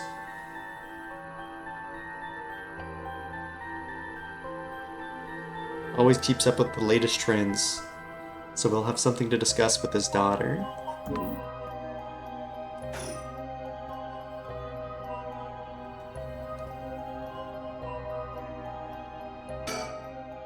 So do you have it? Have what? Spirit sense, of course. Are you what they called spiritually gifted? Nope, never felt anything at all. Even if I did, I'd be a lightweight at best. 1 beer and I'm down for the count. Wait a minute. Yeah, this is lending credence to Yoko potentially being the father of Yoko. Yoko did go to college. You got a junior college degree. Because Yoko, at the beginning of the game, Yoko was going on and on about how, like, how much you can drink is related to your spiritual powers. I know Tsutsumi's talking about that. Oh, huh. Is that how people in the field quantify someone's spirit sense? Like how much liquor they can handle? Nope, that's just me. Thought it helped get the point across. Yeah, if it's only them. Okay, that's given points. Oh, huh. Sorry, seems like I keep disappointing you. No, it's not your fault, boss. At the risk of disappointing you yet again, I'll tell you one more thing. Spirit sense is usually something you're born with. It's tough to develop it later on. What, so there's no hope for me? No, say it isn't so. Of course you were interested. Well, you never know. You may have some hidden potential. I know there's a high schooler who got so much spirit sense that she works on the front lines. I say work, but she wasn't paid because it was supposedly part of her training. Wow. Top secret, high level cop thing. Can't pay a high schooler? Yeah, that does seem like it'd be in violation of Article 69 of the Labor Standards Act. I agree with you, Ario. Wow, you really know the law. No comment. Even the occult field has workers' rights issues, huh?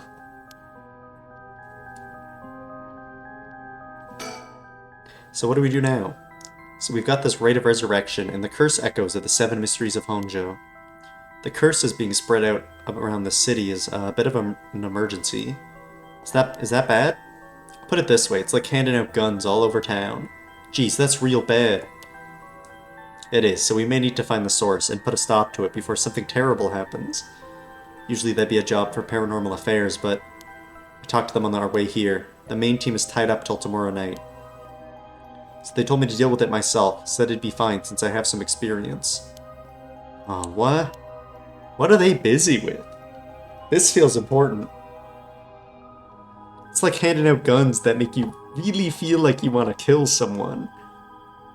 Yeah, it's like handing out guns that make you want to kill someone, and you get points for killing people, and if you get enough points, you get a reward. That's pretty bad. Yep, you're gonna help me, partner. Alright, let's do this.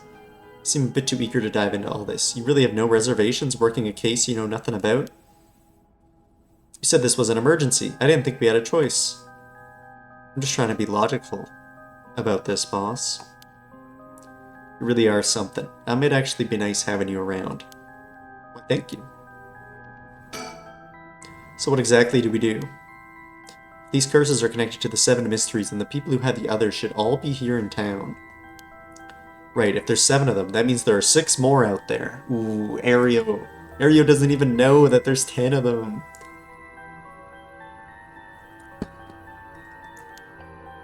And we have to stop them all before they kill anyone with their curses. You're not going to correct that? If we can, we should find and collect all the curse stones. But boss, from what you said earlier, killing a curse bearer gets you closer to completing the rite of resurrection. Won't your life be in danger if they find out you're a curse bearer? Pretty much.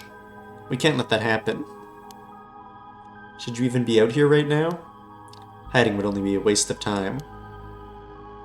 The mystery of the one-sided reed is associated with Ryogoku Bridge. I was hoping we'd be quick enough to run into the one-sided reed's curse bearer, but no such luck, I think. It seems. Well, if nothing else, maybe word will spread that the cops are on the lookout and people will behave. That's putting a lot of trust in whoever these other people are. But it's possible that other curse bearers with the same idea will come here. Talk to anyone you see who seems suspicious. That means someone who may have the power of a curse. Understood. In that case, why don't I ask that guy who's been watching us this whole time? What do you know? There is someone there. Good luck. This is probably the guy who, if you hear the feet, If you hear the feet, you die. Why is it a hearing thing for the feet? That's like the biggest disappointment so far, is that it's a foot. I guess we'll hear the true mystery later. But there's no foot washing. Hey you, sorry to bother you, but I've had some questions. I'm with the police. Thanks for your cooperation. We'll be asking you a few things, Mr. Yutaro Namigaki. That's your name, correct? Ah, yes, I don't mind answering your questions. You're a detective. Did something happen? Oh, right. Lots of things have been happening around here. Like people dying. So what to make of this guy? We know this guy might tell the truth. Boss, let's talk to this guy, yeah? If this were a normal case, I'd be fine letting him take the reins, but curses are involved here. I should take over. The man identifies himself as Yutaro Namigaki, a 21-year-old college student. He was watching us so calmly. We need to be careful with this guy. So presumably we'd know if someone lies, too. So what is it you were doing here? Must be the incident at the former Yasuda Gardens, the dead policeman? I can't imagine a detective would come all the way out here otherwise. Huh? Say, detective, have you ever heard of the Evergreen Beach?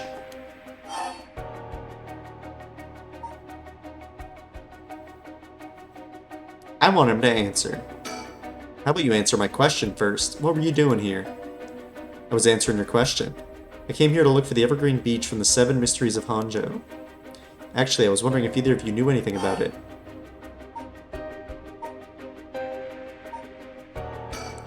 Not here. If it's the Evergreen Beach you're after, you'd be better off looking around the former Yasuda Gardens than here. Oh, you know a lot about this. That's what I thought. Detective... Was that not a lie? I guess they were looking for... When they say looking for Evergreen Beach, they might mean our curse stone. How'd you know? Oh, I might not have read that last line. Detectives, you have the curse stone of the Evergreen Beach, don't you? Ooh. How'd you know? Erio, you idiot. Well, that was much easier than expected. Oh crap, sorry. It was a simple inference. I figured you would have taken the curse if you were just in the gardens. If you know that, then. You must be a curse bearer yourself. I have no intention of hiding anything. I planned to tell you from the start. Look. This is my curse stone. I believe it's called the Foot Washing Mansion. That's right, but are you sure about this? I'm not so rash I'd kill someone as soon as I found out they were a curse bearer, not without talking to them first. You're the same, aren't you, detectives? You wouldn't use a curse on a normal person. Let's speak as equals, shall we? Oh, is that a lie? They don't think we're equals.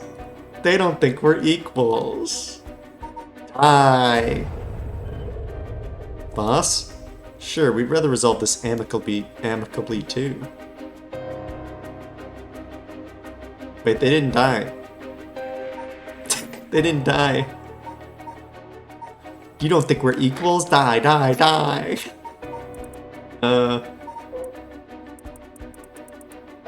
Kills by hanging one who tries to mislead the curse bearer with false statements. What the hell? Really is a curse bearer. He may only be talking with us to try and activate his curse. I have to be wary of anything he asks me to do. I could tackle him and pin him to the ground, but that might have something to do with his curse. Any slip of the tongue could get us killed. I have to try and discern what activates his curse. So what do I do? You're a curse bearer, so please be careful. Fortunately, I don't think he knows which one of us is the curse bearer yet. If we play things right, we should be okay. Before we talk, there's something I should tell you. Huh? This is my curse stone, the Evergreen Beach, just like you thought. Well, now they know. What? Boss, why would you tell him? As for how the curse works... Boss, are you having another senior moment? If you tell him that, it hangs to death anyone who would try to mislead me. So if you try to lie to me, the curse stone will let me know. I don't have to use it to tell, understand? Oh, really? That's super useful. I see, understood. It's pretty useful power for a detective. Now then, let's talk. Damn, it seems I've lost the upper hand. No point for petty tricks then. I'll be honest with you. So far, so good. Okay, so I have to use it, and then it tells me. So we lied about that. We definitely have to use the curse. Unless it's just a little different than how I'm interacting with it.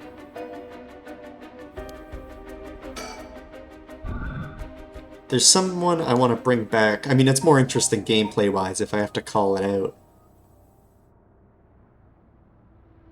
So I'd like your assistance in collecting soul dregs. Can't help you. Please, all you'd have to do is tell me who the other curse bearers are. Sorry, but as a police officer, I can't look the other way and let you go. I mean, this guy's pretty honest.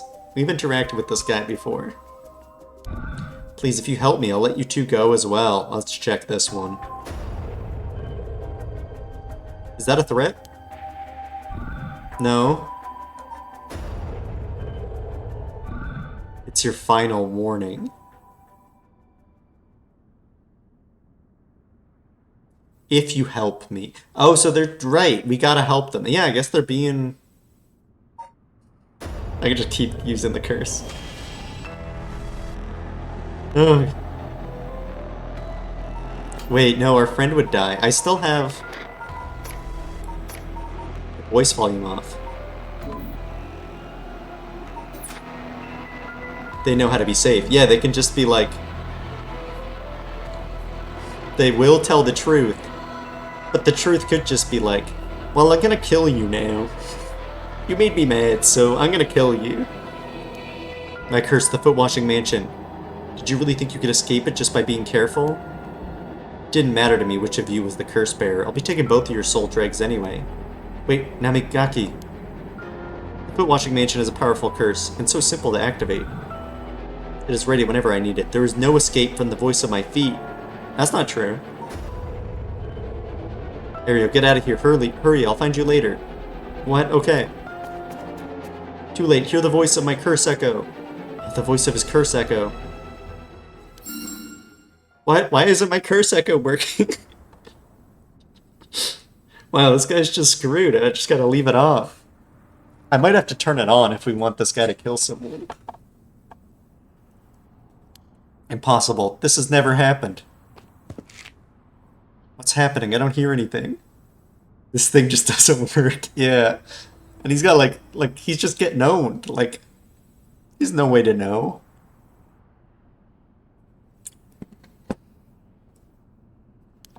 Erio, now, grab him. Right, I might play this again and see how the murder goes. I don't know. Probably wouldn't be that interesting. We'd probably just die. Yeah, there was a puzzle earlier where they killed me. Then I had to go into the settings and turn down the voice volume. Yeah, it gets the most powerful curse and then it doesn't work. Yeah. What if I set it to 1? What if it's at 1? Namigaki, get down. God damn it. Boss, here, his curse stone. Good work, give it to me. Curse stone acquired, the foot-washing mansion. So this would change the first timeline, unless he gets it back somehow. I wonder if we'll be able to go back there. It feels like we won't. Damn it, why? What do you think, boss? Should we lock him up? I haven't even touched you. You can't consider that assault of a police officer? Let him go. All we need is the stone. How could this happen? My right of resurrection. Give it up. The rate was too good to be true from the start. I don't know what happened to you, but you'd be better off mourning whoever you lost the right way. Now get out of here. Damn it. Phew, that was a close one, huh, boss? He'd probably be dead if he had activated his curse. Yeah, I'm not sure what, but something stopped his curse from... Ugh. So you okay? Having another curse stone hurt? Yeah, the curse from this one is flowing into me, too. Oh no. Saw what activates the curse of the foot-washing mansion, and the resentful memories bound to it. Okay, so you can just take the stone and have it. and then you have two. It works like that. How did we never do that? Why the hell did we never do that? In the first run. Oh, I see. I thought this was one of the stranger of the seven mysteries. I always thought this was one of the stranger of the seven mysteries. Yeah, the giant... So the original mystery for the foot washing thing, and we might get the real version, or not the original, but the known version is weird. It's definitely the weirdest one. Basically, a giant foot covered in blood smashed through the roof of a mansion and then said wash. And then they washed it, and then the foot went away, and it came back every night until a guy moved. And then the foot stopped appearing. So it was just giant foot coming through the roof. And this is compared to tree that is an evergreen tree, that is just normal evergreen tree. And stuff like lantern that doesn't work. Whispering Canal was a little scary. This one drags people into the river. But, yeah. This one's like, they heard clapping. There's several of them that are just like, they heard clapping and they couldn't find where the clapping came from. So Giant Foot is weird. Now I know why. This sure is something. What did you see? Let's save that for later. All you need to know now is that it's a particularly powerful curse. We're lucky we took it from him quickly. Phew. Alright, the true story. Kills by crushing one who hears the command, wash. Okay, so you have to hear wash? I don't think I ever heard the word wash. Do they say it out loud?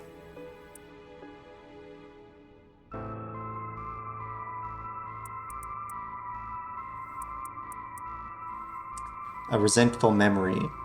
She was an accomplished onmyoji. Alas, she did not use her talents for the good of the world or the people, but for her own selfish pursuit of beauty. After a fierce battle, the woman dragged herself through the streets. It was like something had gnawed away at her body. Will I die? I've already obtained what I needed, as long as I have this. Suddenly, a terrible realization dawned on her. Her legs wouldn't move. She fell to the ground. What was happening? Surprised, she looked down. Her foot, once so beautiful and delicate, had grown ulcerated and rotten. He got her. She was on the verge of death, and covered in filth to boot, crawling into a nearby house. Her breath caught in her throat. The curious residents opened up, but recoiled from what they saw. My foot is so filthy. Please, someone please, quickly. The woman expired while mumbling something unintelligible. So ended the life of a woman consumed by evil. Alright.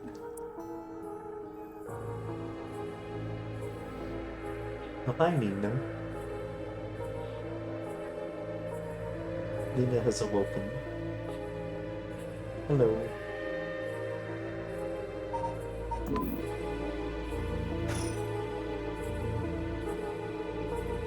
Well, that makes one stone. Where do we go now?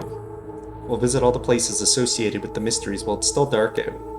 I mean, we have to do that all over again? I hope they aren't as aggressive as him, but people will do crazy things to bring back someone they love.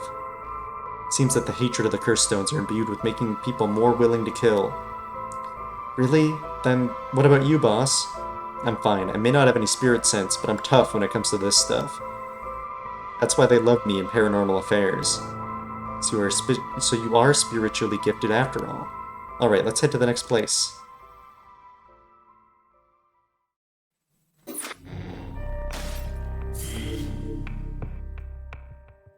We're continuing. I feel like they're not gonna make me go somewhere else. Because if we took that guy's curse stone here, they might not have it here.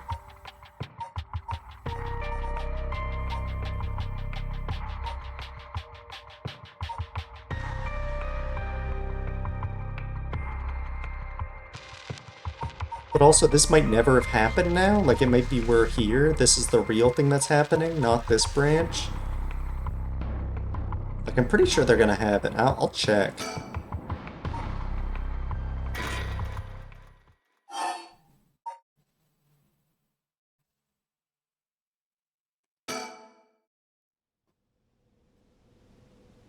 Oh, we gotta go through all this now.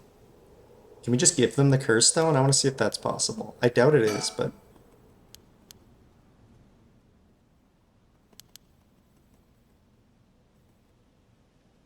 So this was before.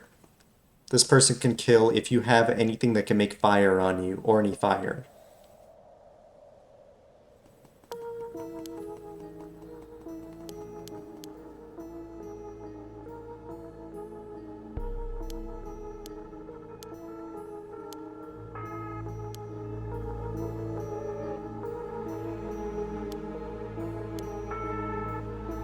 So if I talk... Wait.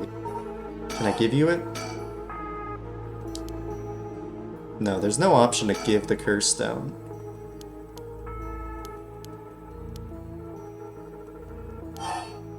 And she says at the in when we're on her story, she said she wouldn't kill someone if they refused, but obviously she does, because you die if you don't.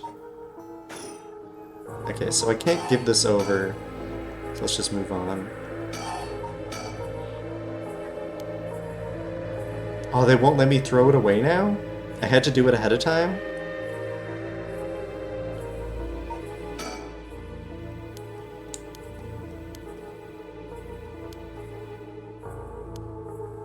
So I'm just dead. Probably. Yeah, she just lied to the detective. That makes sense.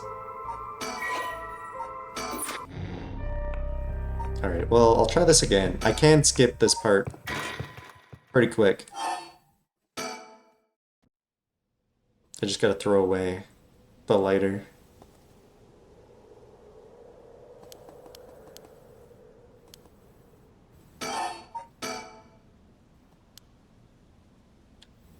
They're not letting me.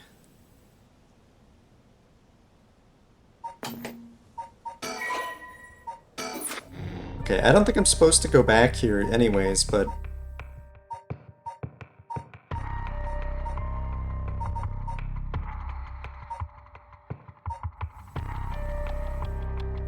they won't let me progress this path. Unless I'm misremembering when I throw it away. Okay.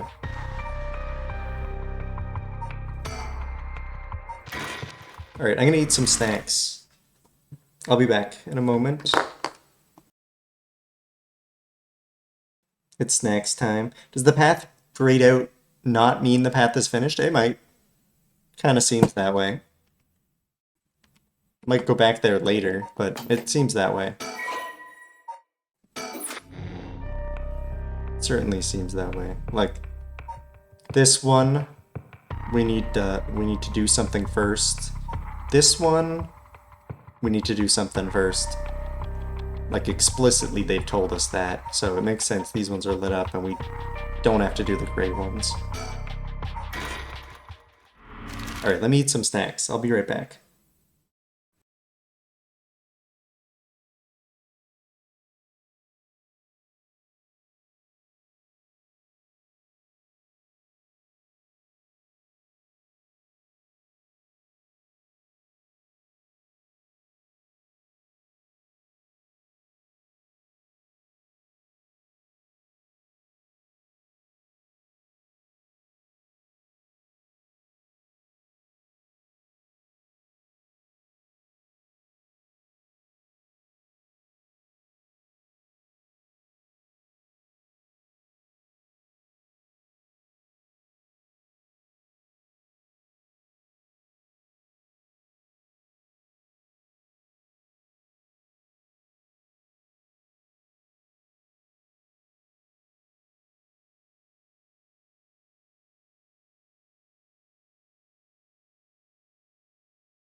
Alright, I'm back. I ate some chips. I pet Nina. Nina's drinking water, so the Nina order redeem has been fulfilled. Thank you for the welcome. Thank you, Jacob.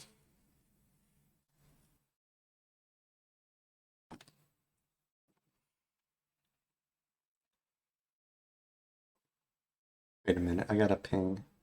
You might hear it 1 second. No, I'll mute in time.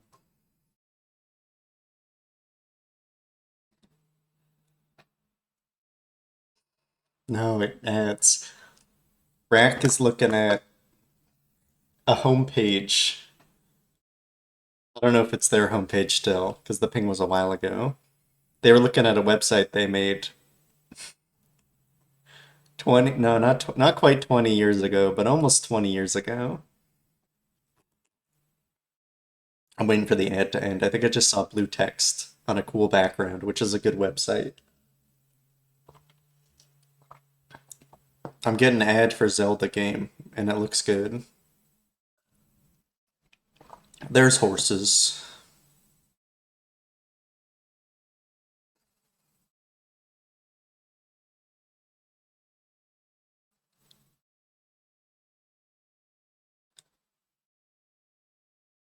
Yo,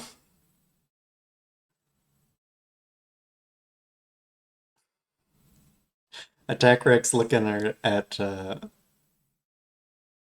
page that links to something xpage.com/skies game cool, and it's a Neopet guide they made. I'm thinking that might be another Sky, maybe. There's a lot of links here. I might watch the VOD for that later, but I'll get back to streaming. Let's continue the story. Alright, so what were we doing? We're the cops, and we're wandering around. We're checking everyone out. I think we might need the cops to die, maybe. If they're gonna just go around and actively take everyone's stuff, we might need them to die at some point. Like, we need them to take some more people's stuff, but not everyone's. Like this person. I think we need them to take this person's curse stone. Excuse me, sorry to bother you, but we have some questions for you.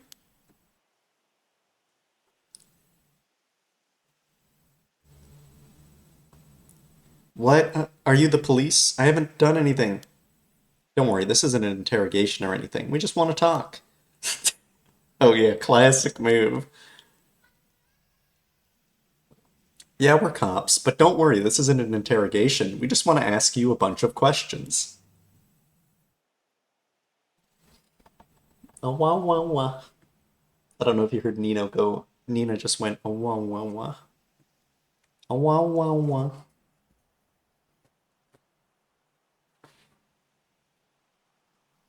You're Hideki Araishi, right? The historian? We know who you are, so this won't take long. Since we saw you here, we'd just like to ask you a couple questions. Well, let's get it over with. I'm a busy man. What were you doing? Now, Mr. Araishi, what were you doing here at this time of night? Doing research, of course. Day or night, information never sleeps. It's an admirable philosophy, you know. Your research has been quite the talk around town. What was it they were saying? You discovered something about some book? The Record of Fates? Alright, you found some kind of ritual in the Record of Fates. But don't tell me you want to know how to carry out the Rite of Resurrection, too. The Scroll of Dates? I want to know what the wrong answers do a little bit, but I feel like they might just, I feel like it's probably not that interesting.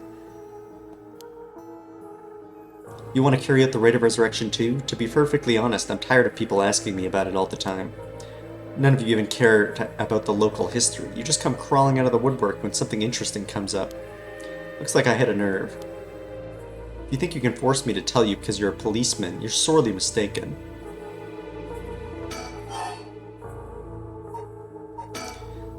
Was the research you were doing just now also related to the Rite of Resurrection? Oh yes, that's right. What exactly were you looking for? I have no reason to tell you that. You wouldn't understand anyway. That's a lie. We would understand. Kill! Boss, let's ask Hideki some questions. Questioning people like this can put unnecessary stress on them depending on their position. This guy's pretty sharp. We'll have to play it safe and only push him when I see an opening. From appearances, it's hard to imagine the small, bookish, well-spoken man being very dangerous. But in this day and age, you never know. I should be careful. What was the research you were doing just now? Was the research you're doing just now also related to the rite of resurrection? Well, yes, that's right.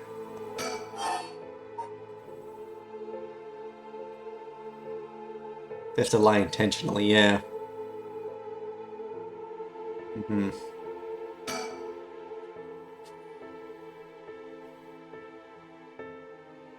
Just be like, how many sides does the dodecahedron have? Answer fast. Answer now. No, no, no. That'd be my move.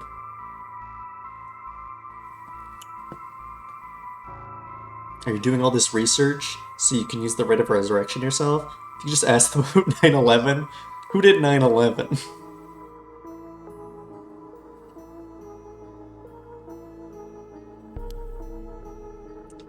You're a policeman.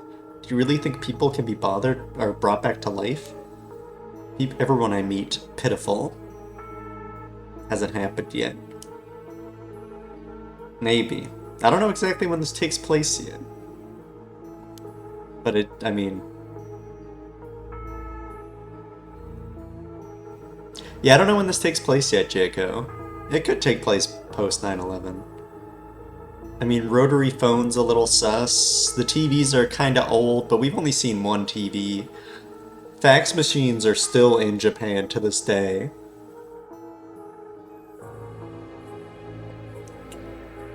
Oh, so you don't believe in the right? Whether it's real or not has nothing to do with my research. Such things are better left to the occult freaks. This is clearly pre-9/11? Maybe. Or so I thought. Huh? Things change. It's become necessary for me to pursue the right. So now I pray that it is real. What changed? Sure, you can imagine the funds for my research. I received a large amount of funding for seeking the rite of resurrection. And if I find it, I receive a sum so great I'll never have to worry about money again. Oh, then that means someone is sponsoring your research, is that right? So what if they are? You have no idea how hard we worked to secure funding for our research. The soap company. I have no interest in teaching those children. Listen to me, I'll tell you one thing. Those experts you see writing provocative books or spouting nonsense on TV to try to get popular, all of them are just trying to get the money they need to do their research.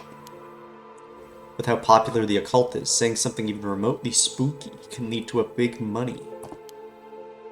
What? But I bought your book! The pursuit of the unknown begins, first and foremost, with belief. I was so inspired by that bit. I do appreciate your patronage. Unfortunately, however, the occult is not my true interest. The fate of the unknown is to be destroyed by thorough research and deep consideration.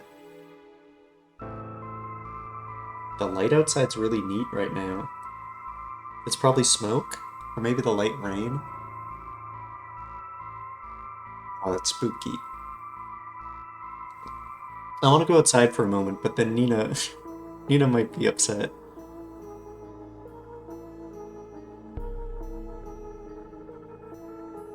There might be a red sky right now. I mean, I'll go look out the window.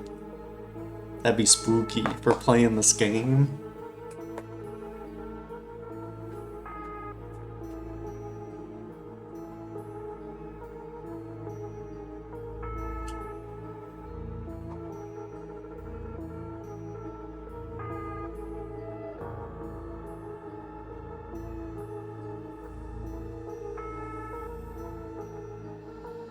Okay, it's not quite a red sky, but it's like definitely kind of cool lighting.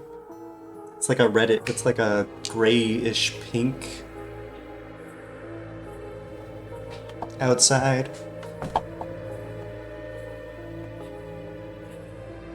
Looks cool, but Nina will definitely be upset and try to escape as well if I go outside.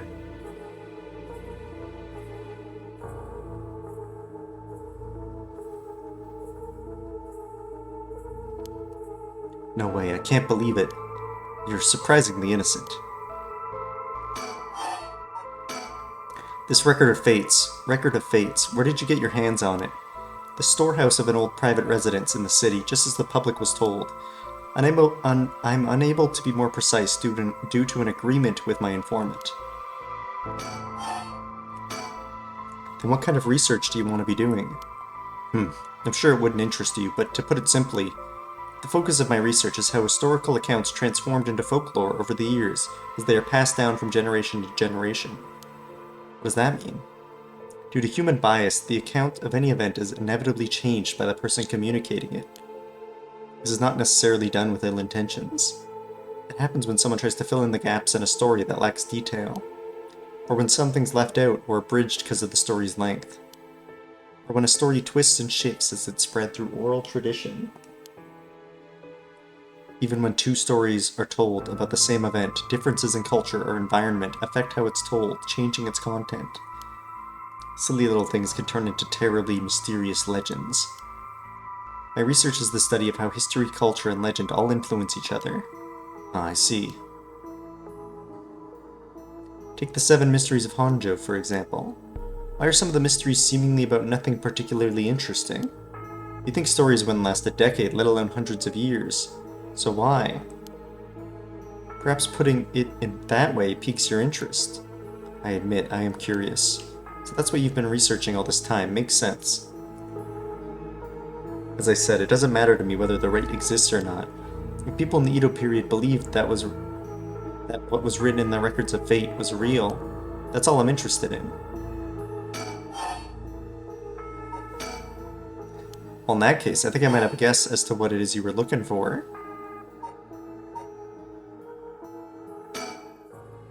Curse stones. What? Damn it, if you know about that then... Calm down, no need to get so defensive. Let's show the curse stone. You both want information, right? Why don't we have a nice friendly chat? A curse stone. You are a curse bearer. A leaf. Is it the evergreen beech? When I click show, I'm like, this person might know too much. They might play around it.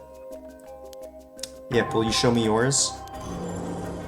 Mine, the ever-burning lantern. Oh yeah, we knew they got the lantern. So we're pretty safe against the lantern. Because, like, we have to be in total darkness. They're not going to be able to just grab us. Interesting. They know the curse details. There's no way.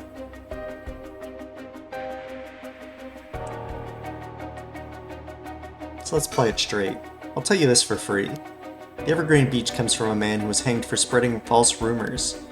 But the accusations against him were unfounded, and he died cursing those who deceived him. Ah, so that is the resentful memory held within the evergreen beech. I'm not exactly sure what that means. Like, there were rumors that this person was lying about spreading dark arts, and then people killed him because he wasn't lying, or he wasn't even spreading rumors, perhaps. I keep looking outside. It's really pink outside. It looks cool. Pink. The memories of the 7 mysteries are truly fascinating. If only I could collect them all. Do whatever you want, but you should know something. Wish I was there to take photos. I could try to take a photo. It will not capture it, but I will try. Especially through a window, too.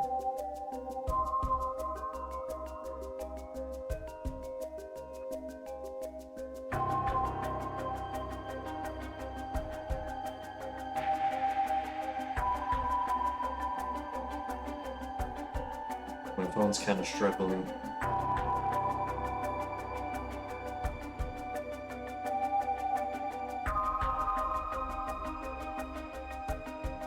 Oh, response from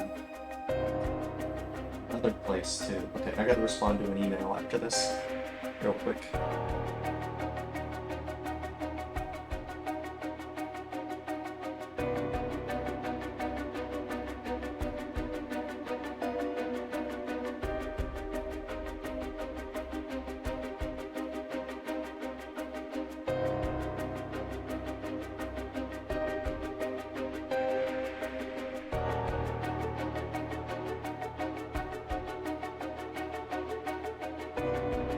I'll send this picture to more, but I'm not posting it publicly because it kind of doxes me too much to just post a picture out of my window.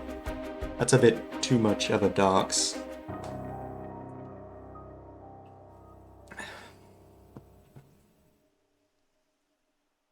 Morb.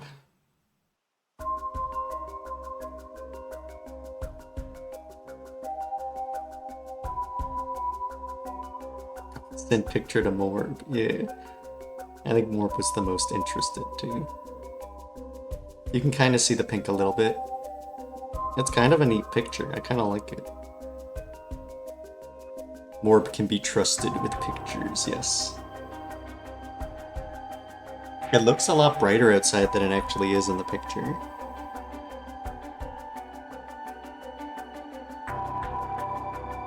I guess you wouldn't have reference for how normally pink the building is you're looking at, but yeah, it's a good vibe, for sure.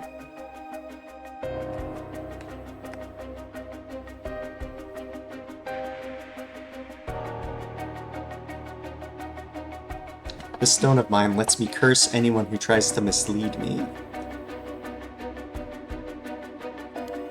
What? But... So don't try and lie to me, I'll know.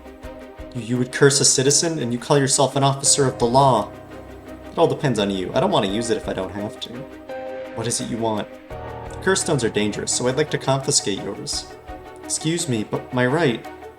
First, let me ask you one thing. You haven't used that curse, have you? No, of course not, I haven't, I swear. I see, good. Now why don't you hand over that stone? Okay, so this is before anyone's used that lantern, unless they stole the lantern from someone else. Unless you'd rather try using it on me instead. I mean, one thing is, it's still unclear how the timelines work. Frick. Well, we can't look at it now. But like, I did a bunch of stuff, and I met people, and killed people, but then I went back in time and did another thing. So we might still be on that timeline. I feel like that's probably it. And the thing I did is a complete mystery. I made sure... Yoko. Yeah, Yoko. I made sure Yoko didn't die. I went back in time, made sure Yoko didn't die. And then I ended up dead at the end. So it's unknown what we did. Damn you, I won't give it to you. If I were to say that, what would happen? Would it be a crime? The police are aware of how dangerous the stones are. I could arrest you under Article 1, Section 2 of the Minor Offenses Act. Or you hand it over and all you lose is your secret ability. Think of what would happen to all your research if you were arrested. Fine. You can have the stone here. We got it. The ever-burning lantern, what's the truth of it? Kills by disembowelment when who finds themselves trapped in the darkness of the curse echo. When Honju was filled with samurai residences. So, like, if it can cause darkness, too. There was some darkness going on in the school when someone died in the school. Could have been them, and they were hanging around. So the real story, the original story was just there was a lantern that would burn with no oil and could not be put out. And then there was also a tale of a lantern that just never worked, just sucked. Seems to cause darkness if you get near it, yeah.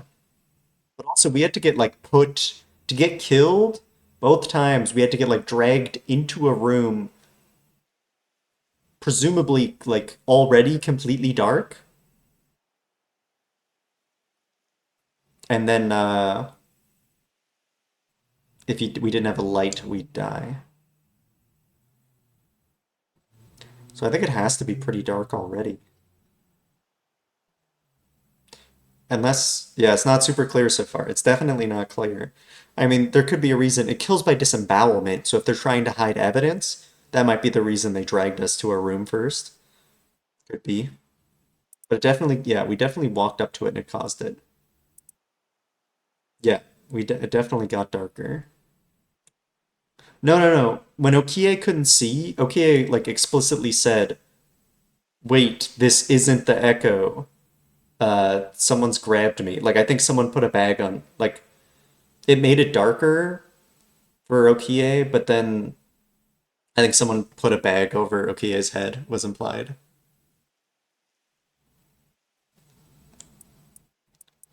When Honjo was filled with samurai residences, the spies of the shogunate lived amongst the town people, to keep an eye on things.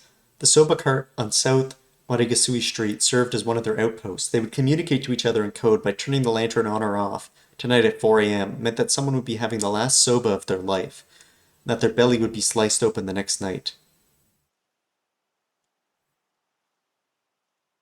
An unfortunate incident occurred in which a man attacked a woman in a bout of fury. He regretted it deeply, even declining to invoke the right to defend his honor. The deed was done. Still, he could not accept it. His rage at having been used by his daimyo boiled over, turning into a grudge he would never forget.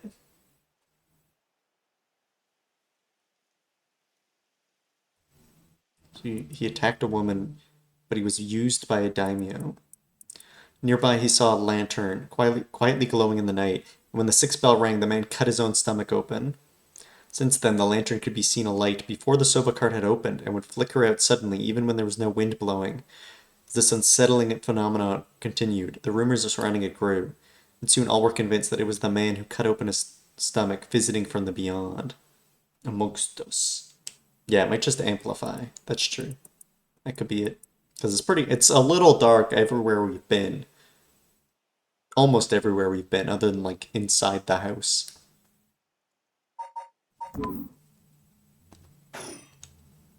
Good choice. I look forward to seeing how your research pans out. Hmm. All right, would you tell us everything you know about what's been going on? If you help us out, we'll give you all the information we've gotten after we solve the case. What do you say? In that case, will you tell me about all the resentful memories of the seven mysteries? I believe they are key to the secret hidden in the Record of Fates. Sure, why not? I'll learn about them as I collect the curse stones.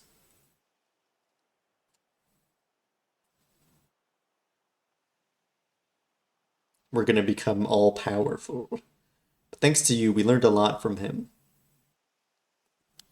I wonder, the mysteries and rite are all public information. He kept everything he knows about the other curse bearers and the source of the curse here hidden. I was hoping he'd at least give us a clue about how to beat these curses. Oh, I see. Then we should be more aggressive. Next time, really make him spit it out. And by we, I mean you. I'm guessing he wants to save this curse. He wouldn't have told us anything, no matter what we asked. But now we know where he hangs out. We can always send someone for him if need be. Right, got it. I was surprised to hear that there are actually 9 of the 7 mysteries. Huh, though. Yeah, that's 2 extra curse bearers we have to find. Did they say 9? When did they say there was 9? I might have missed that. Because we're under the impression there's 10. But maybe they're under the impression that it's 9. They've confiscated 2, so there are 6 more. There could be anywhere in town. They could be anywhere in town. We have to find them fast, or they may start using the curses. No, I think we're already too late. Huh? I didn't tell you this, but there were some soul dregs in Namigaki's curse stone. Really? Then he already killed someone with it? It's not much, so it probably wasn't a curse bearer. Shit. Well, we know who did it. We can make arrangements to take him into custody. Let the paranormal affairs pick him up tomorrow. For now, we continue our search. Namigaki was the guy by the bridge, right? It only makes sense, because we directly asked the other person if they'd killed. Yep.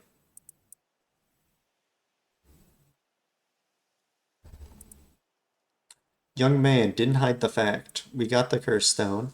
Elite student. Lives off a generous allowance from his parents, who are prominent local figures. Though Utaro has lived a charmed material life, emotional neglect at home has caused him to develop a spoiled, egotistical streak. The only kindness he knew growing up was from his family's maid, and he still fondly thinks of the plain rice with butter they used to enjoy together. Chest muscle sprain. Doctor didn't specifically say take work off, but set restrictions, which essentially would have me doing nothing but sweeping and litter picking, and no word from my boss yet. So yet to see if I can do full rest these following days. Or if she wants me to sweep and litter pick for 8 hours at a time. Yeah, I hope. What are you looking forward to? Would you rather have the work, or I don't know how you're being compensated? Well, I'm glad you got something figured out. I hope it works out the best for you, Pichu. Sweep and litter pick. I feel like when I was stuck in retail, sweep sweeping for 8 hours a day was horrendous. I had to sweep and dust for 8 hours a day, and that was horrendous. Maybe litter picking in a park might be nice. I mean, it's still a long day for sure, but like I would think litter picking would be a little. Hopefully, if you, I don't know if you'd want that, but I would want the litter picking. Feels fulfilling a little bit. We'll have Paranormal Affairs pick him up tomorrow. Yet, right, on to the next place. We just have to cross them off the list one by one. Also, if you're just getting here, we're doing a mystery game. If you're planning to watch and you want to recap as best as I can, let me know. Also, there's a kitten there. Kitten. I don't care about compensation if that's not included. Would rather stay home. Litter picking the entire place would take about 2 to 3 hours. Okay. So if you did litter picking, then you just have to pretend to be busy. I hate that. That would suck.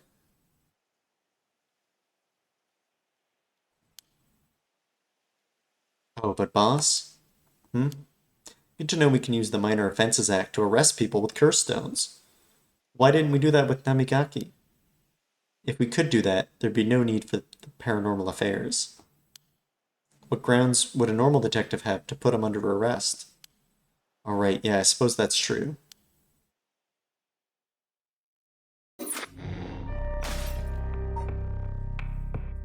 We can't go here yet?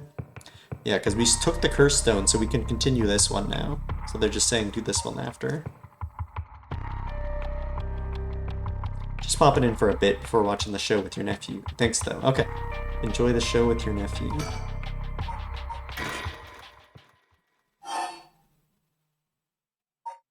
We want to be at the gates. They're going to come over, and they're not going to have the curse stone. Or maybe they won't come over if they don't have the curse stone. They probably will. They're probably looking for another one.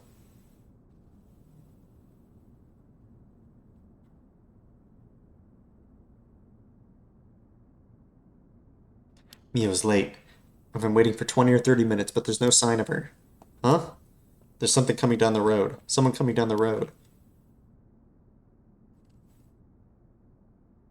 That's... I wonder, in the first playthrough, when we were hiding, watching the cops behind the tree, what if I just didn't hide? Would I just missed? I might have just missed a bit of conversation, probably. I don't think it would have killed me. They wouldn't kill me. Get another wheel spin? Muffins yes, or muffins no, for sure. We can do that real quick.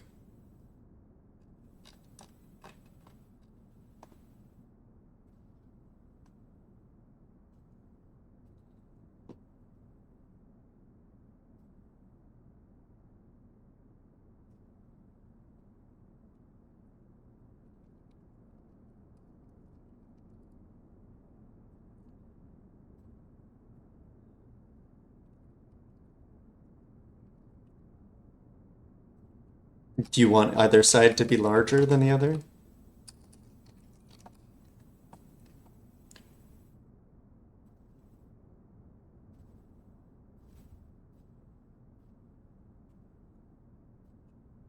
Even. Okay. Muffins yes or muffins no? Say spin when you're ready for the spin. Speaking of wheel spin, I can't wait until I can afford donation to have you spin a wheel where all the options are different time lengths of quantity of levels as a goal for playing hard as concrete. Alright. I mean, quantity of levels is rough. I was really struggling with that last one. I would need to watch a video of someone doing that jump. I don't know how to do that jump. Like I don't know the timing. I think I would be stuck there for a long time just not knowing exactly like what kind of movement I need to do to make the jump. Spin.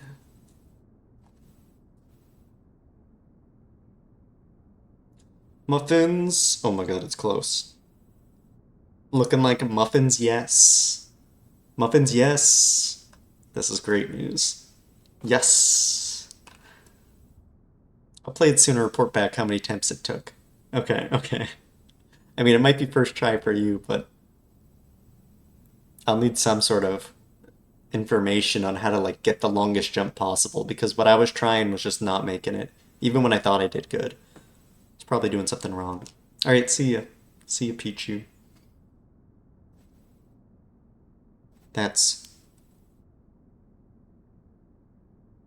Oh no, a teacher. It's Mr. Araishi. Looks on edge. I wonder what he's doing. Wait, he's the one who discovered the rite of resurrection. It shouldn't be strange for him to be involved with the curses. Wonder if he has a curse stone. What do I do? It's way past the 10 minutes Mio said she'd be here by. I managed to escape. I can't let that go to waste. I need to get out of here before anyone sees me. Okay, so Araishi just doesn't pursue. Interesting. It's weird that Araishi wouldn't still try to talk to us. I think he'd still either try to talk to us, or he'd be trying to stay hidden, I would think. I don't know, maybe he thought nobody would be here. I'm home. Thank goodness. I don't think the walk has ever felt so long. Oh wait, she lives at a candy shop, and we know the lead cop always visits candy shops. So the cop might know her. Yako. Nobody will be able to use their curse once it's light outside. I need to go look for Mio as soon as it's morning. But for now, I need some rest.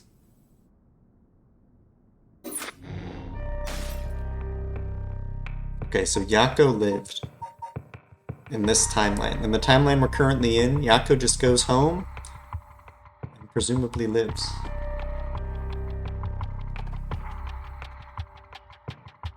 I think we got a kitten snore. I heard a kitten snore, I think. Okay, so all we have is this. And there was no reason we couldn't continue this. We just had to do the other stuff first, let's say.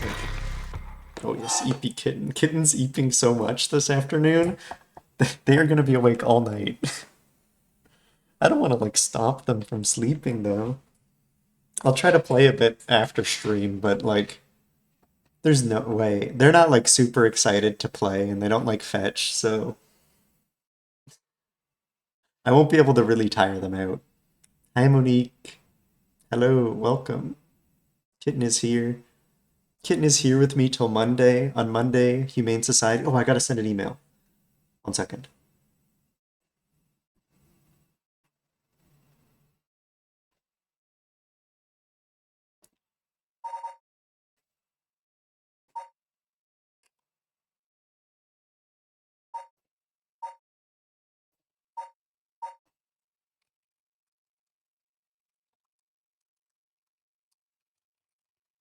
Best viewers.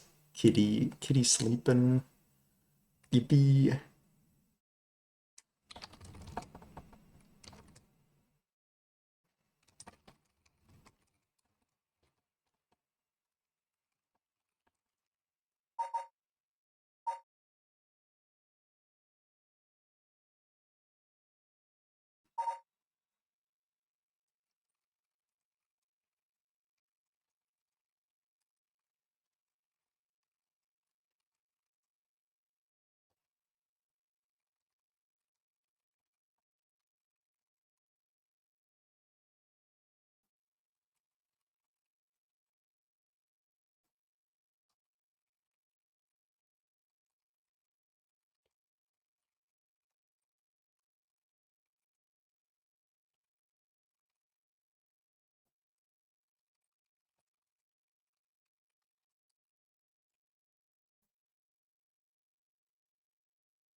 Alright.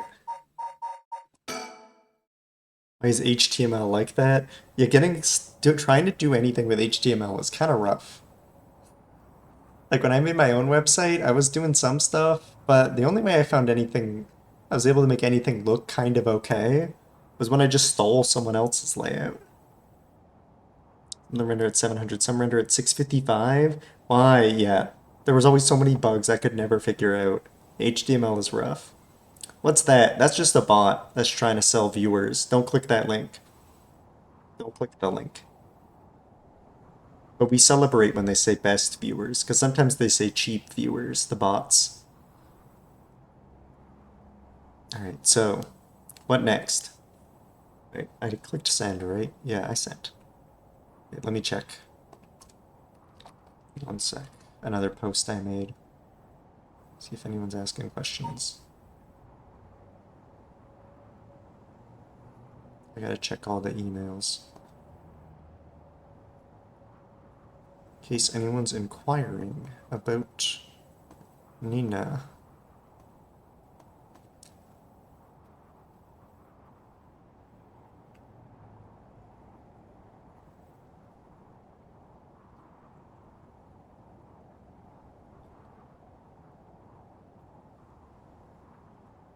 Nope. I don't think so. Just people giving me thumbs ups.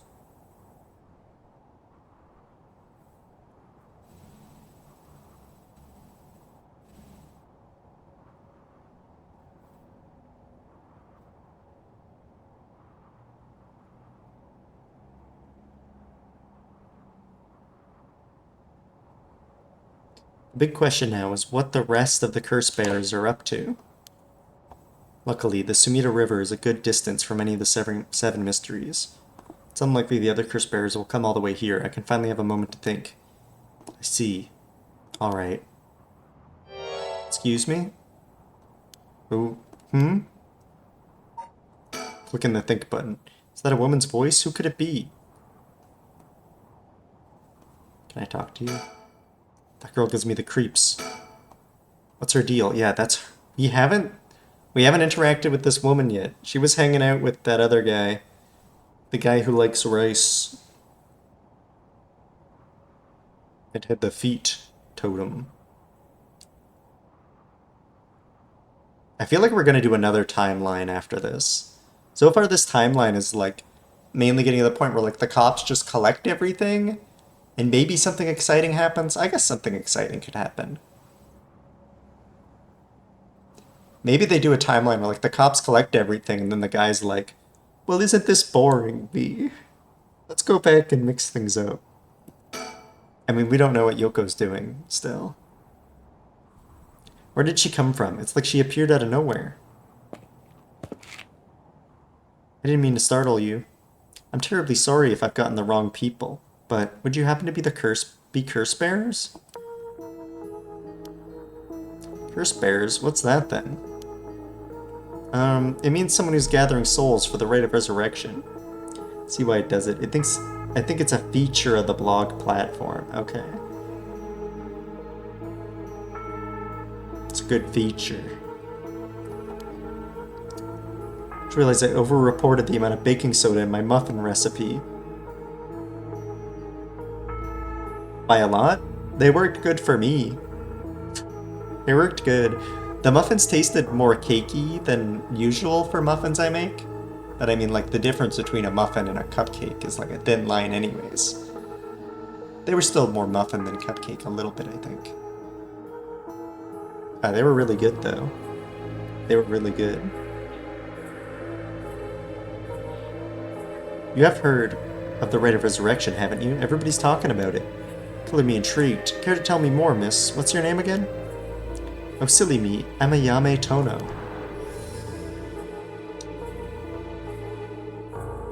You think you didn't? Okay. It seemed like a normal amount to me. There was good bubble in action. She says her name's Ayame. I guess she's around 20. She must be brave walking around alone this late, or maybe there's more to it. A college student?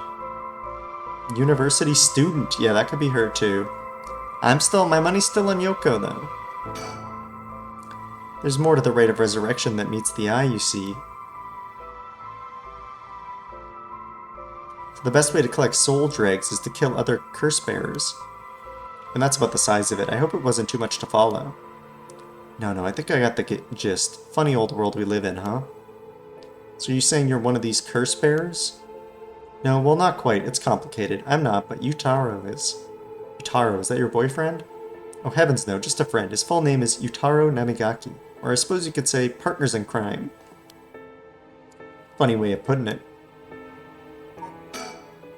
That must be it. She must be half of the young couple Richter mentioned. So where is this Yutaro now? Well about that, he's not actually a curse bearer anymore. He's more like a former curse bearer. Former, how so?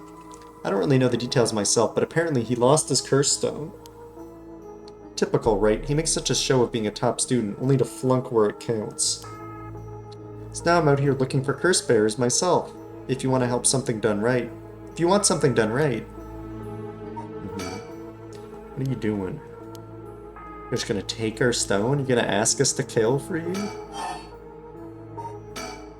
He lost it? How'd he do that? Wasn't with him at the time, so I don't know exactly what happened. All I know is that he came back saying you didn't have it anymore.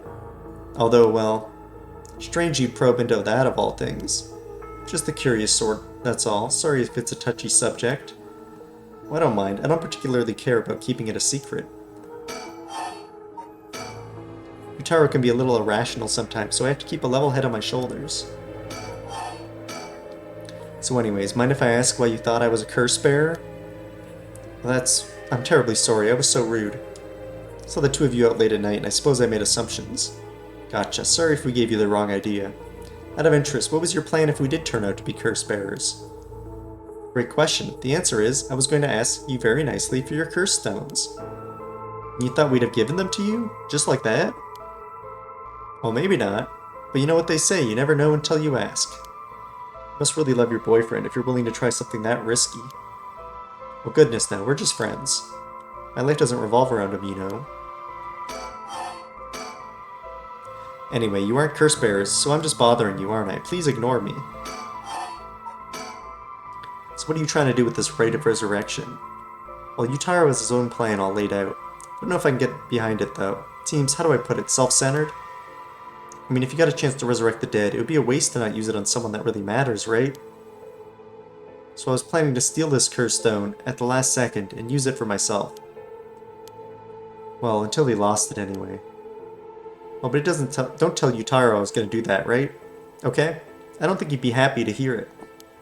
Of course, keeping secrets is my business. My, aren't you, Dashing? Sounds like you really have your heart set on this rite. What were you hoping to use it on? Do you promise you won't laugh? Cross my heart. Well then, let me tell you my master plan. Prepare to be amazed. I'm an art student, you see. Woodblock prints are my specialty. Ukiyo-e in particular. Wait, where have we heard about ukiyo-e? Ukiyo-e.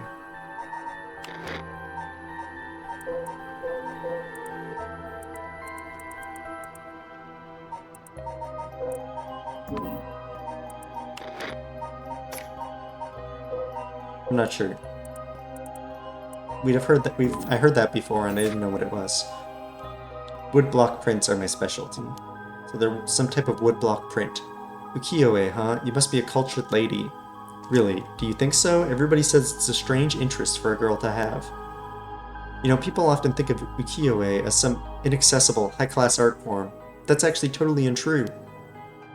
Back in the Edo period, it was art for the masses, amusement for the common people. So when you think about it, we feel exactly the same thrills from every brushstroke as they did back then. Isn't that fascinating? Huh, yeah, I guess. As far as I'm concerned, the undisputed king of ukiyo-e is the one and only Hokusai.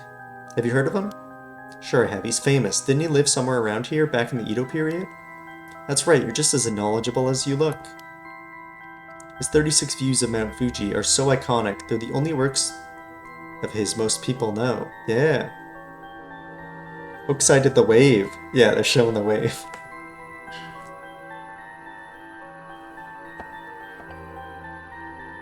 I got the wave in Animal Crossing, but it was a scam. I got scammed. I got a fake scam wave. I forget what it looked like. It might just be missing Fuji or something.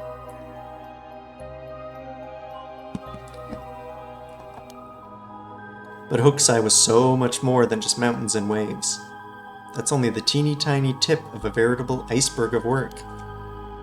I've got to admit, I only really know him from those landscapes myself.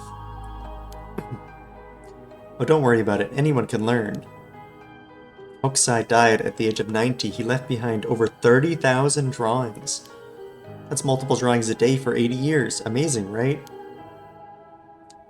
So he kept on drawing right up until his old age, huh? Impressive. But even in his final years, he was never satisfied with his own work.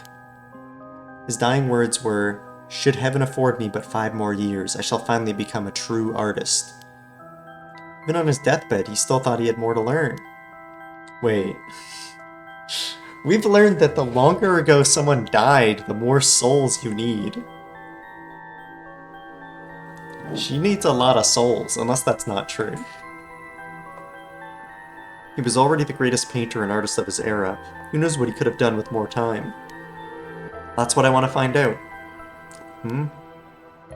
Hold on, are you saying... Besides, he always said he wanted to move out of 100 houses. But he only made it to 93. Isn't that just tragic? Oh no. Nah. No way this is going where I think it's going. Imagine the masterpieces he could create with modern techniques. I feel all dizzy just thinking about it. You gotta be kidding me. So if I understand correctly, you want to use the Rite of Resurrection to... That's right, I want to bring Hokusai back to life. Well, that's certainly a novel idea.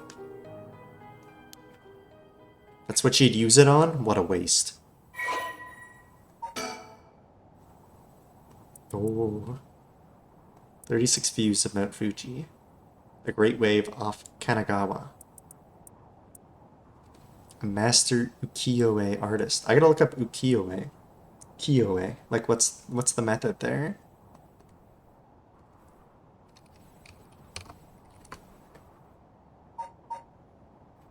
Woodblock prints. So, like, did they paint on the woodblock? And then, is it like a stamp thing?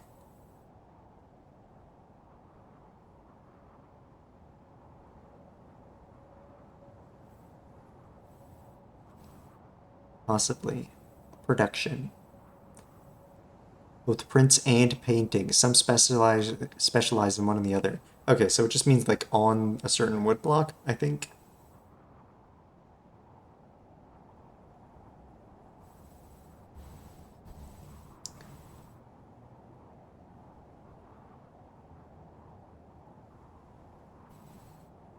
They were able to use more pigments, apparently.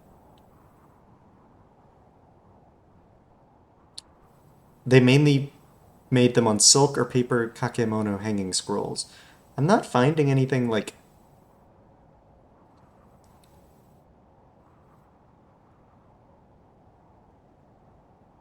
Oh.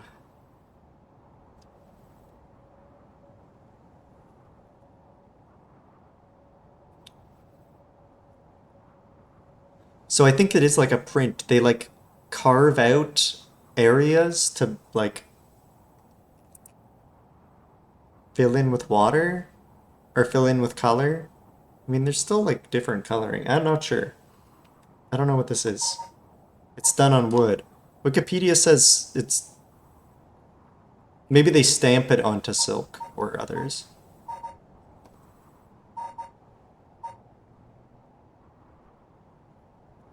I mean, they specifically said wood block, so... Wood block prints.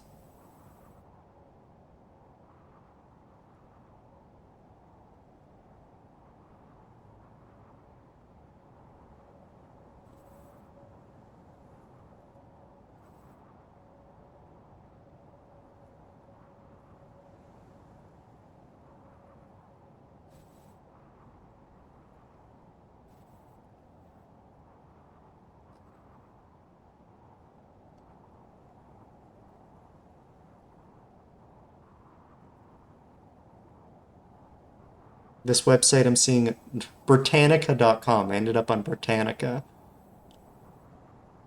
It says it's like a mixture, it's a style that's a mixture of realistic narrative of imaki, which are picture scrolls that have narratives, and mature decorations.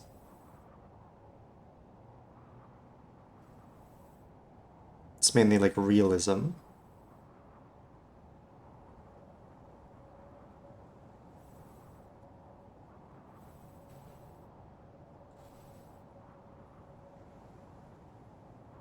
Okay, I'm not sure exactly what the differences are, but woodblock stuff. Oksai. 30,000 writing, 30,000 pieces.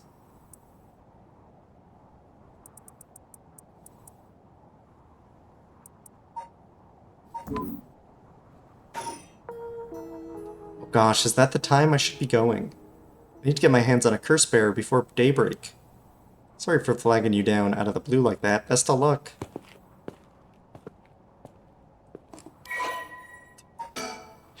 Ayame Tono, just asking people to murder hundreds for her so we can get some more paintings. That's good.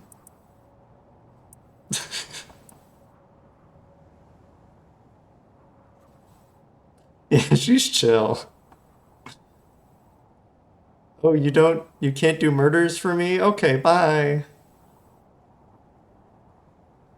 Although she was not attracted to him, agreed to date him because his family seemed rich. Okay. However, she does not think much of him as a human being and is beginning to grow bored of their relationship.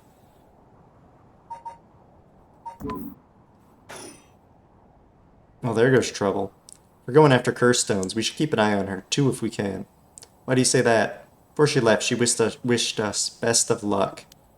She's got at least an inkling that we're curse bearers. My. There's a good chance we'll clash sooner or later. We're the same thing after all. We're after the same thing after all. But I'm back to the mansion, ma'am. I think I'll tail her for a while.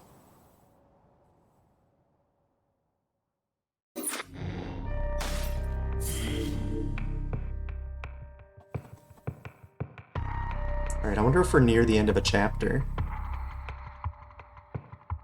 This might be like a finale, maybe. I don't know. No more curses.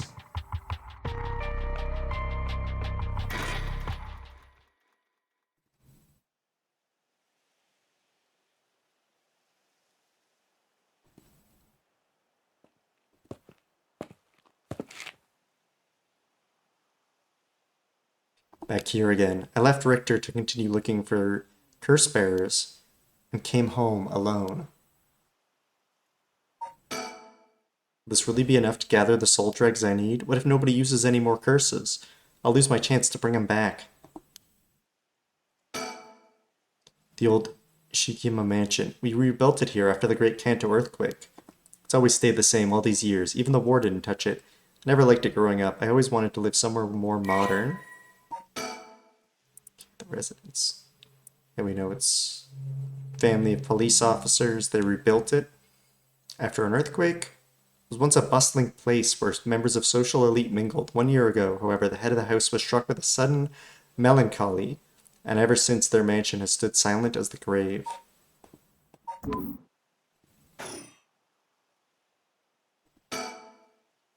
can hear the wind rustling in the trees. I don't know how long ago, like, was the melancholy just from Shuichi being kidnapped? Yeah, 1 year ago. Okay, yeah. So that is Shuichi. I forgot when Shuichi was kidnapped.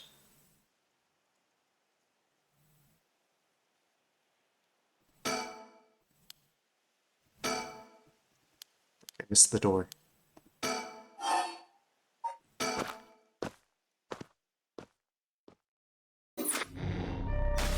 Oh, that's it. Went home. They went home. Now it's the cops.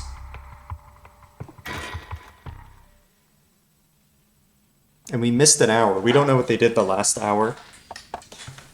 They're on road now. Just road.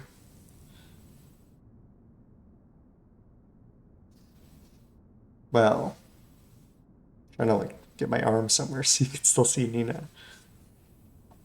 Well, with this, we'll have visited every place connected to the Seven Mysteries. This is the last spot, huh? And we've got nothing to show for it. Even though every last location looks suspect from top to bottom. Is this the style of mansions or houses of wealthy people in Japan? I saw some of those in anime. Uh, the house we were just looking at? Yeah, that was a mansion. That was a mansion.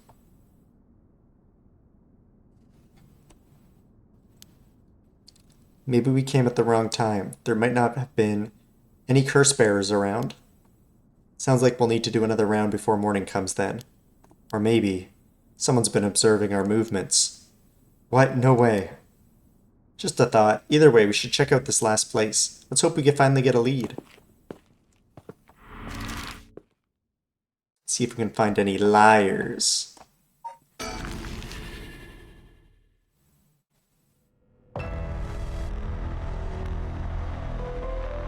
Well, there's Okie, Soap Guy. This is who we played as at the very beginning. Whoa, whoa, whoa. What the hell is this? Is he dead? Damn it, we were too late. Was this a curse too? Hang on, I'm gonna call this in. I'll leave it to you. I'm gonna take a look around.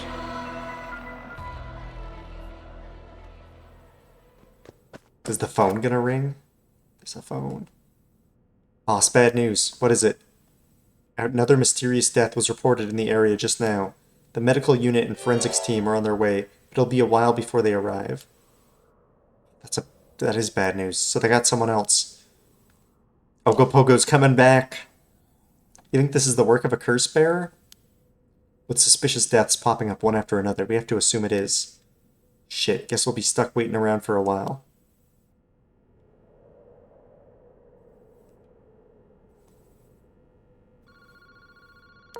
Huh? Boss, that phone is ringing. Seems distracted by the phone. I like the way OB narrates. Thank you, I'm glad you like my narration. Boss, the phone.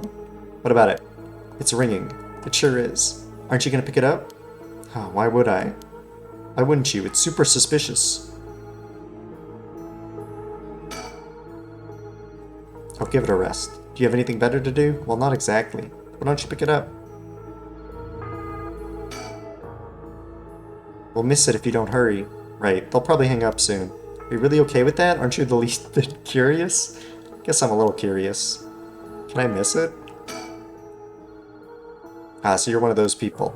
Think that if you pick up the phone too quickly, the caller will think you have nothing going on. So you deliberately let it ring a bunch of times before answering. Do people really do that? There are definitely some who want to give off the impression of being busier than they really are. Well, detectives don't have time for that kind of foolishness. Then go pick it up. I'm gonna do a save. I haven't saved today. I'll just save here.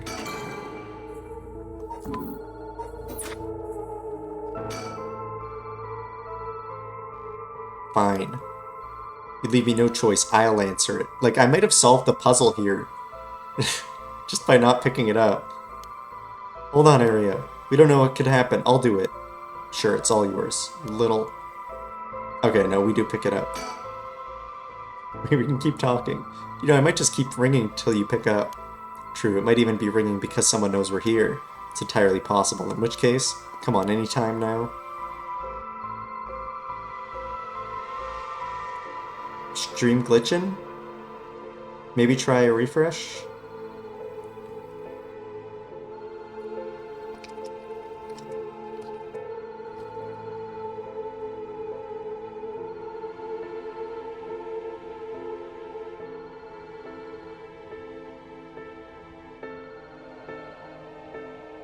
I don't remember when was the last time I saw a telephone booth. Yeah, I've seen, like, I've only seen one, like, in the city. I've only seen one around. The internet's been weird. Okay. I haven't dropped a ton of frames. Like, I've dropped 0.1%, so I'm not, like, continually dropping. Could be Twitch. Alright, well, we gotta pick it up. Unless we want to look at the elephant first. Check the surroundings earlier. There were no signs of a curse bearer or any curse echoes around. The ringing of the phone is the only sound cutting through the quiet park. young man in his 20s, killed in cold blood. He's definitely dead, but I can't quite discern the cause from what I've seen. There are no obvious external wounds, but what is that leaking from his mouth? Water? So we died of drowning. So either someone stole Yoko's thing, or Yoko killed us, or there's another mystery that kills by drowning. Saw some with different style, but rarely. Yeah, they don't have them around anymore. Twitch was doing this weird thing where the frame rate dropped to like 4 until I refreshed. That's all the frames you need.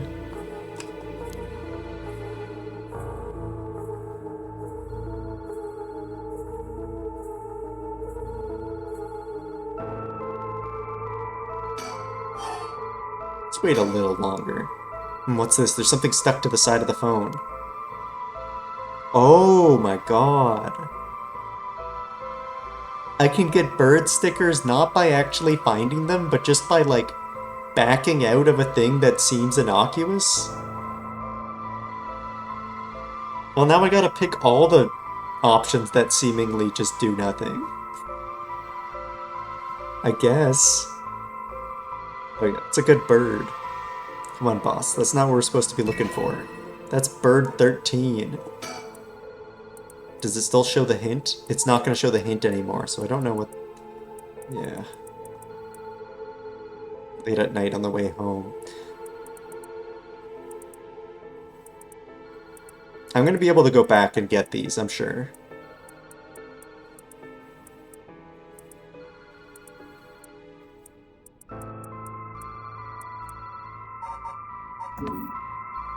What year is it? It's unknown.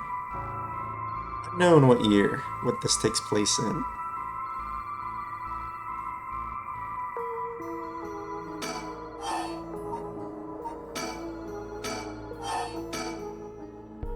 Well, we better go check it out. You're right, but be careful, it could be a curse. Yeah, I said we. You expect me to go alone? You're the one who's tough against this stuff. Don't worry, boss, you can do it. Go on now. Go on now. Damn it.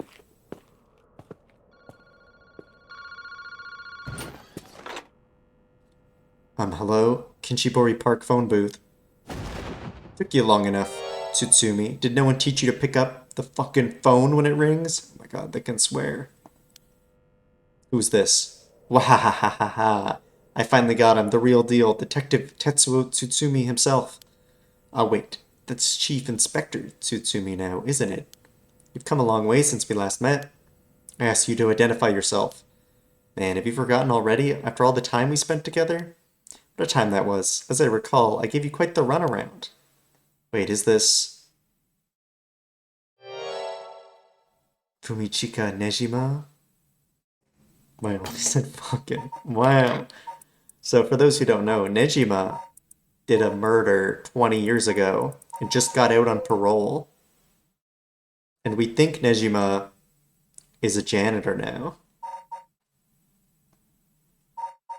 Oh, the storyteller's here. Ooh. Who do we think the storyteller is? The storyteller's clearly wearing a mask. I don't know, kinda looks like this guy. Who is it? We haven't seen this guy in a while, which is weird. Thought we would have seen them. Wait, are they even here? Where's the soap guy? Yeah, soap guy. Nah, I don't think it is Takumi.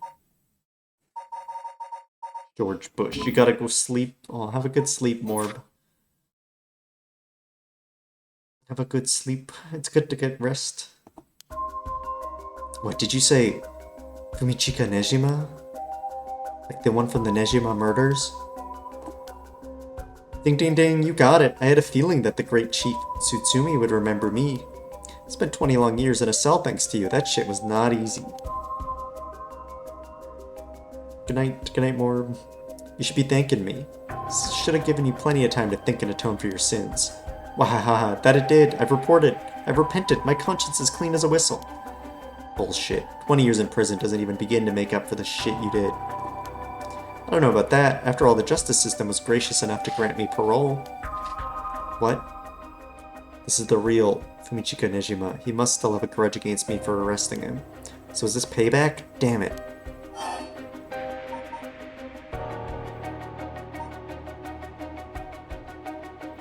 How did you find me? How do you know where I am? Wahaha, that's my favorite part, the sound of confusion in your voice. It's to die for. This is delicious, I can't get enough. I'm not telling you shit. Have fun racking your tiny little brain for it. Wahahaha. Guess I could give you a little hint. Go on. Well, you see, I have the one-sided reed. Tsutsumi, you have the Evergreen Beach now. Nejima, you're a curse bearer? You're using the power of the curse? Indeed, and what a peculiar curse it is. That's where my hints end. Wahahaha. God damn it, the curse echo couldn't have fallen into worse hands. What's your goal? Now, you gotta understand. I've repented, seen the light. I've been a good boy since I was granted parole. Even got myself a job. I've been real serious about walking the right path. That's very nice, keep it up. But it was no good. Wahahaha.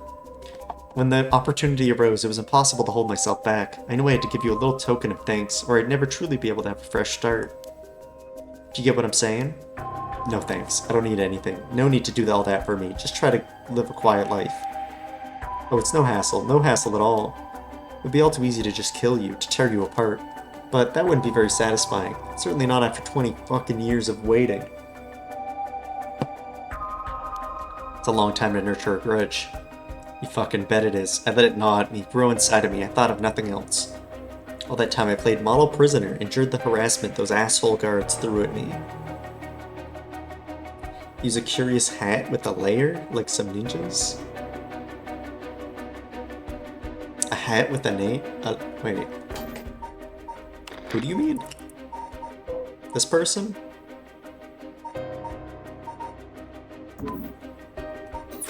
I don't know who you mean. Yes. Okay, yeah. Yes, that person's suspicious. Suspicious for sure. And I did it all for you, Tsutsumi. So please, just accept my deepest and most sincere feelings. Sorry, but I'm afraid I don't feel the same way about you. Shut the fuck up. That attitude of yours is why I'm saving you for last. What's your goal? What are you planning? Whatever it is, bring it on. I'm not running away. I just told you I'm not coming for you yet. Pay attention when people talk, shithead. You see, this time I want to see you on your knees, weeping in despair, begging me for mercy. Wow, oh no, I'm so sorry, dear Nishima. Please forgive me, I won't do it again. Shut the fuck up. This is exactly why I've always hated you so fucking much. It was worth a shot. You really think that would sate me, asshole? You must be crazy. Well, then we're both crazy. We got so much in common. We should be friends. Enjoy cracking your jokes while you still can. I'm gonna kill everyone you care about, one by one, till there's no one left. Sorry to disappoint, but I'm a lone wolf. I don't have anyone like that in my life. Boss, what about me? Or wait, are you just trying to protect me? There's not a single person you care about? I wonder what your sweet daughter would think if she were to hear that. Don't you fucking dare, I'm warning you. Oh, very nice. This is more like it. She's living all on her own now, isn't she? Attending university and all. Such a good girl. And maybe she is the printer one. Oh my, don't tell me that she just happens to live in Honjo. What? She does? No, forget it. This isn't funny, asshole. I'm gonna find you and make you pay. I love it. Keep going. I want to hear you lose your mind. It's music to my ears. Ah, fuck you. One more thing we should discuss. In fact, it's the most important thing. I thought you were finally going to shut up. I'm already sick of you, so I'll pass. But you don't want to miss this. It's the main course. I could just go after your daughter, but something tells me you get bored. No, I'm good. You got me real fired up. You're in my head. Well done. This is a gift tailor-made to you. I'm gonna kill all the people you swore to protect. Every last person living here. You couldn't. Oh, but with this curse of mine, I can. Give you until dusk. But then, I could probably get a couple hundred people or so. Yeah, the curse of cutting people in half. We don't even know the real mystery of the one-sided reed. But the more mundane mystery involves cutting someone in half and throwing them in a canal. So the real version's probably not good. And it'll all be your fault. Oh, it must be so hard to know they'll all die because of you. So tragic, it must be tearing you apart. Wahaha. Don't fuck with me. There's no way an amateur like you could pull off a curse that strong. Unfortunately for you, I absolutely can. My curse stone is a particularly strong one. Which means I can have my fun without needing to hold back one bit. It's almost like the Feast of Shadows was cast just for me. You're surprisingly well informed about this. Who was it that tipped you off? Who knows? But how about I kill myself first and ruin all your fun? What about that, asshole? Idiot, you think I'd call it off just because you were dead? There's no running away for you. I'll find you. I won't let you get away with this, Nejima. You got 12 hours. Do you really think your paltry little organization will be able to make a dent in my plans? Well, the sacrifices made will be heavy. I can't wait to see you sobbing with regret. Wahahaha. And I'll even have enough soul dregs to pull off the rite of resurrection. How splendid. Wait, Nejima, you're after the... Anyway, see you around. Bye-bye now.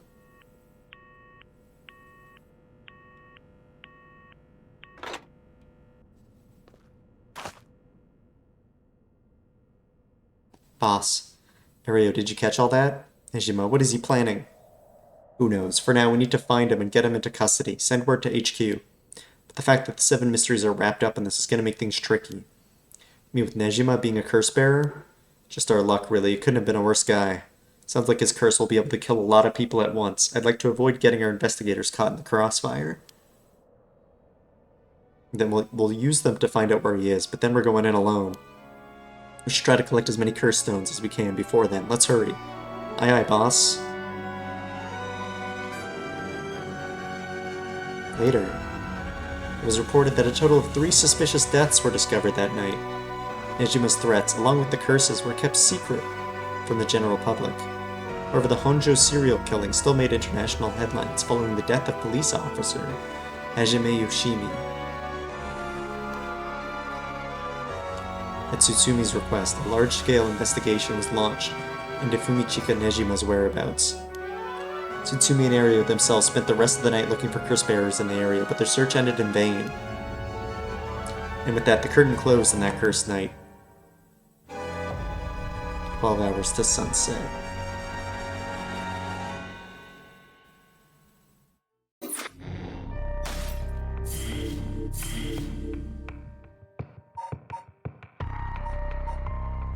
There's still more.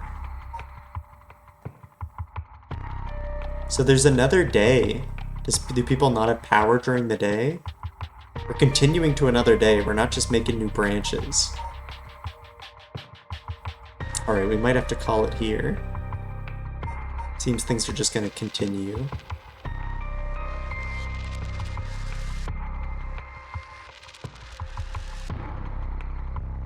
So Kia is just dead.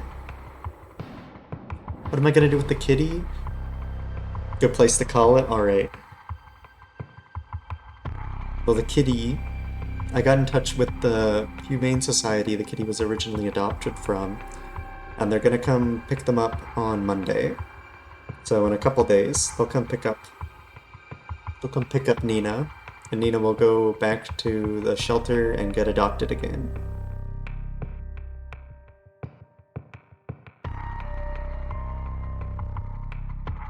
I cannot keep Nina. Because my apartment does not allow this, does not allow cats. And I don't have... Yes, we did learn... Did I say this out loud? Yeah, I did say this. The shelter says his name is Casper. But I like Nina, so... They're Nina.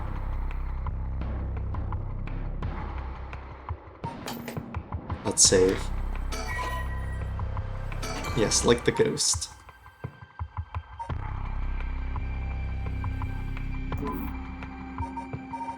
Right, but that'll be it for today.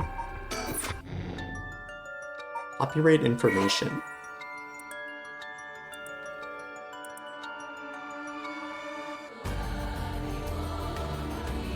Wait. You're allowed to just... I won't read anymore in case there's some sort of spoilers for like a song later or something. Is this game open source?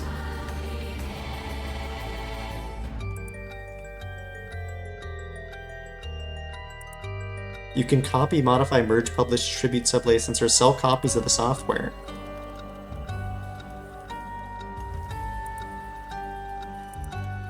That's cool. Yeah, this is just the license. Yeah. Anybody want to buy a Paranorma site? Anyone want to buy one? Selling Paranorma sites.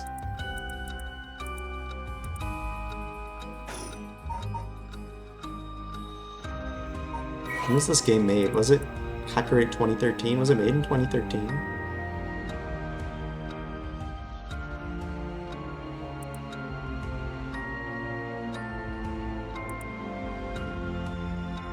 Oh, wait, Steamworks.net. No, they just copied the license for whatever Steamworks.net is. So they used someone named Riley Lebrecht's code to connect to Steamworks. And then they did that for Unitask. Okay, so no, it's not the game. It's they used Unitask, whatever that is, and Steamworks.net. So those things.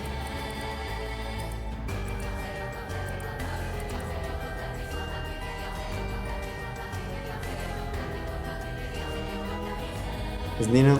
Yes. Nina lets themselves get petted.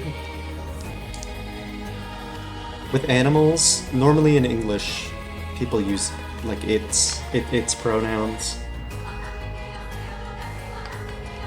But normally that's done in a way that's like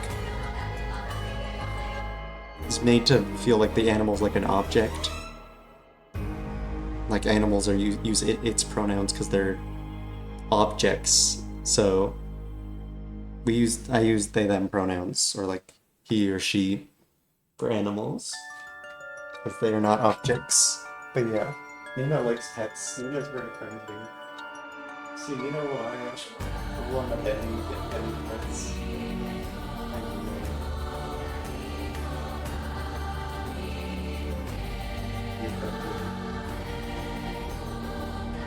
Not stretched forbidden notes.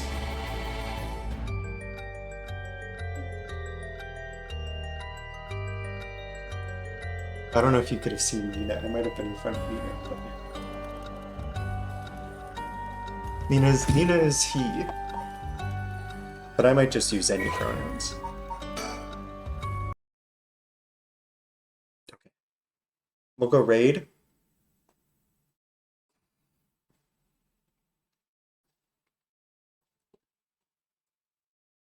Who should we raid? Oh, there's 2 people I want to raid.